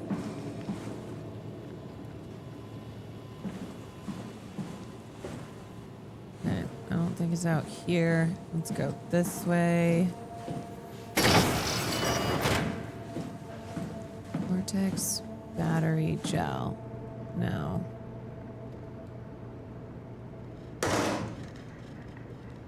Not in storage. Cortex battery gel. I knew I was gonna have to explore more of this freaking medical bay, dive room, freaking area. Oh, mother! Oh, mother! I wonder if it's in the laboratory. Is that what? Did I just make that up? I don't know. An orange Ruffy? What, Donald Trump? Kept swinging for a few minutes. Okay. An orange Ruffy. Something is causing us. I'm not buying this radioactive fallout nonsense that Ovari can't shut up about. Shelly, dead on arrival. Ruffy, Jacob.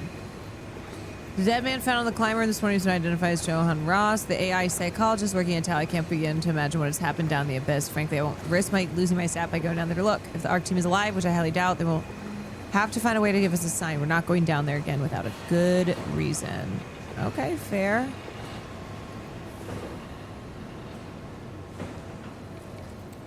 Now, how do I get into these areas that are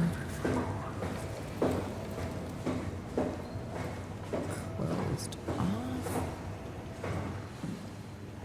Oh, shit, I'm already lost. If you're still interested, you have 2 to 3 hours at this point. Okay.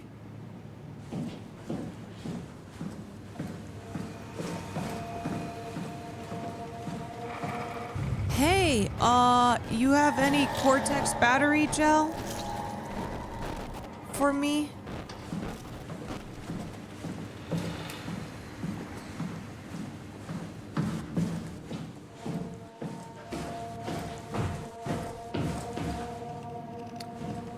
Robot repair bay. Maybe down here?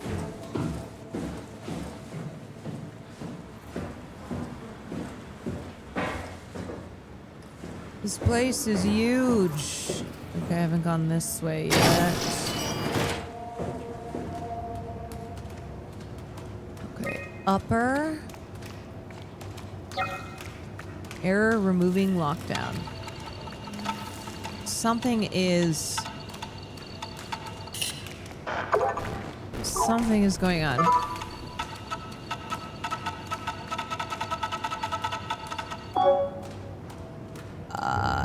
Is this a puzzle?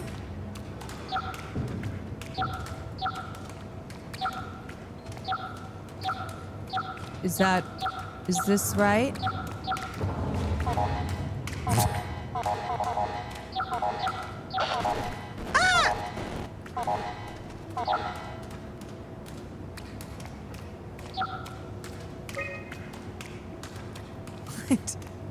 What?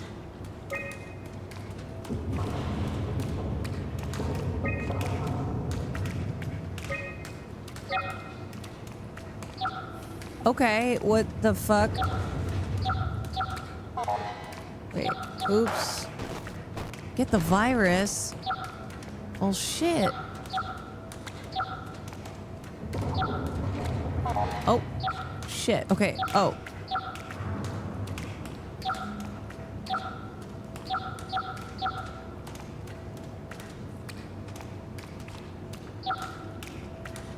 Oh, wait a sec. Okay, boom, boom, boom, boom. Boom, boom, boom, boom. Boom, boom. Boom, boom, boom. Wait. This is right, yeah. Okay. Removing lockdown. Okay, slay. Puzzle complete, I think.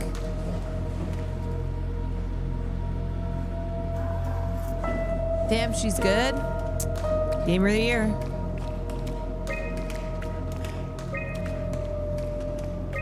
Okay, I bet slips. Whoever's like slapping. Okay, is this something I need? This looks like a thing. No? Okay. Of course, it would be too easy. I have to go through every single room. But I bet you something that I need isn't here. Eject cortex chip. Yes. What? Hello? Okay, wait. This is another puzzle.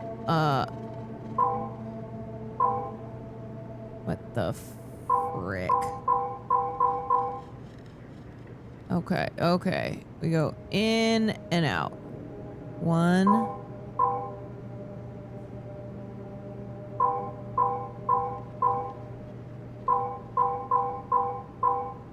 Like that?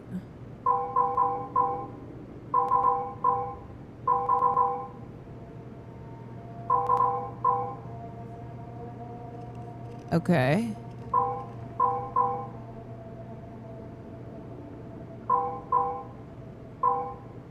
Okay, wait. Hello. Okay, so it's gotta go down and across.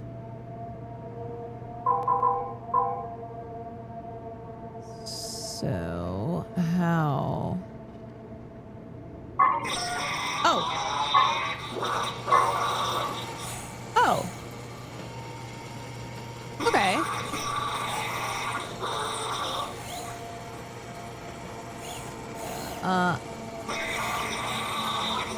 Okay, little guy.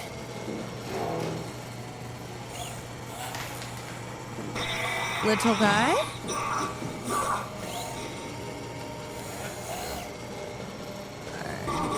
You okay?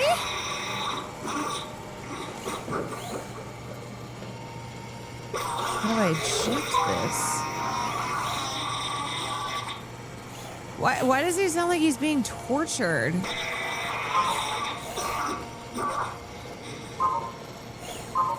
Oh God. Okay, bro, I'm so sorry. Comms? What happens if I just do that?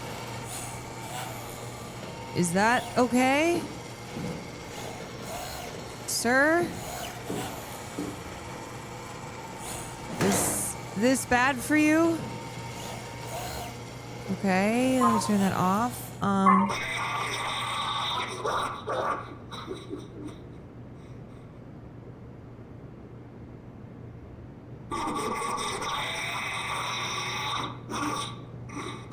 Are you speaking? Are you having fun?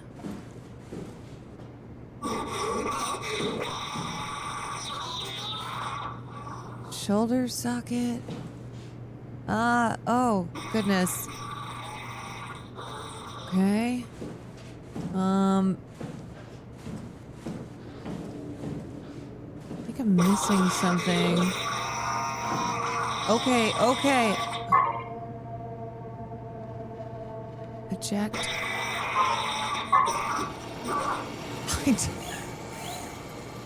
I like these puzzles give you no,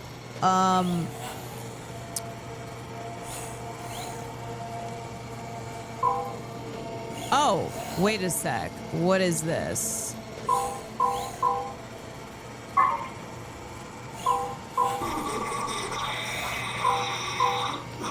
Okay.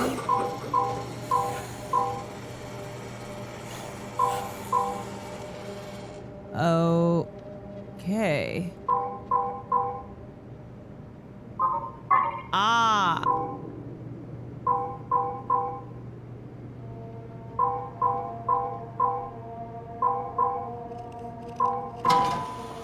Oh, we did it.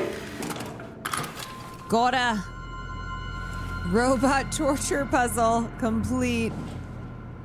Okay, one down, one down. Now we need, what else did we need? We need the gel. What else? Did you just take his eyes? I think so. I think I did. Oh. Oh. Oy. Oy vey. Let's see, why is that door still closed? We need battery and we need a gel. Strasky, are you there? I hear you, Herbie. What's up? Just wanted to check in. I have to go do something. I might not be around for a few days, okay? Rally Herbert leaving the listening post? Must be important. It is, Strask. It is. Omicron, can you hear us? Loud and clear. Everyone all right? We will be as soon as we make friends with the power suits. I'm sure you'll get used to it. Look at that. Just wanted to check in before we pass the last working Lumar probe. Guys, any last words to Omicron? Save yourselves. You heard that, right? Don't worry, we won't forget. All right. Heading into radio silence. Good luck, guys. But they never came. Tau, please respond.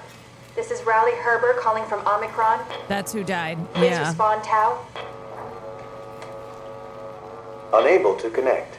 Lumar relay out of range. Yeah, I get it. Unable to connect. Lumar relay out of range. Learning some lore. Into the abyss. Take it to Alpha in the abyss.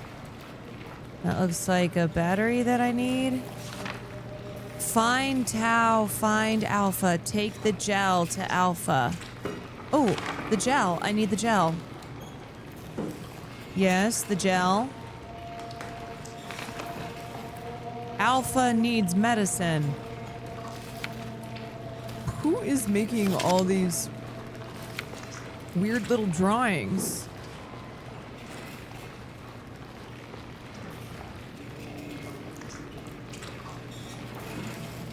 Okay, no gel. No gel. Hole? Hole. Oh. Oh.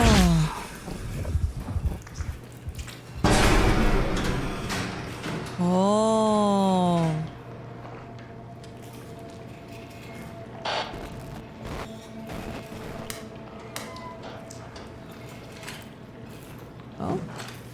Listen to me.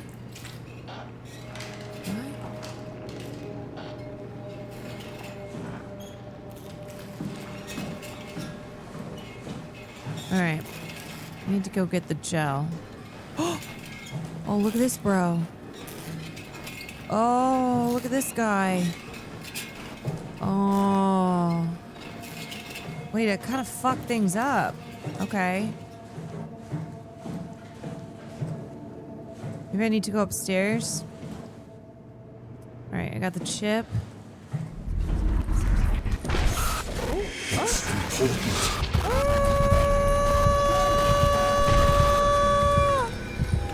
I bet you one is in upper, one is in midsection, and one's in lower. Upper, midsection, lower. So this is where I am. Midsection.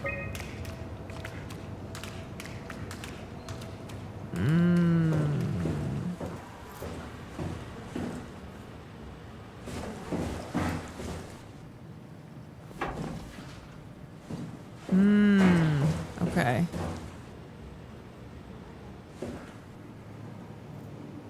Now, how do I...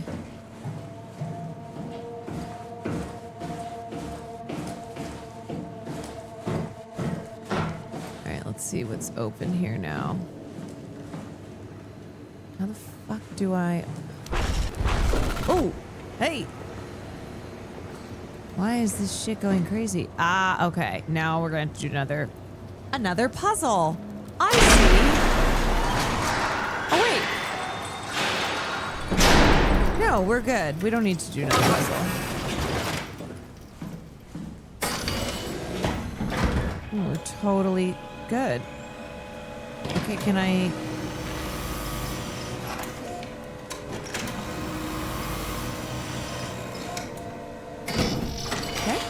Thank you. Okay. Clean room. All right. Is one of my items in here?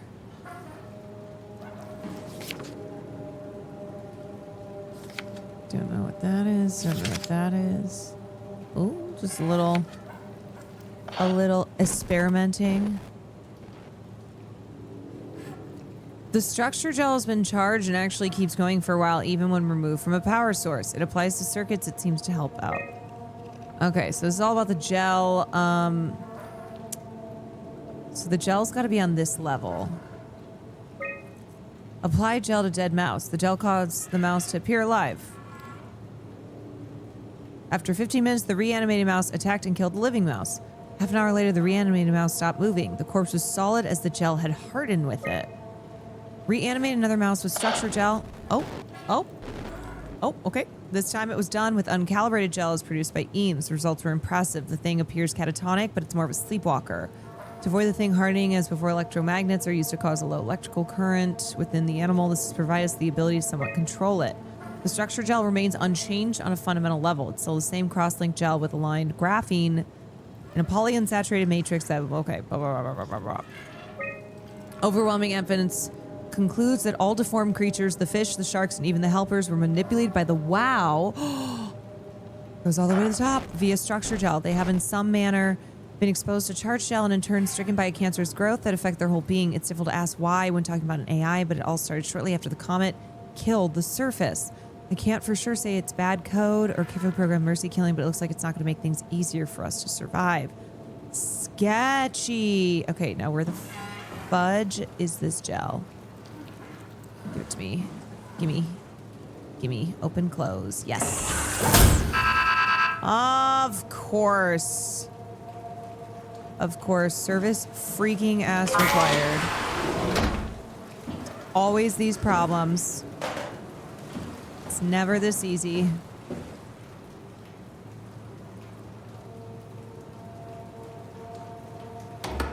Dispense the gel.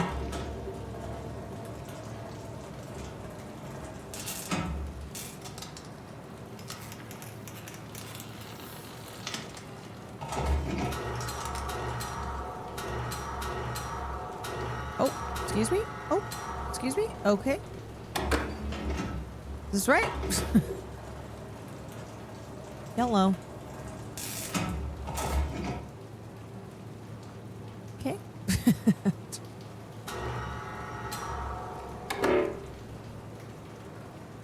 Please close tray and try again. Okay, my bad.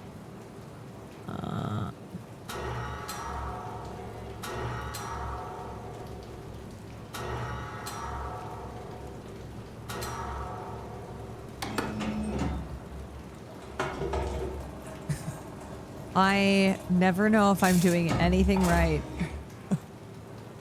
No idea ever.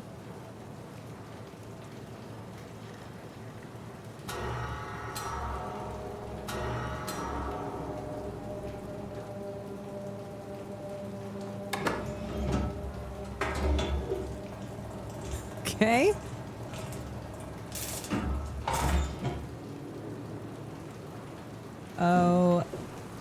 Okay, so there's a dead mouse. Okay.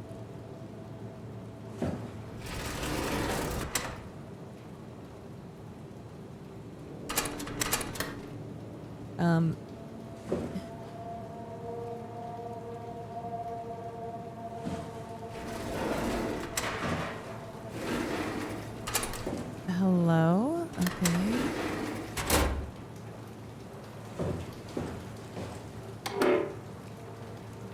Cell not secure.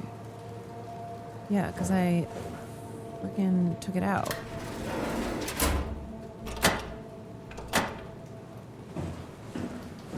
Eat the rat?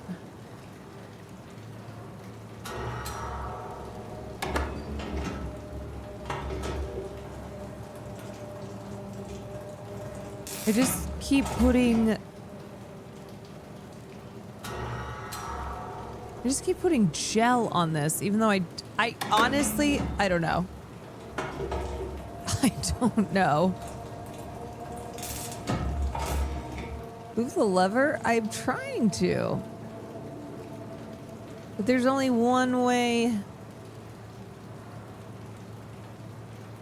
See? Okay. Oh! Oh! Wait a second. Okay, wait. You can move it. Wrong lever. Ah, wait. Oh.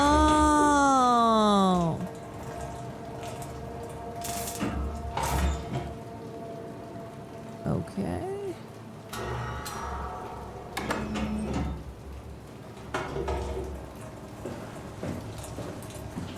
Okay. And then let me move it all the way over.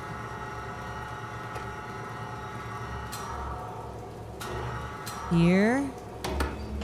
Put some gel on this dead mouse. Dead mouse.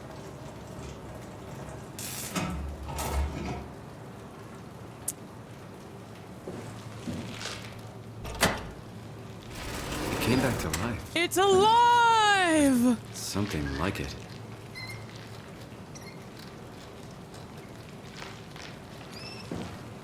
It's alive!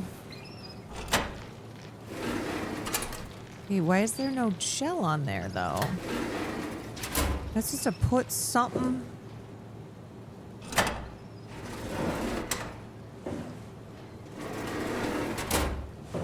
What am I supposed to do with this freaking... mouse?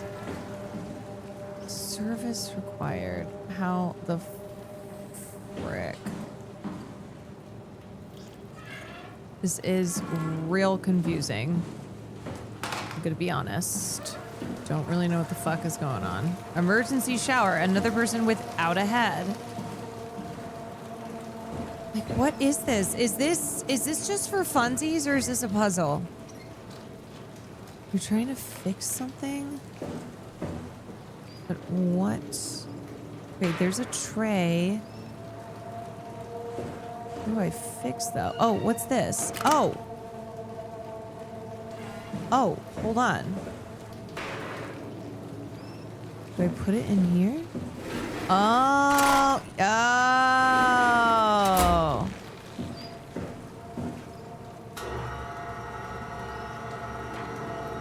Wait a second. Because it will fix it. I think. Ah.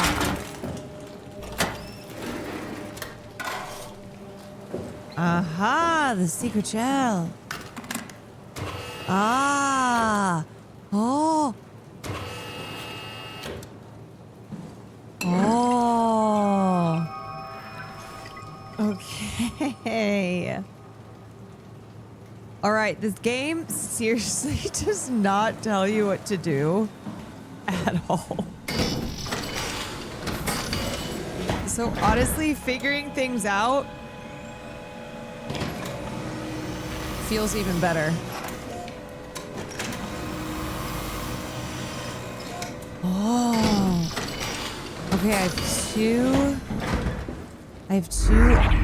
Oh. Shit. Homie's pissed. Uh-oh. Drama. Now I need to get the battery. But I think I gotta get to the 3rd level. Okay.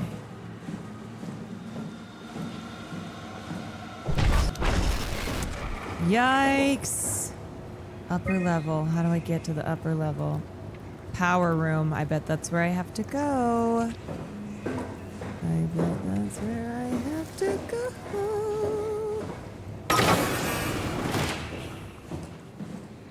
And storage. It's not something you really want to get comfortable with. That's funny.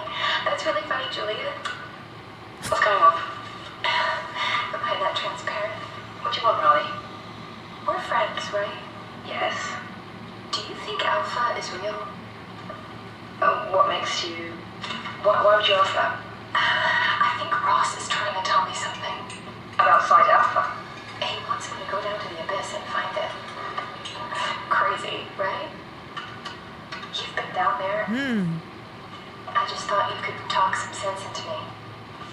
Ronnie, I'm not at liberty to... I can't talk about that.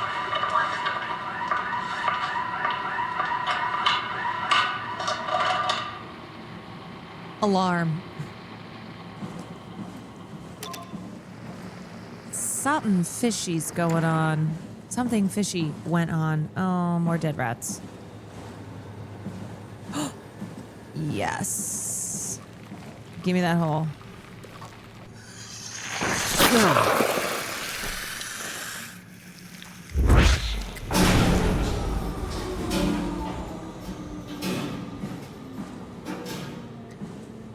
Give me that hole.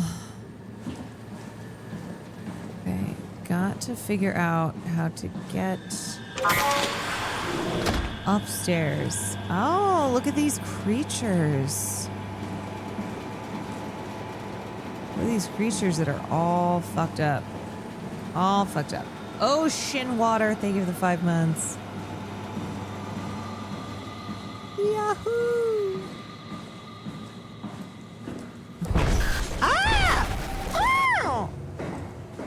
Chill! We just went in there. Now, how the fuck do I get upstairs? That's downstairs. Hydroponics. We went in there. Containment. Main entrance. Ah, upstairs. Alright, this is the last one. Honestly, I feel like I'm doing pretty damn good. Okay. Override. Right. Power room. Let's see. Hole. Now, if I were a battery...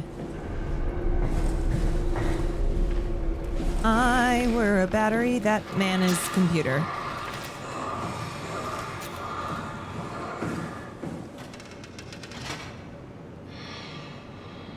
Please recharge and return power pack after use. Okay, clearly somebody did not return. That's so annoying. Be kind, rewind.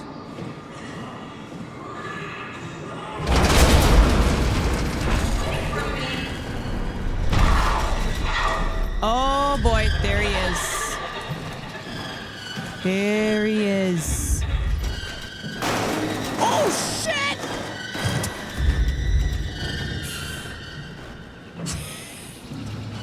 So much for sneaking around.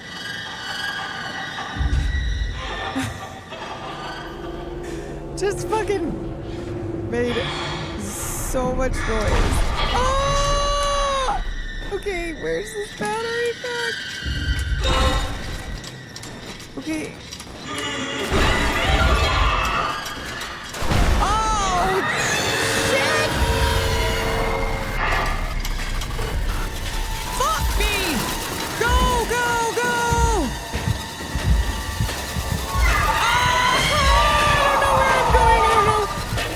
I don't know where I'm going. I don't know where I'm going. I don't know.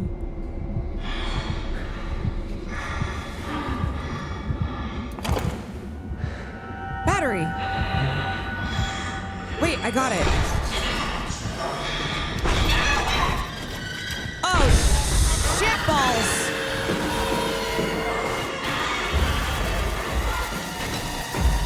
Oh, fuck me! I can't see.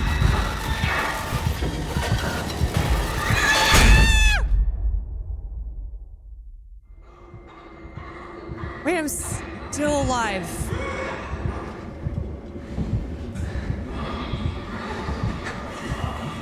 Somehow. I don't know. Where am I? Any holes around here?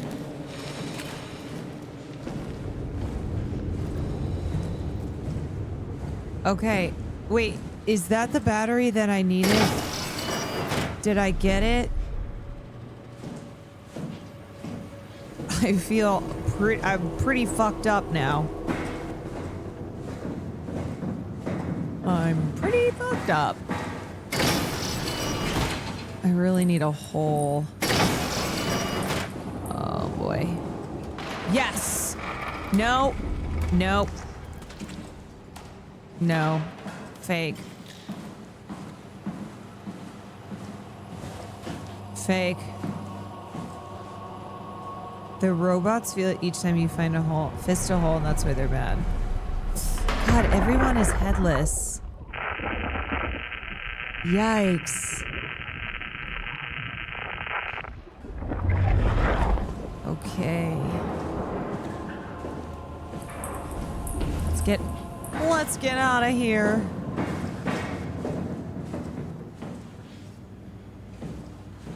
Main entrance. Yikes.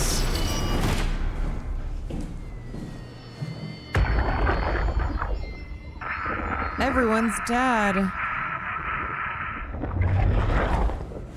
Okay, we gotta go. G2G.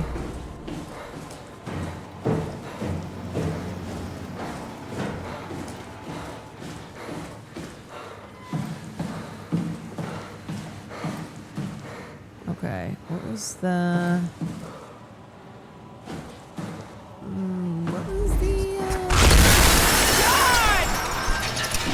Damn!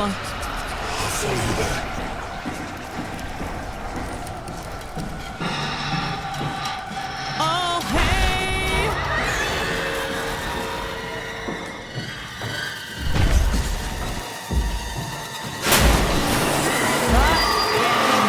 Shut the door, Cat. Lock it up. What's happening? Lock it! Lock the door. It's locked! Okay! Fuck! Managed to piss off another one of WoW's monsters. I gotta put this shit in! We have everything we need, right? Yeah. Let's get to work. Oh my god, finally Kath did something. This is crazy. Don't worry, it'll work. Kath. Kath.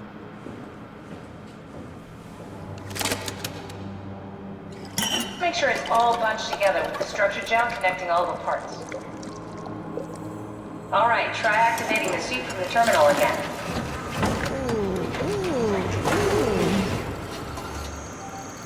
Okay, doing a little bit of Hackerman's. I can't believe we're doing this. It will be fine. Then why don't we put you in the suit? I was gonna suggest that if you refused. You'd go without me. I need to do this, Simon. This is important. I need to launch the Ark. You'd really do it. Change body. Yes, if you want to stay here, I'm not gonna stand in your way. I don't want to tell you what to do. Won't it be like before? Close my eyes and then... And then open them again. All right. Let's do it. Thank you, Simon. Go sit in the pilot seat in the next room. You might need to boot it up. Kath's like, yeah, Simon, I don't give a fuck. Oh, swipe Omni-tool. Omni-tool. Wait, pilot seat, pilot seat.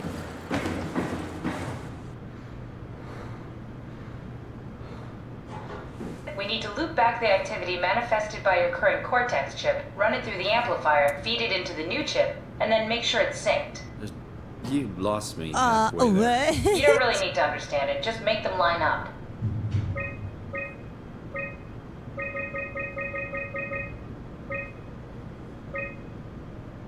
Sorry, Kath, could you say that again?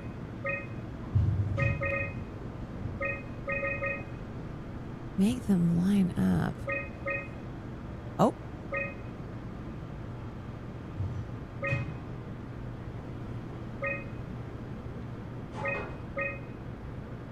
Like that?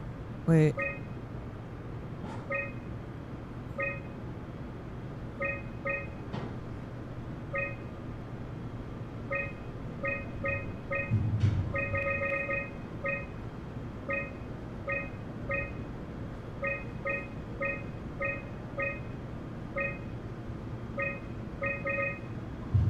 Like so close.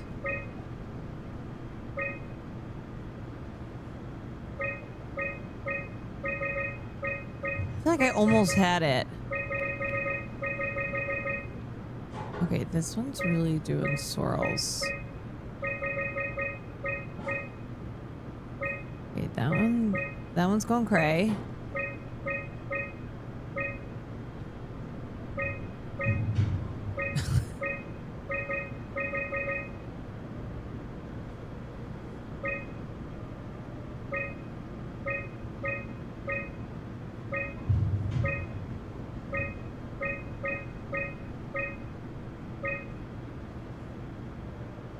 You had it? I know. I feel like I did.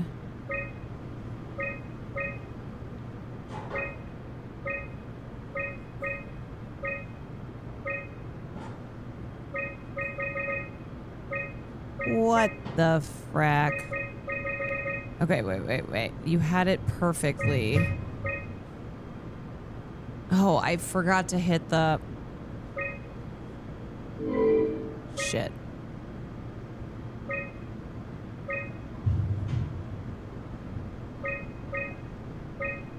There we go. Nope.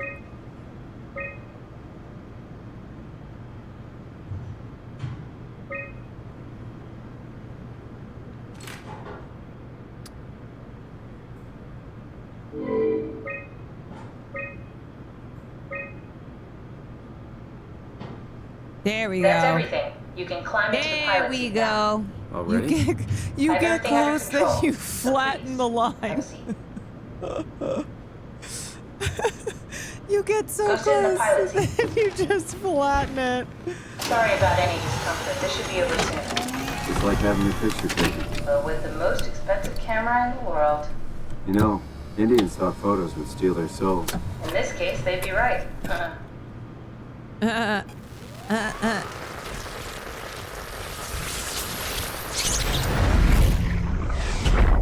It's transforming time. There must be something wrong. Can't you run a diagnosis or something? Wait, what's happening?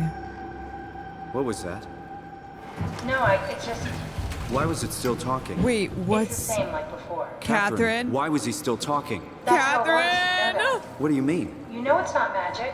You were copied. The sleeping Simon in the seat was copied, and now you are here, just like Simon lived on in Toronto. God damn you, Kath. 2 Simons? There can't be 2 Simons. What did you think would happen? That you were gonna take my mind and put it into another body, like a brain transplant. I'm sorry, it wouldn't work that way. You realize how messed up this is? Please, I didn't mean to upset I have to kill How my did you clone. expect me to react to this shit? Please stop. You're fucking disgusting. What's gonna happen to him? He'll sleep for a while, a few days. And then what? Wake up in this fucking nightmare again? All alone? That's so cruel. Well, what do you want me to do with him? Make friends? Let him know that we have to leave him behind when we go into the abyss? What if... What if he didn't need to wake up? You do that? I don't know. Maybe. There. I set it up for you. Hit the switch if you want to drain his battery. He'll die within a minute. I'd rather not stay plugged in any longer.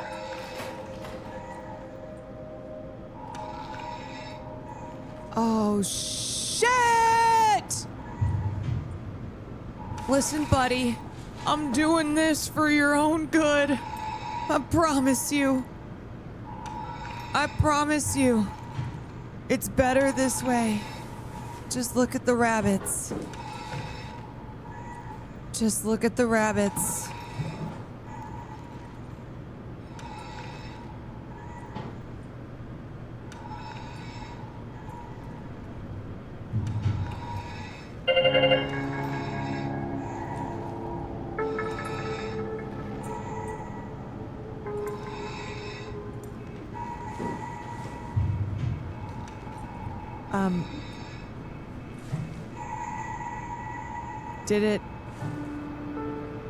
Did it work?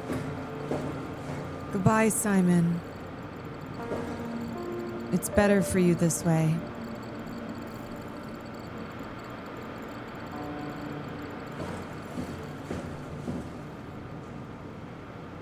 And fuck you, Kath. Fuck you. So who are you? I'm also Simon. System of a Downer, I agree.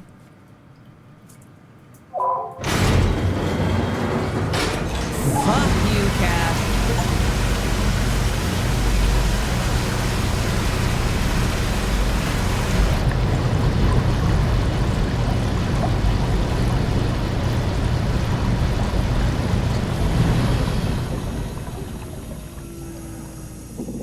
Am I Simon 3? Yeah, wait, how many of me have there been? How many Simons have there been? Oh shit, y'all. New suit going into the abyss.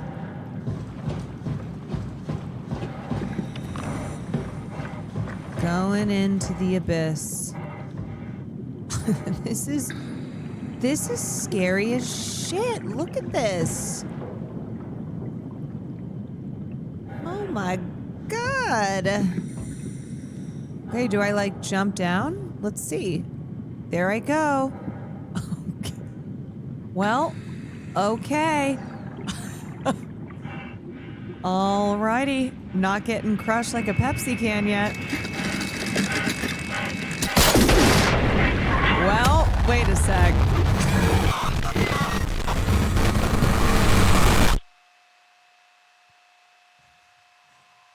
Oh. Okay, I died. Okay, so apparently that's not what we're supposed to do. That would have been sick. Stream idea of deep sea stream diving. Yeah, freaking right.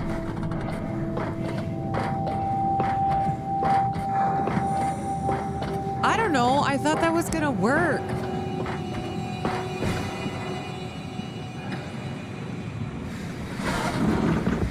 All right, I'll just take a nice little seat. Nope, no, I won't. What's over here? Let's see. Are we done here? Yeah. Yeah, I'm Activate done. the climber, please. Sure thing. Yeah, okay, Kath. It's definitely not 5 passengers, but...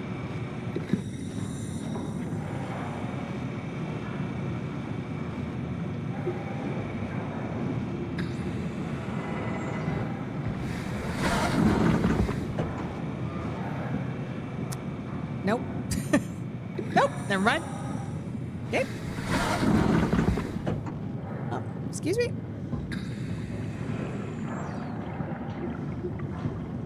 Descend.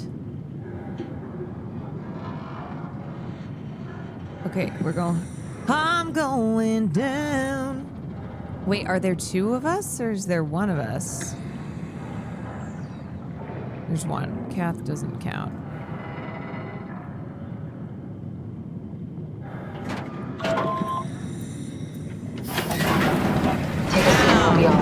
Now I take a seat.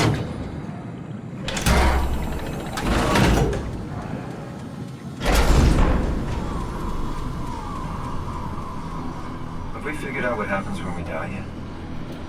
Is that even possible? If there's some kind of afterlife, do you think my place is taken? Here we go. The real me died like 100 years ago. Is there still room for me? What about the Simon I killed at Omicron? What do you think, Catherine? Is there a heaven full of redundant copies of the same people? Is there someone up there who called me an imposter? It's dumb luck, right? I woke up in the right body. Sad. I basically flipped a coin, and if I had called the wrong side, I'd be rotting away at Omicron. I mean, there's nowhere to know, right? You didn't hit the make sure Simon wakes up in the right body switch, did you? Not that you would know. I mean, he would still claim to be the right Simon. Christ. This is awful. We did an awful fucking thing. And you wouldn't mind? Why would you? How could you know that it's not me, the me that I am, the same that I've always been? Please say something. I don't want to think. Please. I don't know what to say. I don't want to upset you. Say anything. When I was little, I used to climb the stairs all the way to the top of the building. And I can still feel how I had to, tuck my arms so I could push the heavy steel door open. Well, the first time that I dared go up there, I stepped out onto the roof and watched the smog rise and fall over Taipei.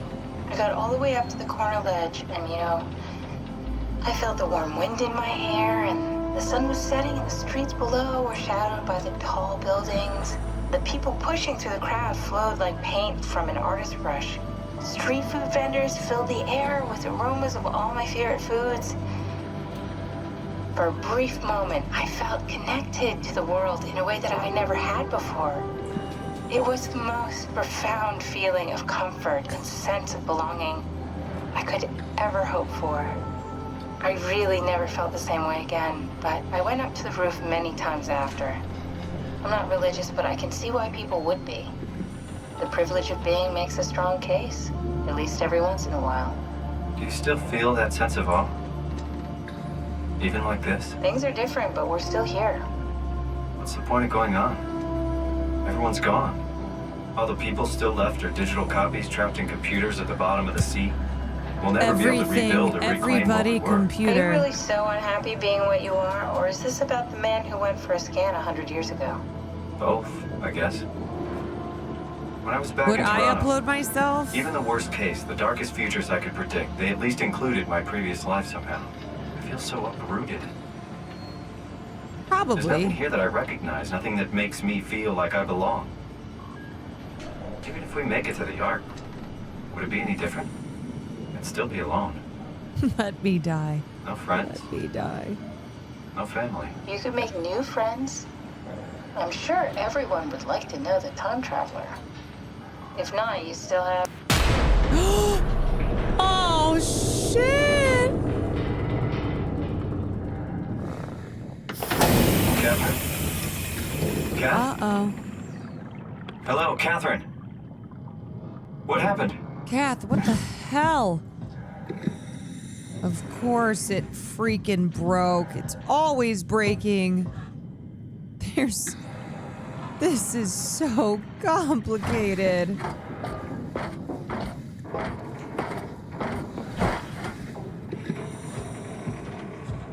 It's like that one movie with Simu Liu. Whoa. Whoa. It's so pretty. Last Breath? Yeah, it's the one where like they're underwater working on a rig. Should I jump off? Is that right? I don't know.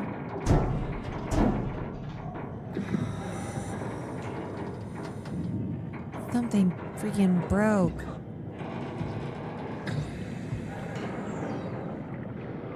I know it's not much, but why have we stopped moving? The power blacked out for a moment. I don't know. Think it could be the atmospheric pressure. It's pushing pretty hard, really testing the limits of my suit. Don't worry, it should hold. Oh, it should hold? It will hold. No, it's like it's the movie where he's working on an underwater rig. And then one of the guys flies off and they go to rescue him. Okay, I guess. I don't. The heck?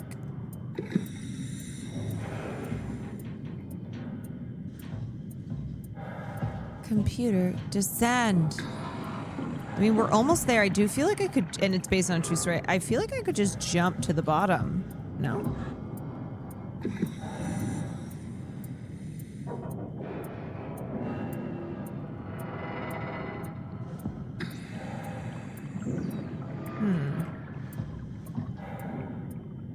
Maybe I oughta.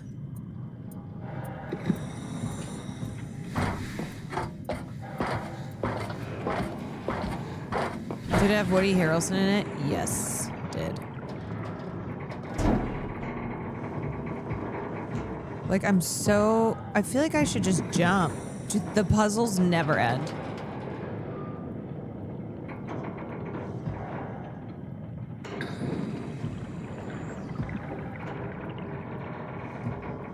What the frick? How do I... Hello?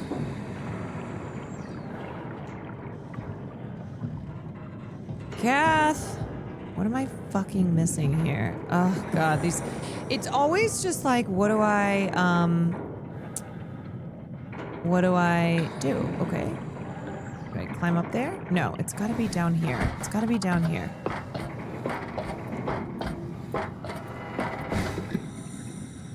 What am I missing? I think it wants you to sit down. I can't sit down though. See? Oh. Does time freeze when you're not powered? Time feels omitted more than omitted. Oh my god, this game. I don't feel like I'm being held back or hindered. This fucking game. And I don't have the opportunity to reflect on the my time God. I'm missing. It's simply missing. Sounds like sleeping without the dreaming. Yes. But generally you anticipate when you're about to sleep, and there's a natural continuation since we tend to wake up where we went to sleep. My experience fair, is sitting more did like nothing before. an ever-changing moment that never really seems to find closure. Sounds kind of like a movie being edited live. I suppose so. I guess it sounds exciting, but it really keeps me activated to the point of exhaustion. It's rough. Could be worse. Could be a time traveler stuck in a body made from black goo. That'd be the worst.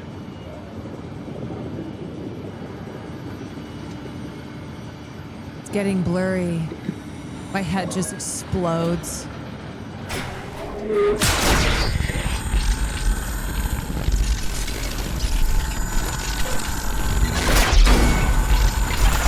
Oh, fuck! You did it! You did it! I will make preparations. Oh, nar.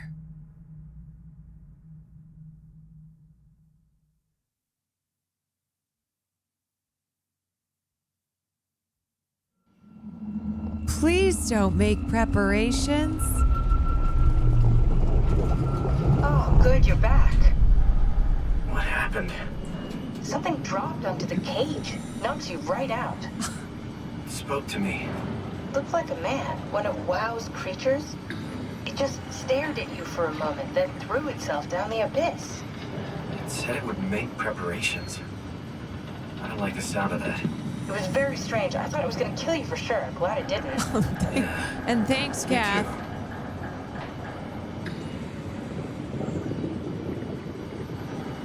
Looks like we're Yeah, closing in so on we the ocean could have floor. jumped. Good, Okay, not is sure the what climate what you're can take it saying much is we could have longer. jumped. Okay, so this is the Omega Sector. It's about an acre of the abyssal plan used by Pathos 2. I expect we'll have to do some walking before we reach town. You haven't been here before? Not in a way that'll help us. Right, the other you has been here. We're following your old footsteps, Kath. When I had footsteps. You could still be down here somewhere, technically. Don't remind me, freaks me out. Alright, let's head for town and find that arm. Whoa, we made it to the bottom. We made it to the bottom.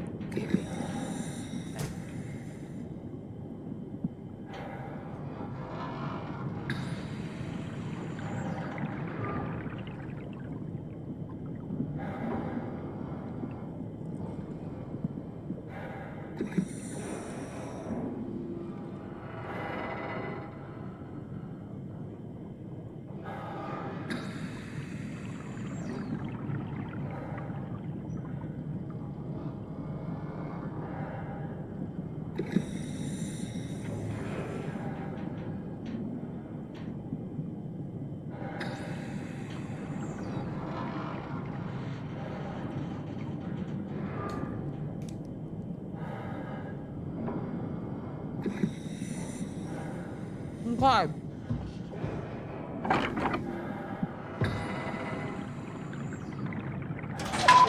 Let's go. Are they? Ooh. Riley, I can smell your stinky breath. I'm chewing on your bone.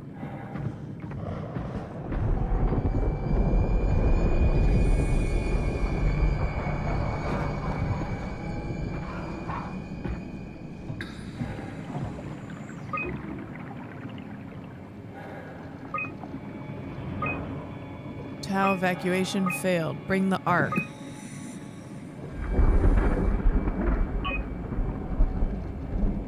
Okay.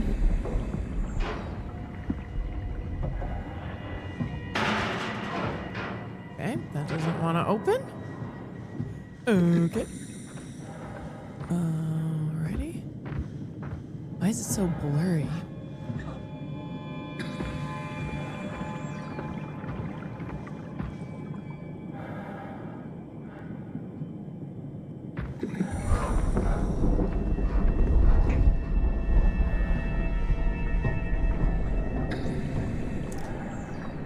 My glasses. Tau? Come in, Tau. Please answer, Tau. Nothing. It's dead. Let's move out. We'll try the next one. Okay.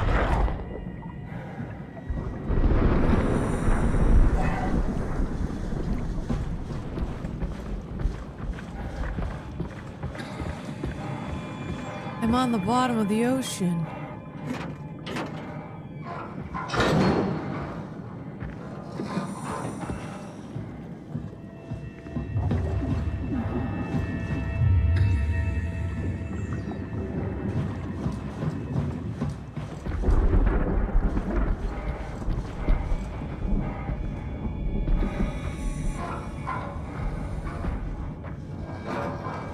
Zoinks.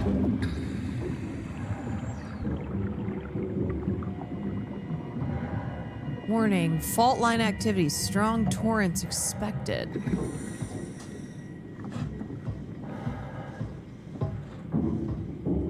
Any holes on the bottom of the ocean?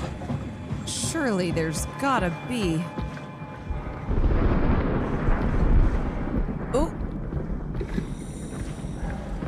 This makes me feel like I need... It's a weird feeling of being blurry. Okay, blue leads to Tau. Red leads to the climber. Okay, so follow the blue.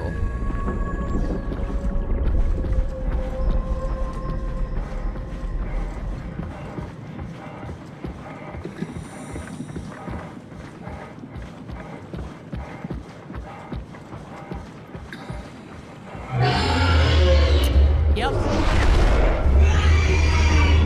Okay. No, it's chill. It's chill. It's all good. It's all good. It's all good. Okay. All right. T10! T10 Nat! Thank you for the raid. What is up, everybody? We are playing some... Caroline is our hero. Please, please, please, everyone. Don't make me give a speech. We are playing some late night SOMA. I have never played this before. It is a sci-fi, psychological, horror-y type of game. It came out in like 2015, and it was a popular one. So I'm catching up on a lot of games that I missed because I didn't play games as an adult. All right, so we are on the bottom of the ocean. Giant squid. Oh, I want to see a giant squid. Definitely don't want to see this thing, but I do want to see a giant squid. Humpback whale, squid, anglerfish. Yep. Is she far? I am about 3/4 of the way through.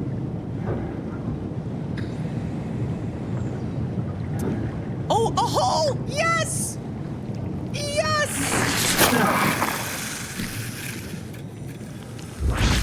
This has been a very exciting part of the game.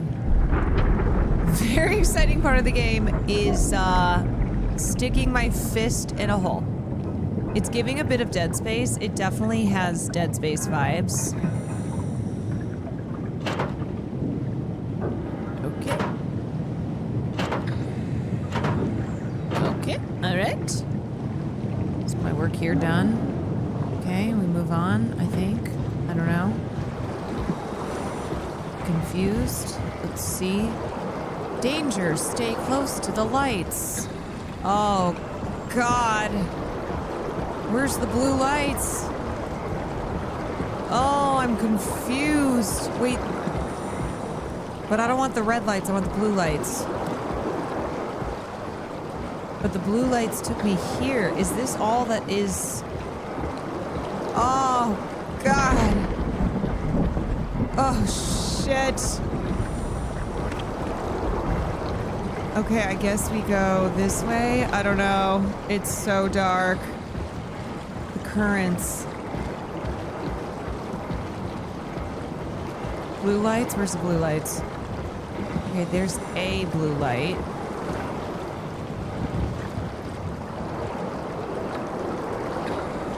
There's... Oh, gee, I'm so confused. Wait, is the climber the thing that I came in?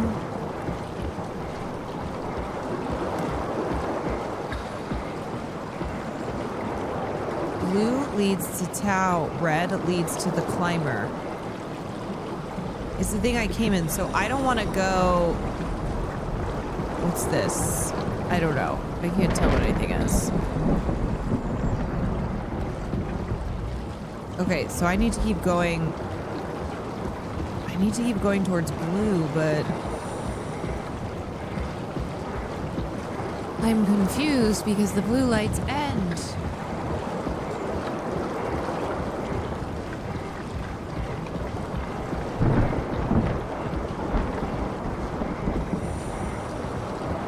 Oh, gee, I'm a little bit lost.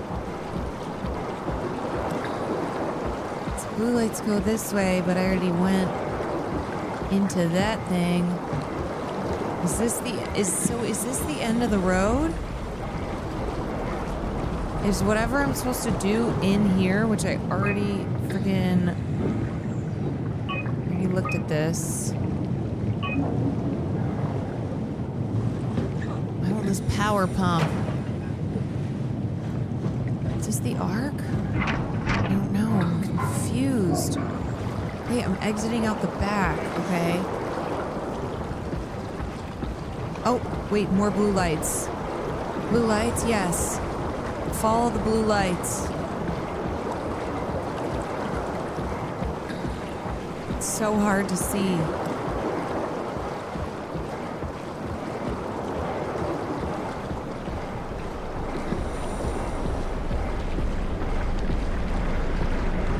You'd think I'm underwater or something.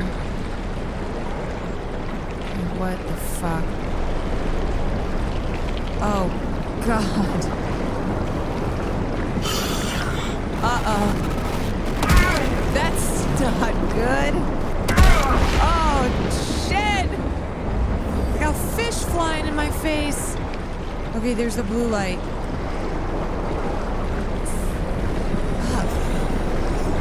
More blue lights. Okay. Okay, I'm on the way. I'm coming. Oh, stop it! Leave me alone! Stop! Please, it hurts! Please. Please. Fish. Chill.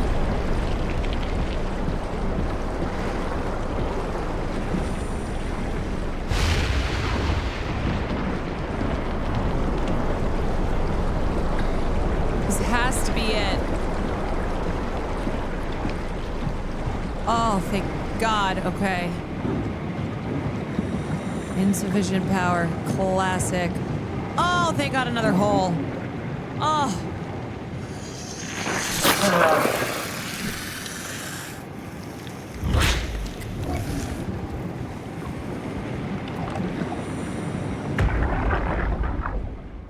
Tao, can you hear this? Anyone there? This is Tau. Who is this? This is Ian Peterson of Theta calling. I got a team with me, and we're about half a kilometer from Tau. What? How did... You came in the climber? Listen, we're having a really hard time with this sector. Heavy turbulence is making it difficult to move forward, and the wildlife you got is absolutely rabid. Insane. The storm comes and goes. Instruments show the weather is relatively fair right now. You should move out as soon as possible. Stick to the lights. The critters should leave you alone. Oh, that's why they were All right, tagging you me. heard the man. We're moving out, people. Tau, keep the doors unlocked. We're coming in. I'm coming out.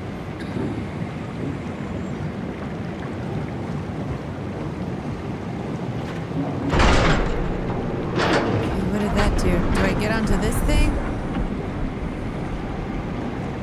I don't know.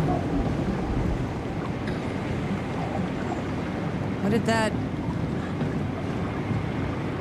turn on?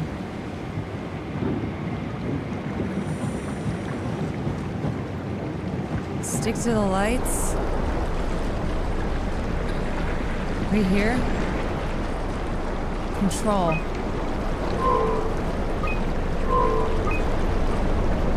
Tau. It is rough out here. Oh, hi, little guy! Hello, little friend! Okay, I'll stick by you and hopefully these fish won't fuck me up. I think I'm supposed to follow this guy, yeah?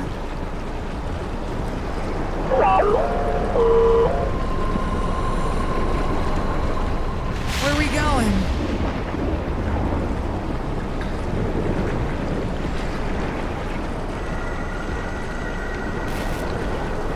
Yeah, this is the new Farley bot. Don't tell the new Farley bot what happened to the old Farley bot.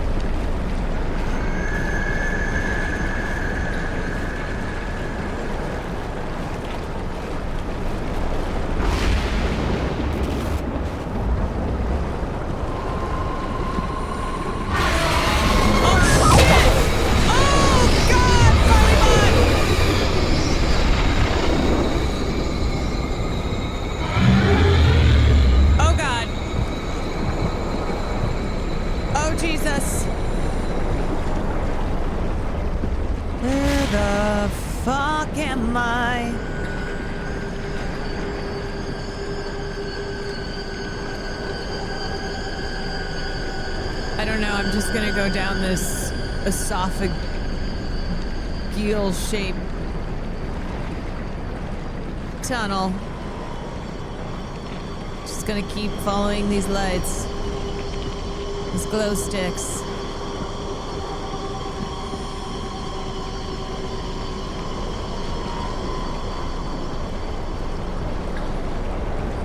Fuck.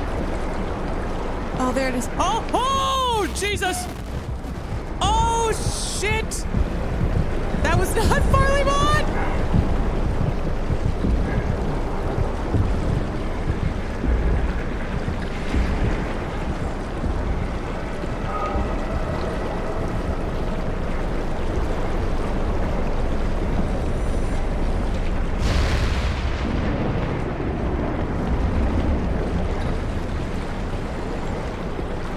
Where's the next light?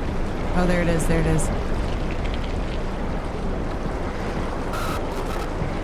Oh, what was that? I don't know. Just keep swimming. Just keep swimming. Just keep swimming. Swim, swim, swim, swim. Just keep swimming. Kayla, thank you for the resub. Just keep swimming. Just keep swimming. It's the wind tunnel all over again, I know. Okay, oh, I'm stuck on a rock. I'm stuck on a rock. There's another light. We made it. Oh my god, yes. Yes, we're here. Yes. Yes. Yes. Yes. We did it, Joe. We did it.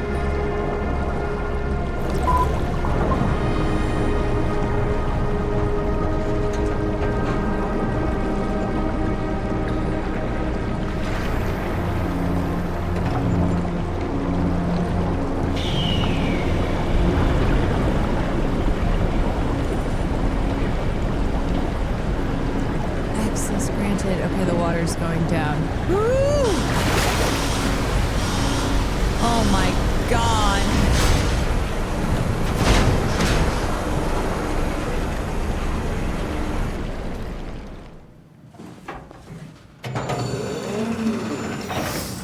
Woo!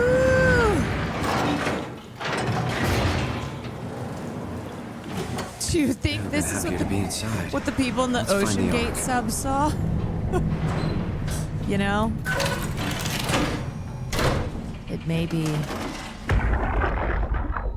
Welcome to Tao. What's left of it. You guys all right? We made it. What happened here? We ran out of real food long ago. People have been getting sick. Haven't heard from anyone in months. No shit, they all think you're dead down here. Some failed evac story circulating at Omicron. Oh, God. Listen, son. We're on an important mission. We're on a and mission we need from your God. help to operate the Omega space gun. When it's done, we can all head back up the plateau. But now we need to get moving. Of course. Head on through to the habitat. We shut off the front section to preserve power. All right. See you soon. An Omega space gun? What the hell?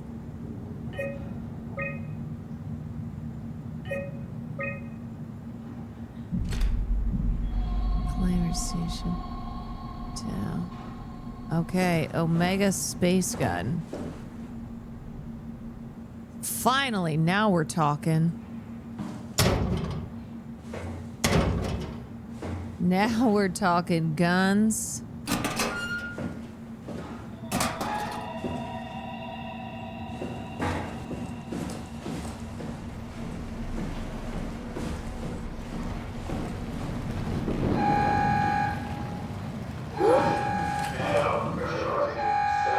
Service station.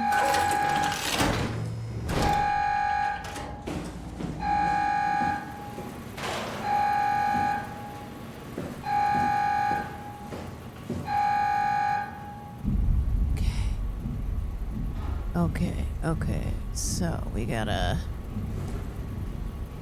do something. We gotta do something here. Caroline, I'm scared. Are you scared? Okay, maybe I'm just passing through. I don't know.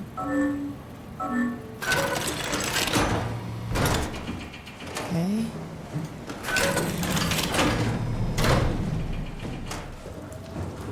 Okay, this place is pretty fucked up. Okay. Right.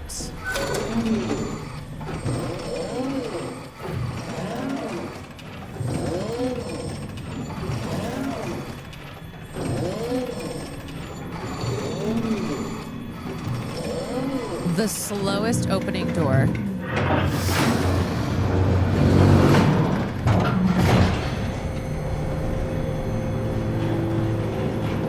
Only good things are behind that many boxes. Oh! Farts. Okay.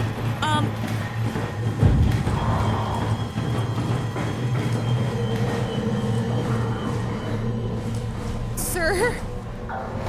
Excuse me, sir? Can I close that door behind? Nope. Okay. We're just gonna keep going. Control room. Oh, nice little window. Okay. What is that? Oh my God. Where am I? I don't know. I'm lost. Okie dokie. Site power info, backup power offline, access log. Intercom. Dispatch. Oh! Oh!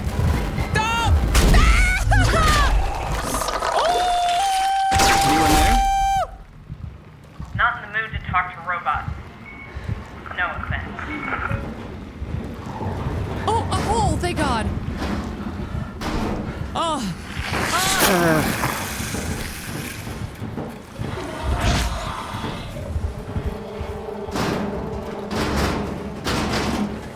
Jesus.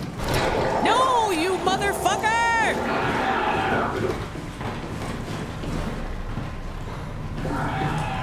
Which way do I go? No.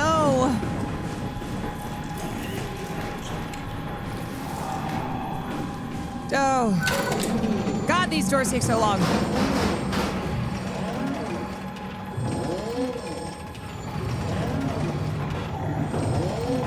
Come on, come on, come on, come on. Come on, for the love of Jesus. I'm dead, I'm dead. I'm dead!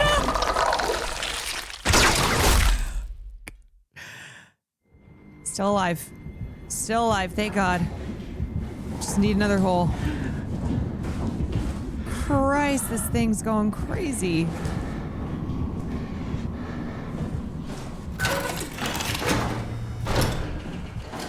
Okay. There we go. Yeah.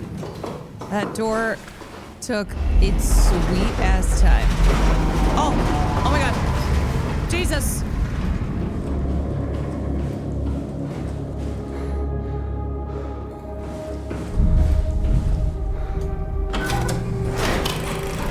God almighty.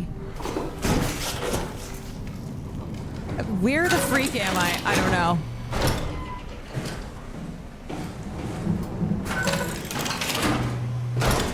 God, this place. Oh, thank God, a hole. Oh, jeez.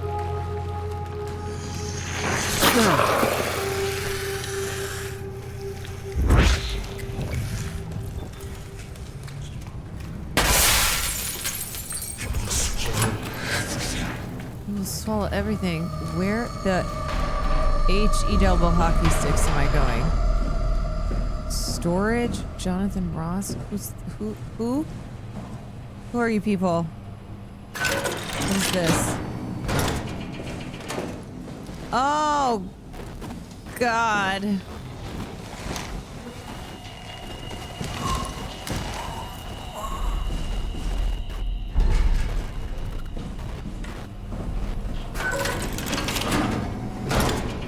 Oh. Everyone's dead. Can we do anything for him? No. We're out of sedatives. If we had a gun, this would be the time to pull it out. Well, that's why we need guns. Did not expect it to end like this. Should have jumped the climber back to Omicron. Without the Ark? Forget about the Ark. No, you don't get to say that. It's the only thing left of value. You know that. Yeah, this motherfucking Ark. Promise you won't leave it behind. We'll all be dead one day. Then what? Well, better keep it safe until then. Don't want the Wild to take it, swallow it whole. I'm sorry, Catherine. It's okay, Ian. Just let it out. Let it all out. Sad. Sad. Oh, God. There's more of them. What the fuck did we do? Ooh. Hey, try not to think about it. Oh, my whole life. Sad. I've been a good man. We messed up, Sarah. There. I should have launched. Taken the chance. There's time. If Ashkin says we could try again, when things calm down. You gotta do it, you know? You got to.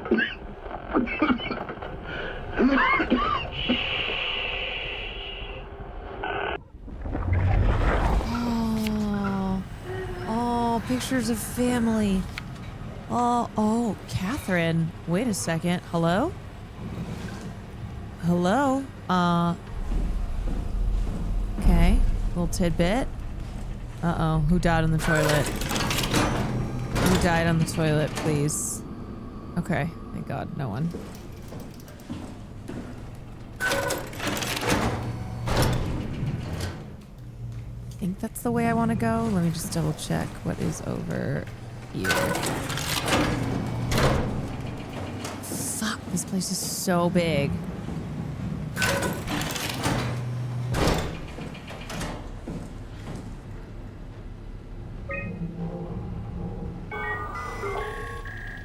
Hello?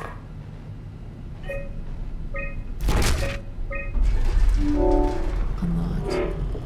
Oh god, oh god, that thing is coming back, isn't it?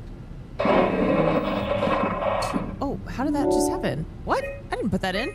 Who did that? Exosols. Omega space gun. We gotta shoot the gun all the way to all the way to space. Okay, so we went in there, came from there. Oh, more doors unlocked. More dead people.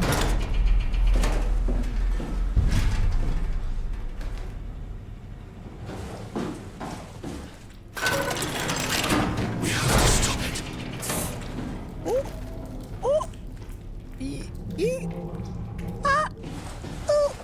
Okay, this way. We have to leave. We must go.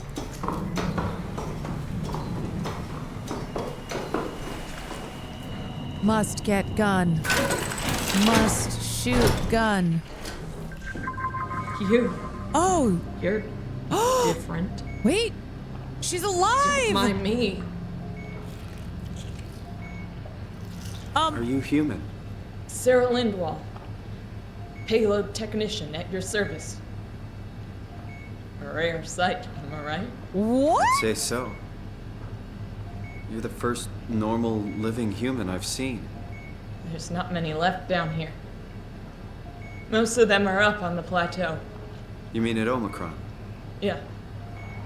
There's no one alive at Omicron. No. You've been there? I've been all over.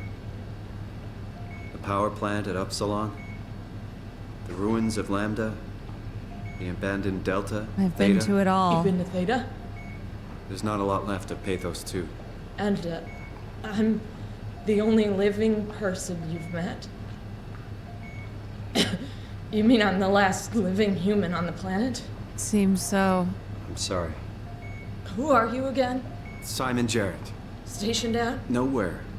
I used to work in a bookshop in Toronto. Long story. Then what the hell are you doing here? I don't Trying to even find the know. Ark. Why would you? How do you know about that? I've heard it's the last hope for mankind. Damn right it is. Now what do you want with it? Take it to the gun at Phi. Launch it into space. Chill. That was the plan, all right. I've been guarding it ever since we brought it back to town. Don't make me immediately disable your life support. Bring myself to let go. Tell you the truth, I don't have the strength to argue. And I certainly don't have the time to wait for the next sentient thing shuffling through here. Go ahead. Take it. Thank you. Okay, thanks. Can I get you anything? Do anything for you?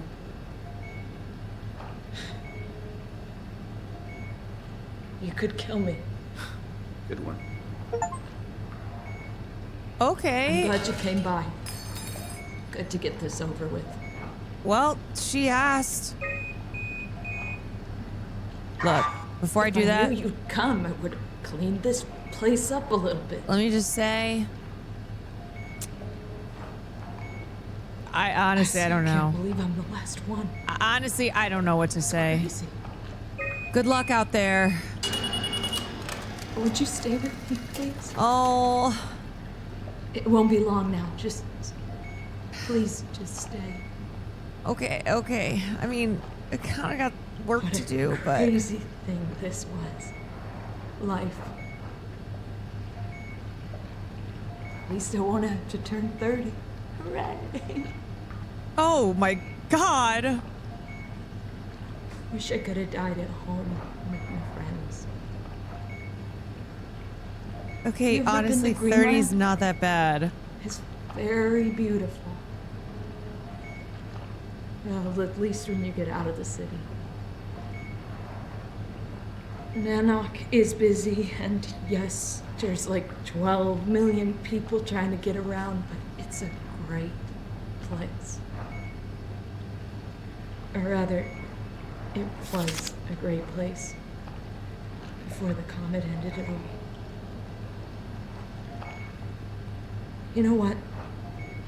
I prefer it this way. Yeah? I liked Pathos. Liked my colleagues.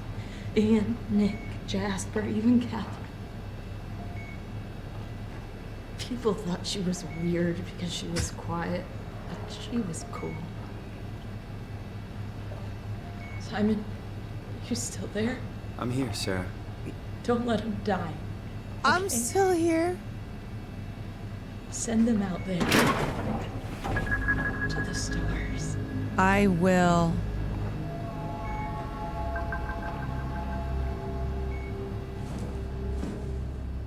Are you gone now? Oh. Goodbye. Sarah? Question mark? The black box is inactive. Probably found a way to switch it off. Oh. Okay. Well, we gotta turn that shit on then, I guess. Okay. Hold on a sec. Wait.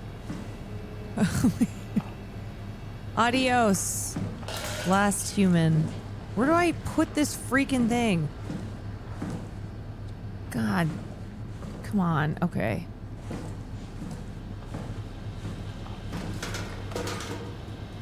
Hello? Intercom. Okay. Door locks. Photos. That is a sick pic. Yo, these people, they look cool. Why is Catherine's picture so fucked up? Restore files. Okay.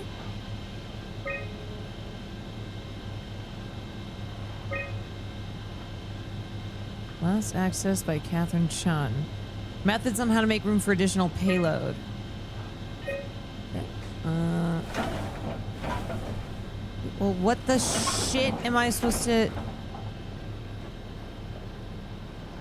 excuse me. Wait, can you come back?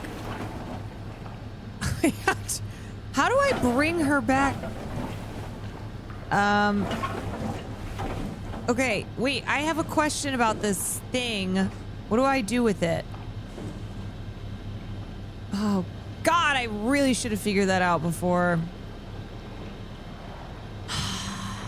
I pulled the plug. Wait, I'm sorry. Are you sure you're dead?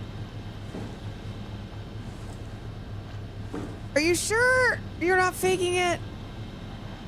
Shit.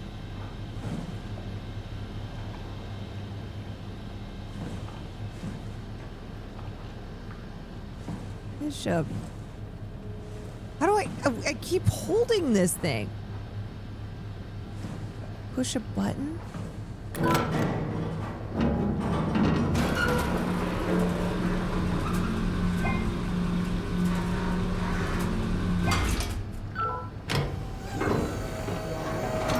Oh my God! Oh, Will!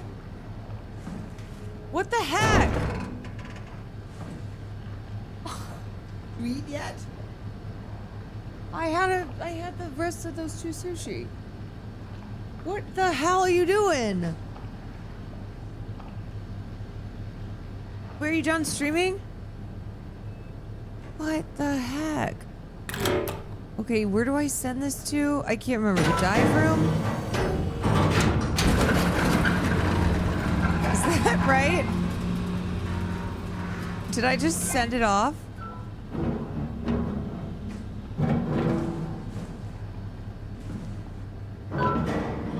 Oh, wait.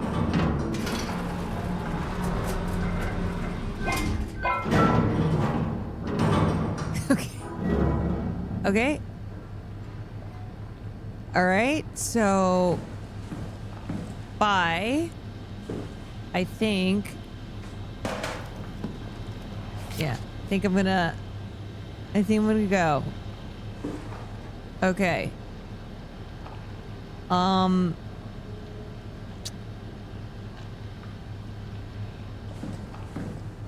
Okay, bye.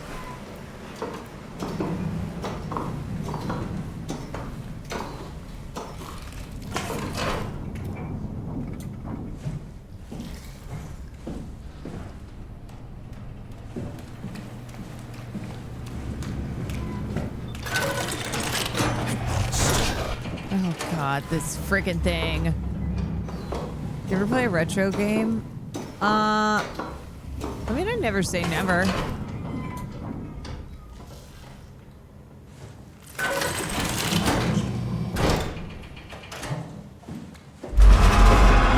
Ah, there it is.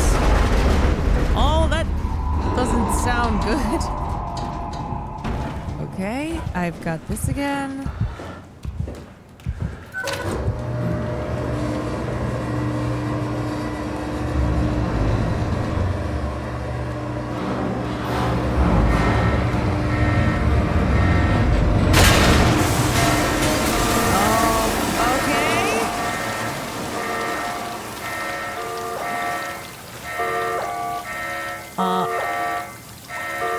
Error. Okay, that's not great. No way I can climb a ladder while carrying the ark like this. Okay, dude, well then, what the fuck do you... Why is everything always breaking?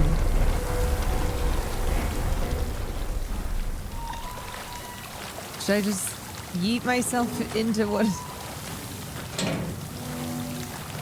I don't know.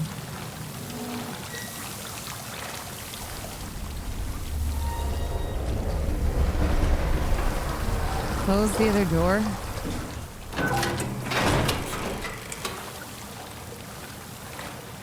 Should I just... Bye? Oh. Alright. Oh, wait. Oh. Wait, this door open. Okay, never mind. Waiting for cargo. Attach.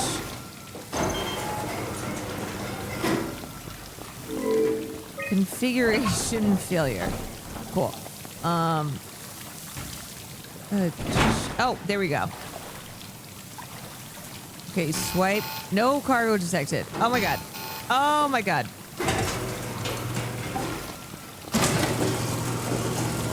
Cargo attached. Why the shit fucker? Okay, it's attached. It's good to go. And now... Yep, that's fucked. Okay, now we come over here. Swipe.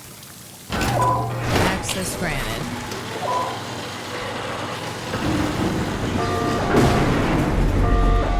Okay, why does everything...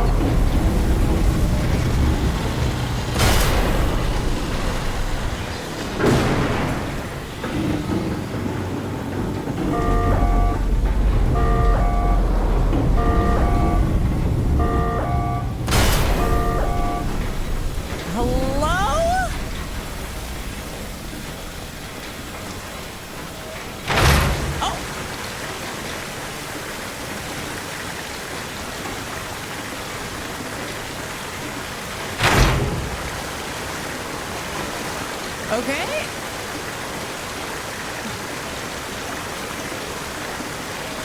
Unable... Sequence halted? Am I about to friggin' die?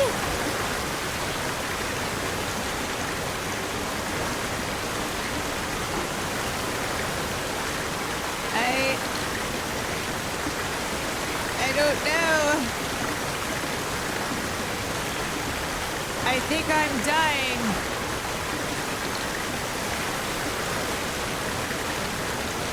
What is this puzzle? I'm just clicking everything like crazy.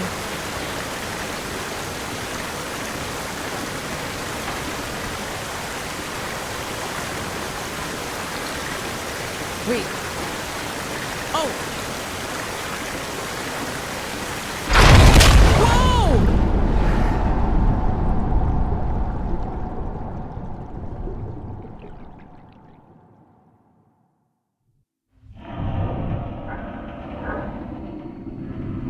I think that did it.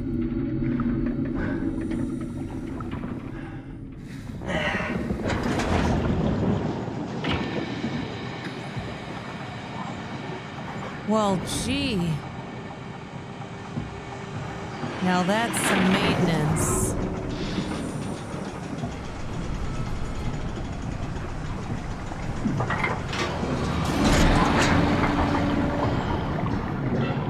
I gotta move this stuff aside. Okay, I'm just kind of... Come on, little guy.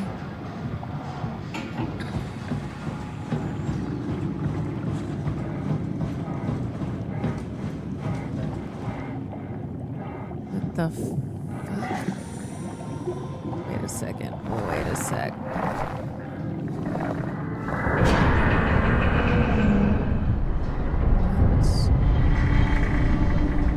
What the...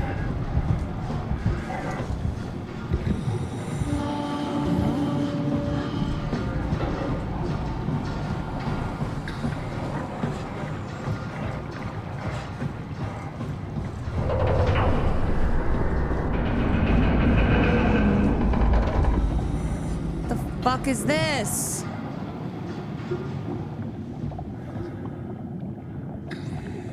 Oh, there's somebody under that? Oh. You good, homie?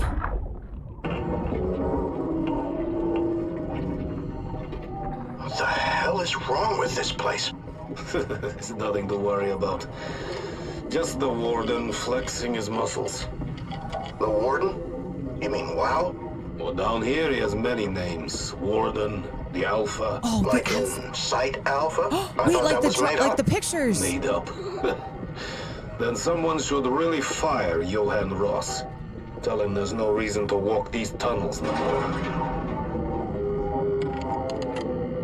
This section is gonna collapse. You should try spending some time in the abyss, sweetheart. You know when shit's for real. Yeah, well, shit was Catherine, for real. Move up. Come with me. Oh, okay. Hey, wait for me. Careful with the arc. Take it easy. It's not going to.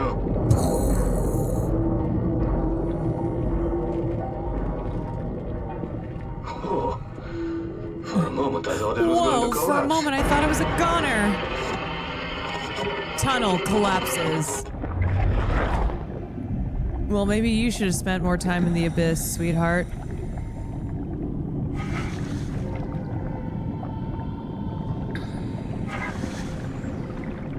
How the F do I get around this? I think I gotta pull.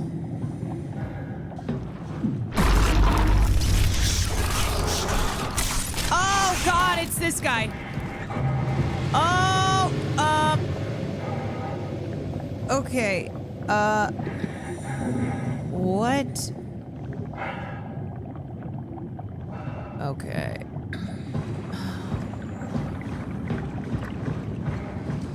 Hell, where am I supposed to go?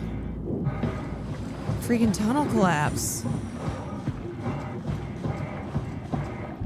Oh, what's this?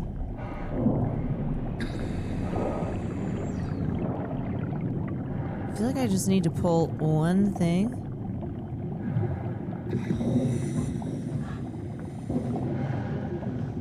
You gotta go where he doesn't want you to go. Okay, so do I need to go... maybe I go around?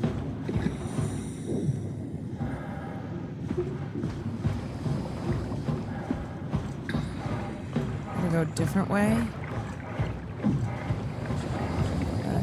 No?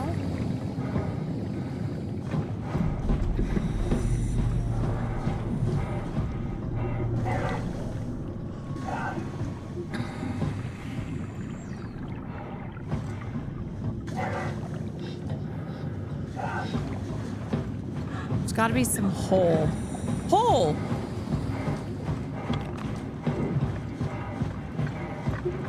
Oh, here we go. Ooh, this is gonna be a tight squeeze. Ooh! I'm like a piece of poop traveling through through the colon.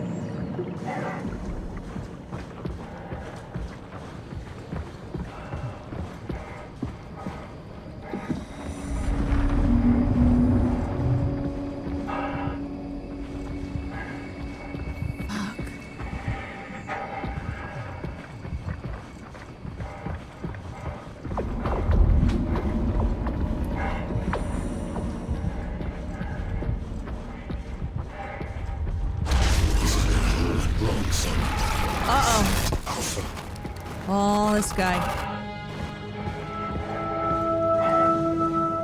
It's always this guy.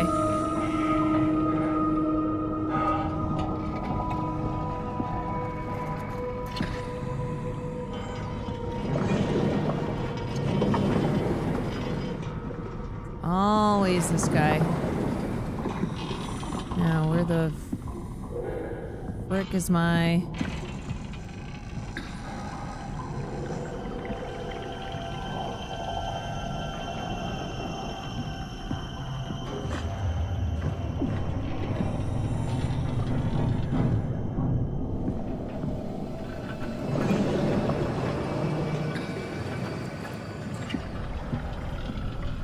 I'm underwater.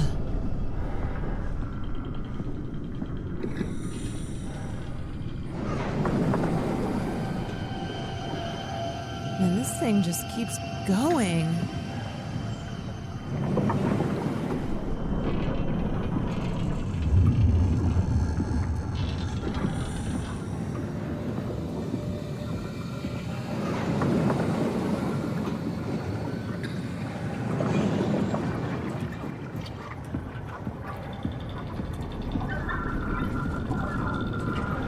Mayday, Will Robinson.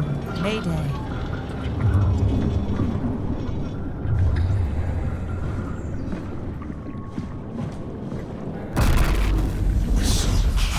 I feel like I shouldn't go. Just tell me what you want. Yeah, what is this? I need you to stop the wow. Why? What? Why? How? The enslaved protein sloshing around your suit is the noose from which the wow will hang itself. What are you talking about? What? As soon as I came to in Omicron, I tried to tell them to make the toxin that would make the wow wither, but they didn't understand. They put it inside my cabinet. It's so infuriating. They needed to take it to Alpha, the fountainhead of the misery we created. And then the girl, she figured it out. She was going to take care of it, but the wow shrieked. Wow, shrieked? They all died. You took the gel from the cabinet and made yourself into a venomous snake. You're saying this toxin inside of me can kill the WoW altogether? You are the snake, Simon. Now strike at the heart. Wait, sir, I have a couple questions. What's what going on? What the hell is that? Heart. It controls all the structure gel on Pathos 2. All you need to do is poison the imprint, and the heart will unwillingly spread it across Pathos 2, killing it. Feed it, Simon. Wait, the ultimate Push your hole? arm into the heart. The master hole? Well, Come on. Do it. I mean, okay, I do love sticking my fist in this hole, so I guess here goes nothing. Do it.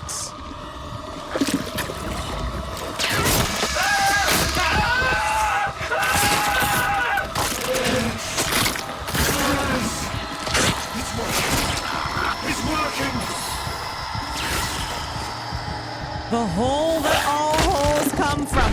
Oh!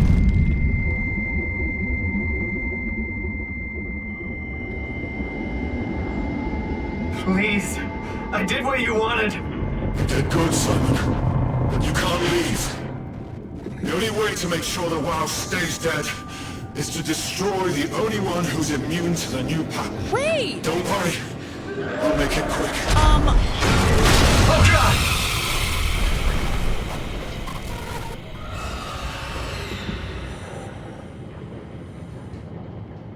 Hey, yo?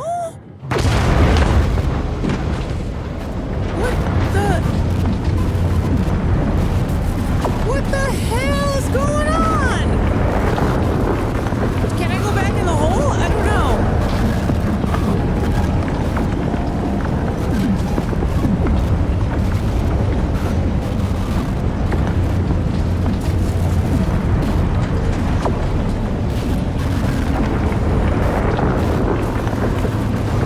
No more hole?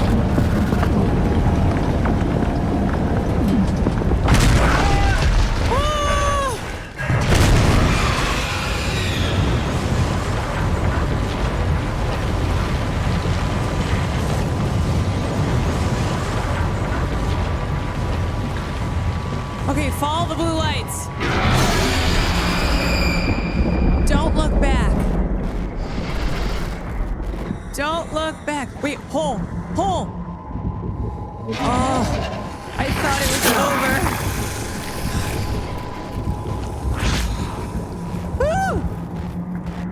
Woo! We're so back. We're so back.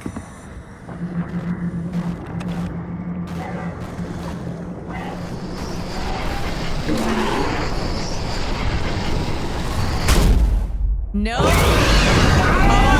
my God.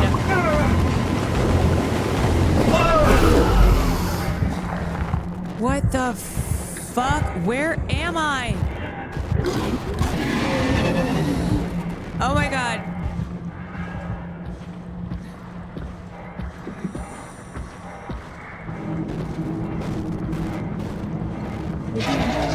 Where am I supposed to go?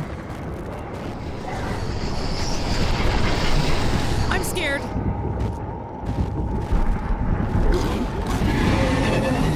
Oh, the red lights, the red lights.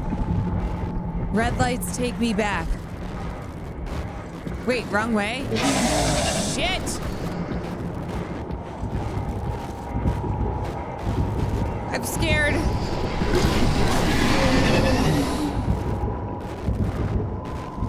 That's where you came from? I can't tell. I'm all turned around.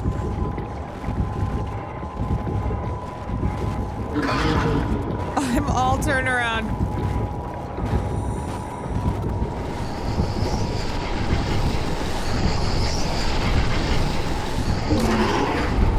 Do I need to like hide or something? I'm about to be eaten. I'm about to be eaten.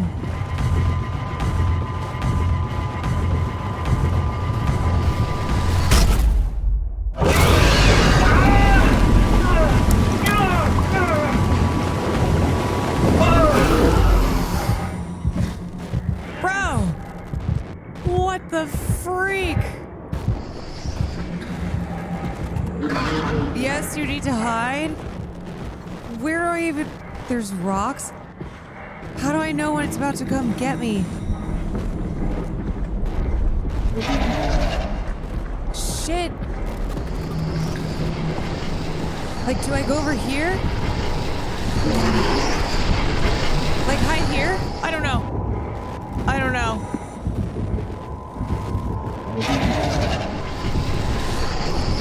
Oh, God.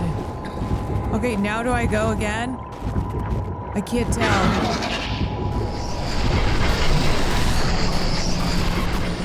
I don't know. I just keep hiding. Okay, and then, like, run.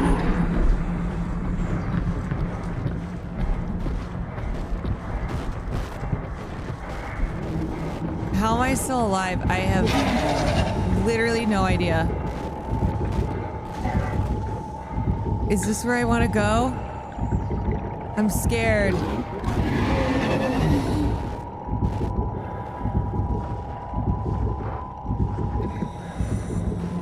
Shit, does it see me? I can't tell.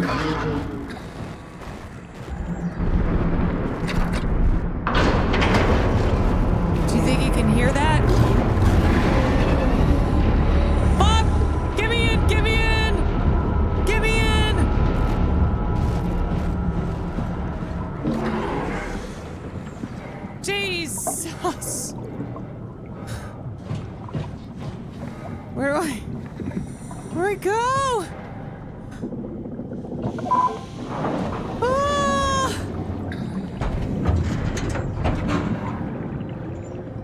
This is so intense. Did you grab the arc?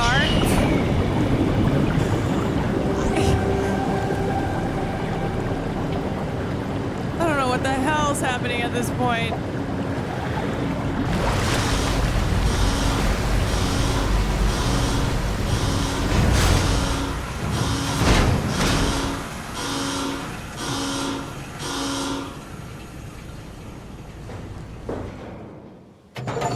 Alright, open up.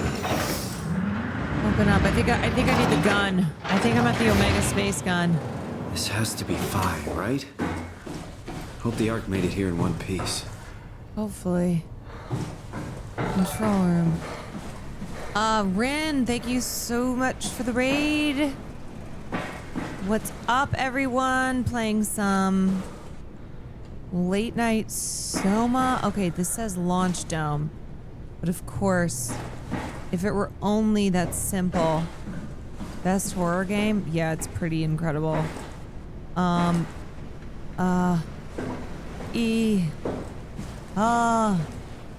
do I... Oh, there we go. There we go. Need to check out Dispatch when you get a chance. Well, It's Kath? complicated. I just need to know one thing. I'll have both my arms in the Ark, right? Yes, of course. Are you okay, though? Can you do stuff? Yeah, Kath, I'm fine. Let's just get this over with. Did you find the Ark?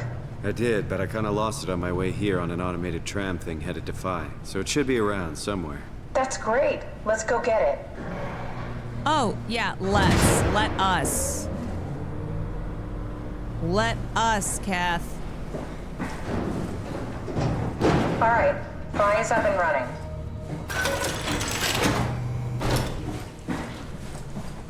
Launch Dome. Did you find out what happened to the Ark team? Not really. For some reason, they didn't go through with the launch, so they took the Ark back to Tau. I hope everything's okay with the space gun. I did play. Yeah, I played doubt the I'll be able to repair one of dispatch those. demo. Oh yeah. Kath, I don't trust your ass. Let me get my Omni tool. Wait. Oh, I gotta get the freaking ass.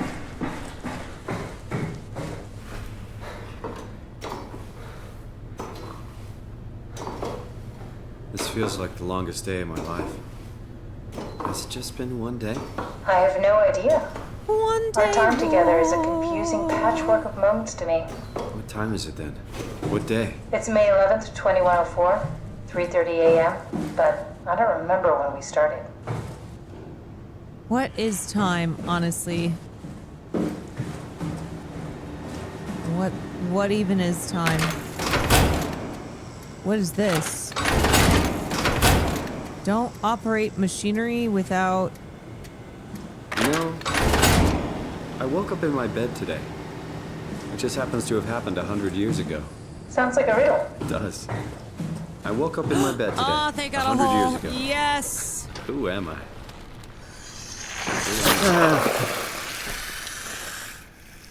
Who am I? What the hell are you doing? Wait, I know it looks bad, but it makes me feel a lot better. Helps me focus. Look, sticking... I mean, that's the wow you're hooking up to. I need it, okay? I Yeah, wouldn't have made okay, it this far back off. without it. Chill. Let's just keep going. Chill! It's crazy to think where I am. Not only is this the future, it's in the middle of the sea. Need the I know hole. nothing of this time or what the world looks like. Not much to brag about now. Before the comet, I guess it was okay. Yeah. Better not oversell it. Oh, I need to go grab Might change this. my mind about the Ark. You seriously not gonna tell me what happened to your arm? I had to make a quick stop at Site Alpha to help kill the WoW. What? How? Why? Stop it from torturing the memory of you. Okay, let's just get back to work. Just let me work, Kath. Let me work. What will you do when you get into the Ark? What's the first thing? Make sure the Ark is safe, stabilize flight path, activate solar panels. Oh, what's the first human thing you're gonna do? Oh. watch the clouds roll by? Does that count? I'd say so. Sure. All right, found the Ark. Yes. Good job, Simon. Now we just need to find the assembly space so we can stuff the Ark into a shell. Okay. Assembly space. Zoinks.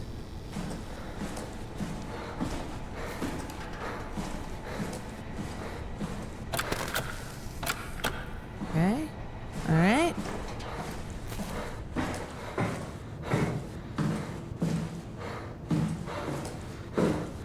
This looks like and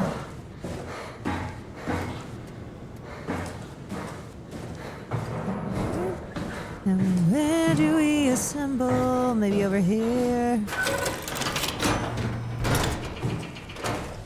Man, this place is endless. Here we go. I think I found the assembly space. Got it. What do you see? It's like a huge Looks open like a shell. penis. A bullet ready to be loaded. That's great. All prepared for the Ark. That looks On like a dick.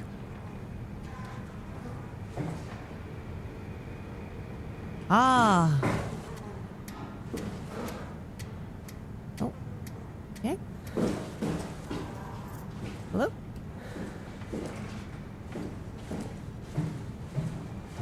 See? Click on.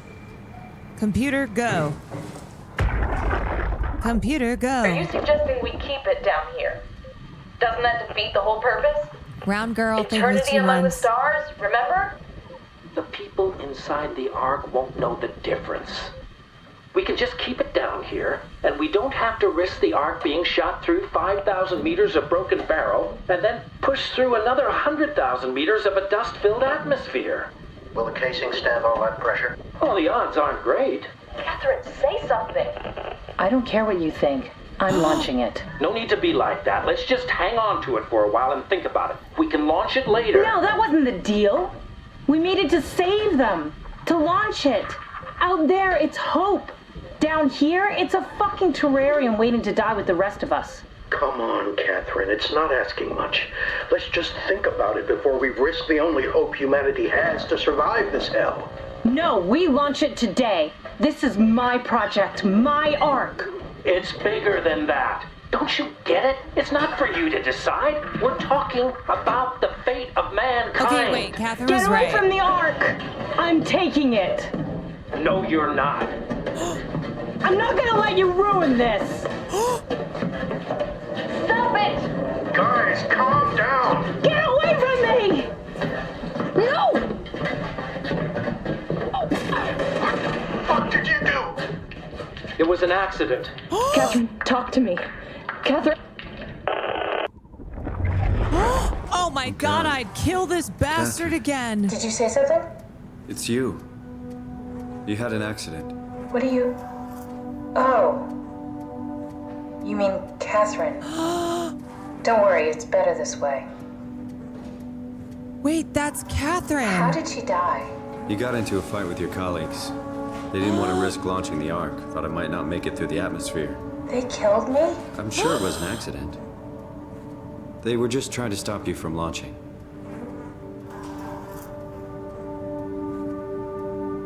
That's so cold, man. How could they kill me? Catherine, I know I'm not an easy person to like. I just don't think they trusted me. come on. Don't do this to yourself. Catherine!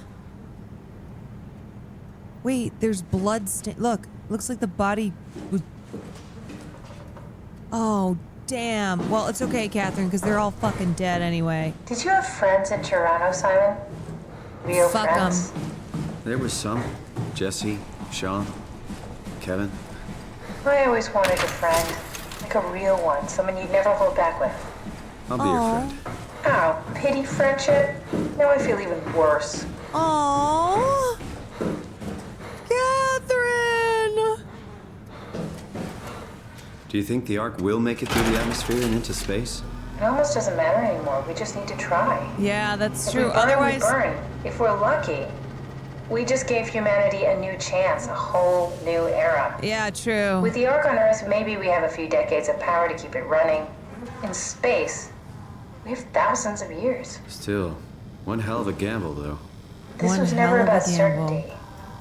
It's about hope.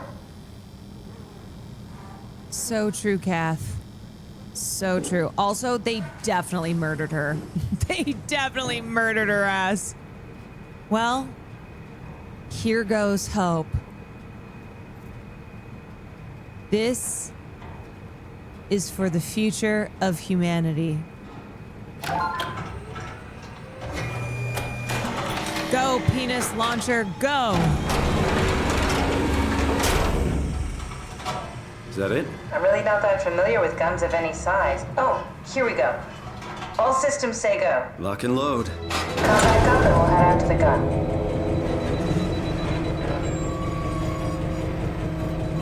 Arc! Arc! Arc! Arc! Arc! This is it. Wait. What? Wait, how do I go see it launch? Wait, yeehaw! Oh, she said go back upstairs. Wait. Come back up. Okay, I'm coming. I'm coming. Sorry, I need to work on listening when women speak.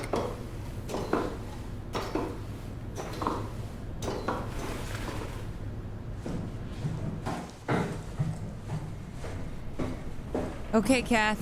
I'm here. Now what? Now we just need to get the shell into the gun and then kaboom. Aren't you forgetting something? How are you gonna get us on board the Ark? Don't we need to make another scan? Oh, don't you worry. You don't operate something like the Omega space gun with your bare hands. You mean it's a pilot seat? Like back at Omicron? Yes, and we can use it to transfer you to the Ark while operating the gun. 2 birds and all that. Oh. Now, take the Omnitool and plug it in next to the seat and I'll guide you through the final steps. Okay.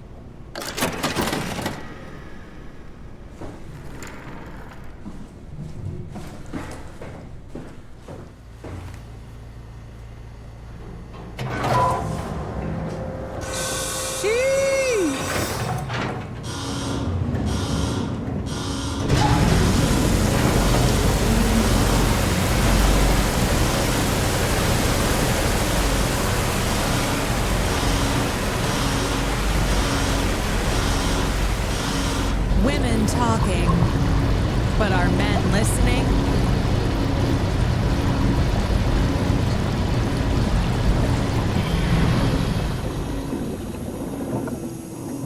Time to pull out the big guns. Fish peed in that water? I peed in this water.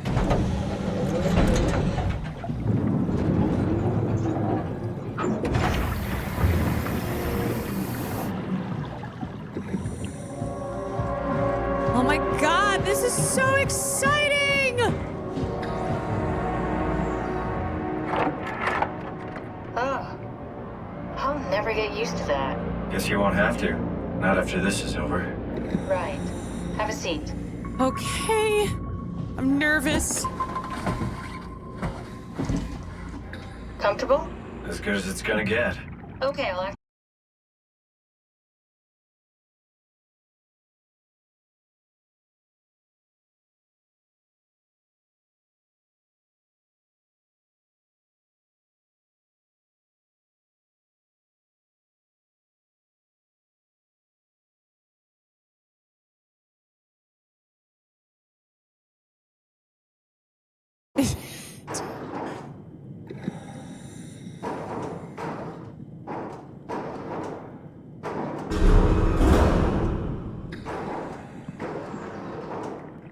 Oh wait, did my stream just F?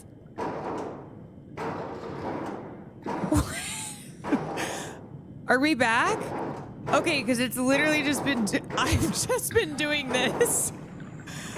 You didn't miss anything. You didn't miss anything. I've literally just been doing this shit. What? Okay, wait. What? Where does this need to go? Wait a second. Hold on. Okay, you honestly have not missed payload position. Oh!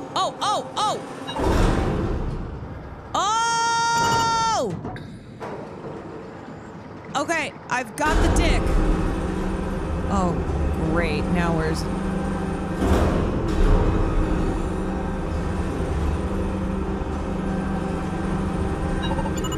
Yep, okay. Got it.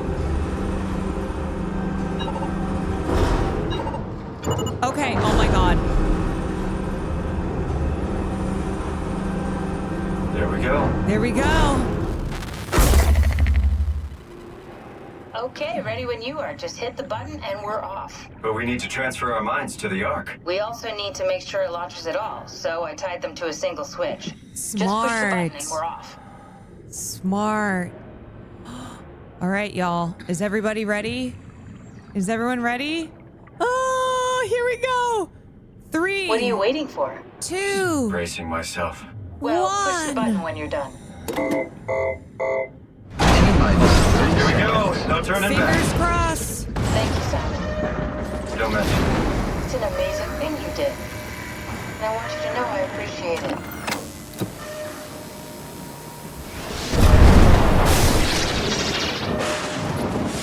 Time, 20 seconds. What's the matter with the upload? Just give it a second. What's happening? Thought you guys would have better bandwidth in the future.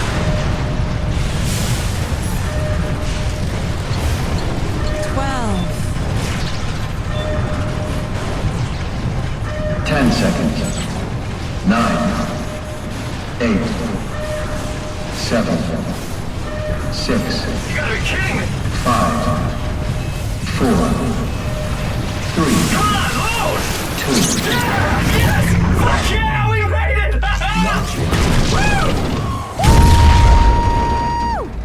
Woo!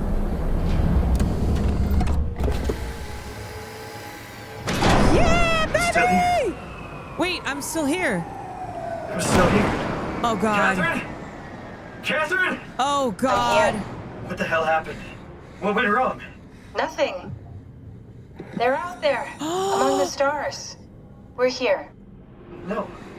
We were getting on the Ark. I saw it. It finished loading just before it launched. Yeah, I saw. Then why are we still here? Simon, I can't keep telling you how it works. You won't listen. You know why we're here. You were copied onto the Ark. You just didn't carry over. You lost the coin toss. We both did. Just like Simon at Omicron, just like the man who died in Toronto 100 years ago. No. This is bullshit. We came all this way. We launched the Ark. I know it sucks, but our copies are up there. Catherine and Simon are both safe on the Ark. No, Be happy fuck for them! Are you crazy? We're gonna die down here with those fuckers living at large on a spaceship. They're not us. They're not us. I'm sorry you feel that way, Simon. I'm proud of what we did. We made sure that something of the hundreds of thousands of years of human history survives, that something lives on. Is it not clocking to you? Fuck this. Fuck this. Fuck you. Fuck you, Catherine. You lied. And I believed in you. I trusted you. You said we're getting on the fucking Ark. We are on the Ark, you idiot. I didn't lie. I can't be responsible for your goddamn ignorance. You Fuck! Catherine? Please don't Are leave you me watching alone. closely? Catherine? Oh no. Catherine? Oh my god, that's the end? Oh my god.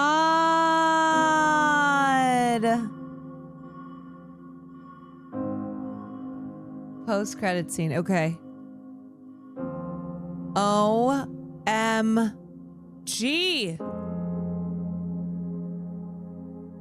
Wait, I can't believe we'll never finish this game. Oh my god.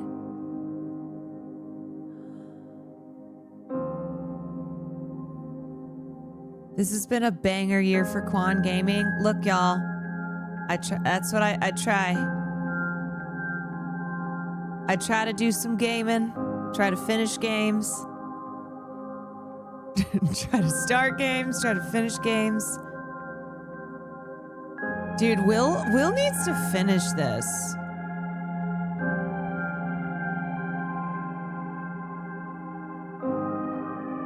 Damn.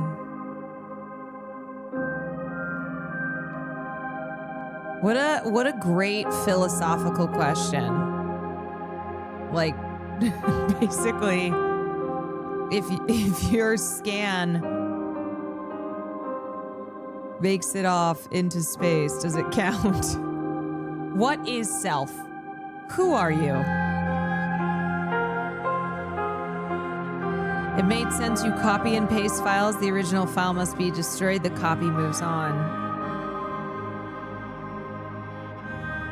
What is human? It was never a coin toss. You were always a backup of the Simon that went to the brain scan. Simon is already dead. Right. Simon who went to the brain scan died because of the comet. And now Simon 3 is all alone. So it's always been a copy. Because the original is dead. It's a copy of a copy of a copy.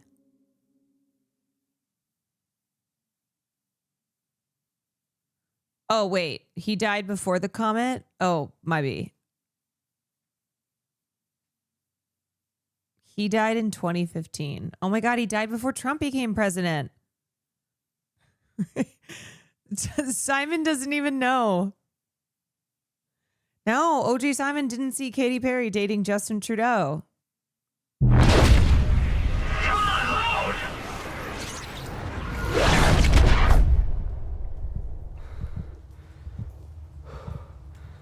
Wait, am I supposed to play? Oh. Wait, what the fuck? Is this... Did it work? Did it work? Oh my God, I'm a human again. Wait, where are we?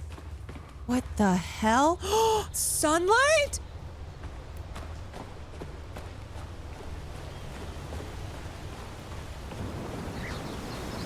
Whoa! It's beautiful! Success! Success! Okay, now we must procreate. Ladies? Welcome. If you are reading this, you have successfully entered the Ark. This survey is designed to give the developers a better understanding of your subjective experience and how to improve your well-being. How would you describe your physical condition? I feel pretty normal. How would you describe your mental condition? Good. How would you describe your senses? You know what? I feel more sensitive too because I have a new appreciation for life. How would you describe the sensation of your new condition? It's pleasant. Are you troubled by the fact that you're no longer strictly human? What is human? No, I feel fine. How do you perceive your new existence? It's a direct continuation of my previous self. You know what? Like a new chapter in my life. Do you think this new existence will be a life worth living? Yes. Would you rather be removed from the project and accept death? No. Your answers have been saved. Oh my God, it's beautiful. I've been dreaming of new love, yes. Na na na na na na na na na. Na na na na na. I just thought about the other Simons. Oh well.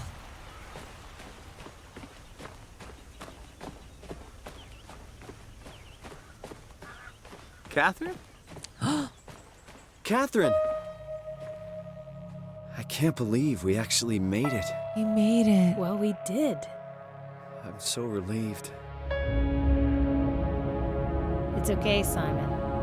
Everything's all right now. Oh, wow.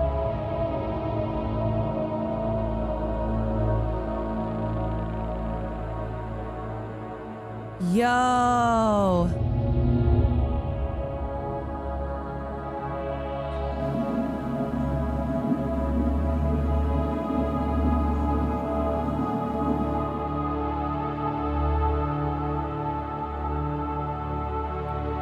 It would be funny if it got hit by debris, but all that work.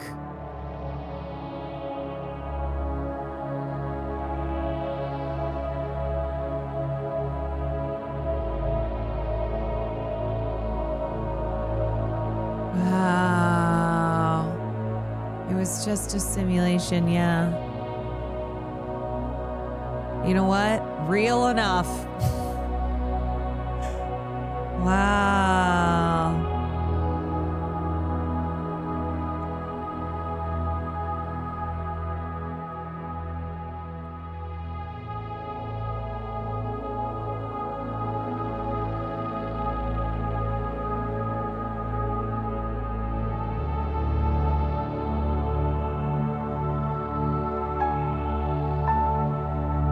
We are all computer.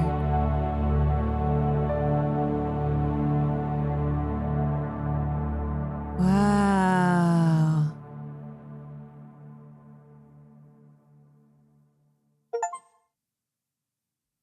The end. They're not us. Wow.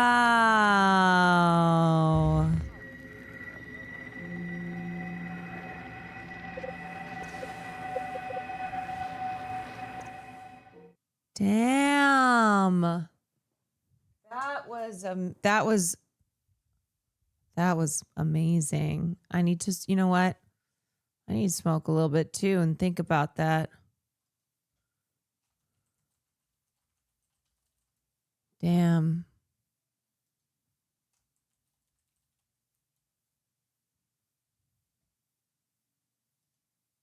What a game. There's a lot of cool details in the game, like the menu changing throughout the story. Oh, yeah. Oh. Oh. Wow, another game down. Gamer of the year, y'all. Some people are saying it. Some people are saying Gamer of the Year.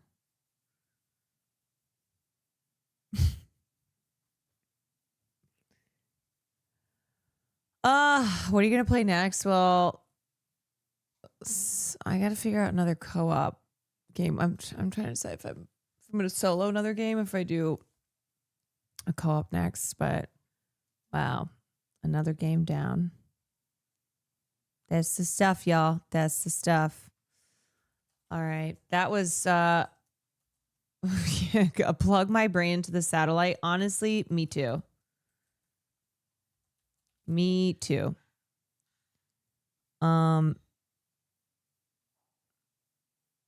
Yeah, I think I'm gonna hit Reddit for this game too and just see like stuff I missed, because sometimes it's hard, y'all. When you're playing a game on stream, it's different than if you're playing it by yourself. But even still, like, I love reading. I do this with movies and stuff too, to see all the details and stuff I miss. But yeah, I'm gonna hit Reddit on this one. It's not the same when you're live. No, I definitely miss things by streaming games live. That's why a lot of times people don't like to play games they like on stream. 4 a.m. Reddit thread. Hell yeah. Oh, right. Sam told me Jacob Geller has a good video on it. So I might go watch his vid. Anyway. All right. I'm pretty tired. That was awesome. Thank you. Thank you for the recommendations on that game. Really, really loved it. Definitely one of the more like philosophical games that we've played. There is always a Jacob Geller video. That is true. All right, y'all. I'll be back when we continue gaming after Spooktober. Oh yeah, of course. Of course. Spooktober was really just like, it's October. Let's play some horror games. But yeah, I game outside of October, Spooktober. Okay, I can't believe the stream effed right at the penis launch. That was wild. But luckily I could not figure out the crane. So I didn't even notice. Oh, Amanda 3 is coming out. That's true. I didn't even notice it at F because I was just like trying to figure out this crane. That was so funny.